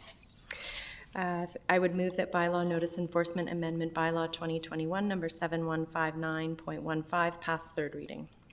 Seconded, Councillor Bonner. All those in favor? Any opposed? None. Motion carries. Fees and charges bylaw. Thank you. I would move that fees and charges bylaw 2021 number 7336 to replace the fee schedule and add the Brecken Boat Ramp commercial permit fees pass first reading. Seconded, Councillor Thorpe. All those in favor? Any opposed? None. Motion carries. I would move that fees and charges bylaw 2021 number 7336 pass second reading. Seconded, Councillor Thorpe. All those in favor? Any opposed? None. Motion carries. I would move that fees and charges bylaw 2021 number 7336 pass third reading. Seconded, Councillor Bonner. All those in favor? Any opposed? None. Motion carries. The next, no. Out of order. The next is item F, 2022-2026 financial plan bylaw. Ms. Mercer, welcome. I'm very patient, Ms. Mercer, tonight. That's fine. I got to spend a couple hours with Miss Wardle in the back, so that was kind of nice. So the draft financial plan that was presented to council at the budget sessions that were held in October and November has been updated to include all the changes that council had approved. So the revised tax increase is 1% for our general asset management reserve and 4.9% for a general property tax increase. The projected 2022 user fees are as follows.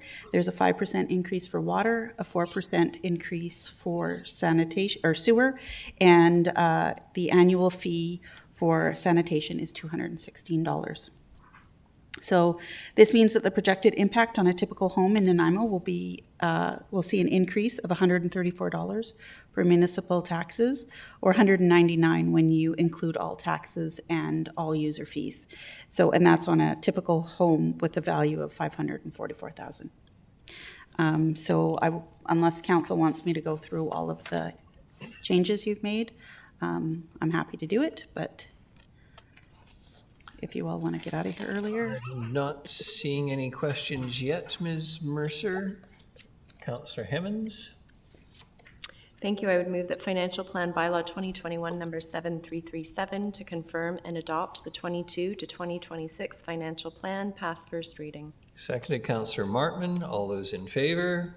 Any opposed? Councillors Turley and Brown and Gesselbrock. Motion carries. Thank you very much. Thank you. I would move that financial plan bylaw 2021 number 7337 pass second reading. Seconded, Councillor Martman. Any discussion? Councillor Brown. Thank you, Your Worship. As it is the most important, potentially the most important motions we pass, I do feel I will provide a brief explanation. I've written them down so I won't go off on a tangent. I think there are a lot of great items in the plan, but I won't be supporting it for the following three reasons. The first, the variability of the strategic capital program in the 5-year financial plan from one year to the next. I have found it has changed a lot, so I can't always say what I think will be done. An absence of a process of building our budget towards outcomes, at least ones that I can clearly see as an elected governor and elected to those that elected me. And the reliance on reserves to artificially lower this year's tax increase, I think, unfairly places a burden on future councils and limits their abilities to make decisions. As always, I have deep respect and greatly appreciate all the amount of time and effort that goes into this work, in particular by staff, but also by council. But the final result in the decisions that produced it are not something I can support. Thank you. Thank you very much. Any further discussion? All those in favor? Councillors Armstrong, Martman, Hemmons, Krogh, Thorpe, and Bonner, and those opposed, Councillors Gesselbrock, Brown, and Turley. Motion carries. Thank you. Councillor Hemmens. Thank you. I would move that financial plan bylaw 2021 number 7337 pass third reading. Seconded, Councillor Armstrong. All those in favor? And those opposed? Councillors Gesselbrock, Brown, and Turley opposed. Everyone else in favor. Motion carries. Thank you. The next is amendment to rates and charges for water. Ms. Mercer. Thank you, Your Worship. So this bylaw proposes to increase the water fees by 5% and is effective January 1st, 2022, and will apply to all properties. So the city's strategic water supply plan calls for extensive investment in water treatment and supply infrastructure over the next few decades, and a 5% increase in water rates has been added to fund this investment. So the total impact of this on a typical single-family home is $31.98 for the year, and that will bring the annual cost for a single family home to $670.32 for the year, based on a 220 gallons per day. Thank you very much. Councillor Hemmens. Thank you. I would move that Waterworks Rate and Regulation Amendment Bylaw 2021 number 7004.17 to set the 2022 water rates pass first reading. Seconded, Councillor Martman. All those in favor? Any opposed? None. Motion carries. Thank you. I would move that Waterworks Rate and Regulation Amendment Bylaw 2021 number 7004.17 pass second reading. Seconded, Councillor Bonner. Any discussion? All those in favor? Any opposed? None. Motion carries. I would move that Waterworks Rate and Regulation Amendment Bylaw 2021 number 7004.17 pass third reading. Seconded, Councillor Brown. And all those in favor? Any opposed? None. Motion carries. H, amendment to rates and charges for sanitary sewer. Ms. Mercer. Thank you. So as per our budget discussions, effective January 1st, 2022, sewer fees are proposed to increase by 4% or $5.85 for a single-family home, and this will bring the annual costs to $152.05. And this increase is required to fund long-term asset management plans for the city's sanitary sewer systems. Councillor Hemmens. Thank you. I would move that Sewer Regulation and Charge Amendment Bylaw 2021 number 2496.34 to set the 2022 rates for sanitary sewer pass first reading. Excuse me. Seconded, Councillor Thorpe. All those in favor? Any opposed? None. Motion carries. Councillor Hemmens. Thank you. I would move that Sewer Regulation and Charge Amendment Bylaw 2021 number 2496.34 pass second reading. Seconded, Councillor Thorpe. Any discussion? Councillor Bonner, did you? Maybe it's the lateness of the night, but it just occurred to me, since the RDN runs the sewer plant, right, where it's treated, this isn't for that plant. This is just for the infrastructure to get the stuff there. So there's a whole nother charge that someone's paying to treat it, which is done through the RDN. So this isn't for our members of the public, this isn't actually an accurate representation of how much we're actually paying for our sewer fees. Through your worship, that to Councillor Bonner, yes, we're requisitioned from the RDN, and that pays for the RDN's portion, yes. Okay. Waste is a terrible thing to mind. For sure. Moving on, sorry. I'm sorry, did someone, no, we haven't moved the motion yet. Councillor Hemmens. No, Your Worship, I believe that the vote, I needed the vote. You were... Sorry, I thought this was before, all right, yes, I haven't moved and seconded the second reading, and I don't have a vote. All those in favor? Any opposed? None. Motion carries. Thank you. Councillor Hemmens. You're just coming alive. I'd move that Sewer Regulation and Charge Amendment Bylaw 2021 number 2496.34 pass third reading. Seconded, Councillor Thorpe. All those in favor? Any opposed? None. Motion carries. Thank you. I, amendment to bulk water rates for Southwest Extension. Ms. Mercer. Thank you, Your Worship. So in 2004, the water supply service established under the former Greater Nanaimo Water District Act was transferred to the City of Nanaimo, making the city responsible for provision of water to the Southwest Extension Waterwork District. So, and under legislation, the city's fees cannot exceed the cost of providing service. So based on the 5-year average annual water consumption volume, a rate of $4 per 1,000 gallons is proposed. So the rate is a bit higher than previous years, and that's due to the increase to asset management reserve funding and capital project work that's coming up in the budget. And the Midtown Water Supply Project is a large dollar one that's impacting their fees for this year. So there's a 70-cent increase over last year, and they will be paying, it's less than our bulk water rate, but it is the cost of providing the service to that area. Thank you very much. Councillor Hemmons. Thank you. I would move that Southwest Bulk Water Rate Amendment Bylaw 2021 number 7099.10 to set the 2022 bulk water rates for Southwest Extension pass first reading. Seconded, Councillor Brown. All those in favor? Any opposed? None. Motion carries.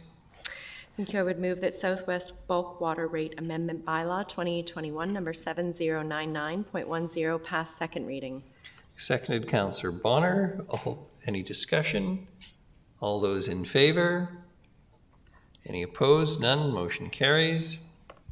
And I would move that Southwest Bulk Water Rate Amendment Bylaw 2021 number 7099.10 pass third reading. Seconded, Councillor Bonner. All those in favor? Any opposed? None. Motion carries. J, amendment to user fee subsidies. Ms. Mercer again, please. So under the Municipalities Enabling and Validating Act, the city has the ability to waive a part of the water and sewer rates to property owned and occupied by any class of citizen 65 years of age or older. So what we've done is we've gone in and updated all of the income levels. And so now based on the information, we're looking at, for a single owner, it would be, the annual income would be $20,215 of annual income, or $1,710 per month. The former, in 2021, it was $1,685 per month. And for a couple, it's annual income of $30,790 or $2,640 per month.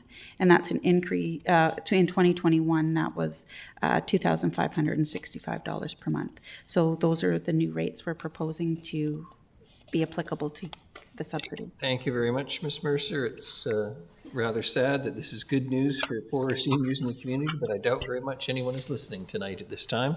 Councillor Hemmons. Thank you. I would move that User Fee Subsidies Amendment Bylaw 2021 number 7095.03 to set the 2022 thresholds for user fee subsidies pass first reading. Seconded, Councillor Thorpe. All those in favor? Any opposed? None. Motion carries. I would move that User Fee Subsidies Amendment Bylaw 2021 number 7095.03 pass second reading. Seconded, Councillor Bonner. Any discussion? All those in favor? Any opposed? None. Motion carries. And I would move that User Fee Subsidies Amendment Bylaw 2021 number 7095.03 pass third reading. Seconded, Councillor Armstrong. All those in favor? Any opposed? None. Motion carries. K, amendments to rates and charges for municipal solid waste collection. Ms. Mercer. Thank you, Your Worship. So the municipal solid waste collection fees are proposed to increase by 14.3% in 2022, and this will bring the annual cost to $216, and that's up from $189 in 2021, marking a $27 increase. So there was a $13 general increase, and that was mostly related to the changes to the Recycle BC designation reception facility. And the $14 is relates to the refuse truck life cycle and funding analysis recommendations, and that makes up the bulk of the $27. Thank you very much. Councillor Hemmons. Thank you. I would move that Municipal Solid Waste Collection Amendment Bylaw 2021, number 7128.13, to update the bylaw for solid waste collection and set the rates for 2022 past first reading. Seconded, Councillor Brown. All those in favor? Any opposed? None. Motion carries. I would move that Municipal Solid Waste Collection Amendment Bylaw 2021, number 7128.13, pass second reading. Seconded, Councillor Bonner. Any discussion? Seeing none. All those in favor? Any opposed? Motion carries. Thank you. And I'll move that Municipal Solid Waste Collection Amendment Bylaw 2021, number 7128.13, pass third reading. Seconded, Councillor Armstrong. All those in favor? Any opposed? None. Motion carries. L, Province of BC Local Government Infrastructure Planning Grant Program. Thank you, Worship. Just before we get to this report, I'd just like to say this is Ms. Wardle's last council meeting as she's retiring at the end of this year. So just wanted to say thank you for all her work. And we're a little jealous that she gets to go and have fun. But thank you, Barb. It occurred to me that this might be one of the last appearances, but I thought it wasn't necessarily the last appearance, and I was going to make some joke about how we specially arranged for the longest meeting of this council to potentially be her last, to remind Ms. Wardle of why she has so anticipated retirement. But now that I'm feeling very funny and jovial, let me say something very serious. The Wardle name is an old and proud name in this city, and Barb Wardle has certainly lived up to the expectations of commitment to community, love for this city, a devotion to duty, and professionalism of the highest order. I have no hesitation in saying that without question you will be missed by your fellow workers, you'll be missed by the city. The old cliche about it'll be hard to replace you is absolutely accurate. And so I suspect there may be some other occasion before you actually sneak out of City Hall. But tonight on the public record, I just want to say on behalf of council, and I can tell by the smiles and looks of appreciation around this table, a very sincere thank you to well, we won't go to the number, but let's just say it's a substantial period of service to the city of Nanaimo. Congratulations. We wish you a very long and happy retirement. May those pension checks roll in for many decades, reminding you of your long years of service. So thank you.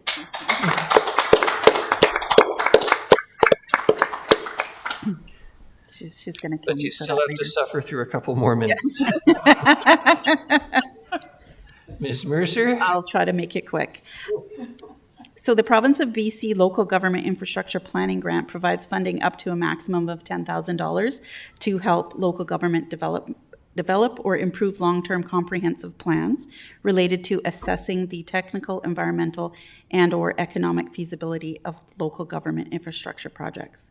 So staff have reviewed all of the planning projects and have identified the Facility Asset Management Strategy project as the best candidate for submission.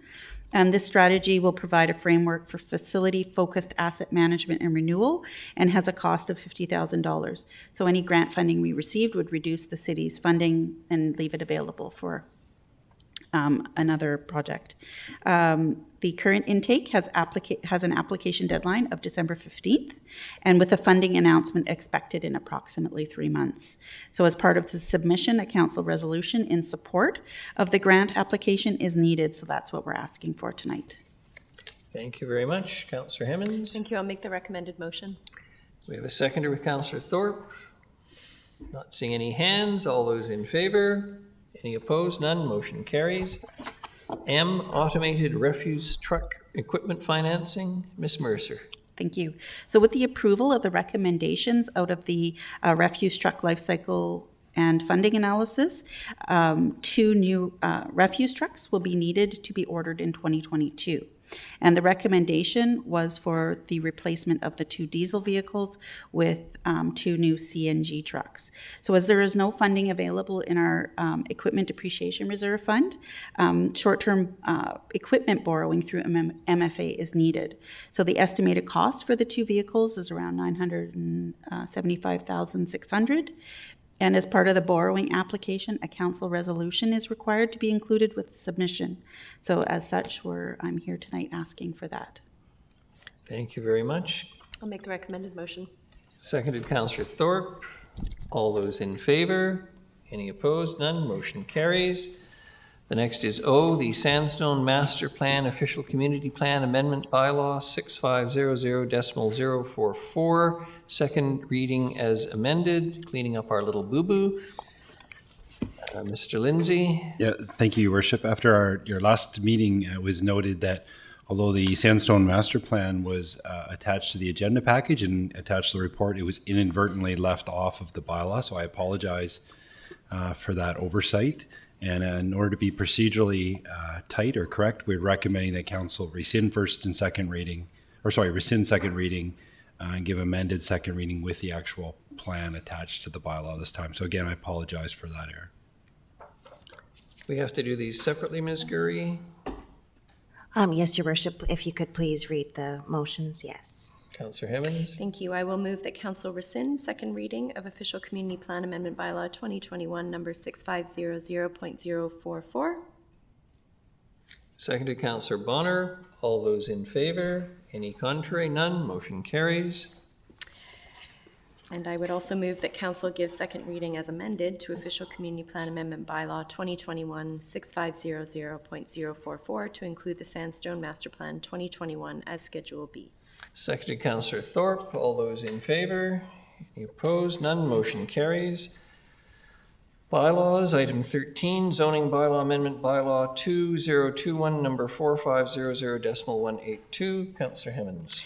Thank you. I will move that zoning amendment bylaw 2021, number 4500.182 to make general text and mapping amendments to City of Nanaimo bylaw 2011, number 4500 be adopted. Seconded, Councillor Brown. All those in favor? Any opposed? None. Motion carries.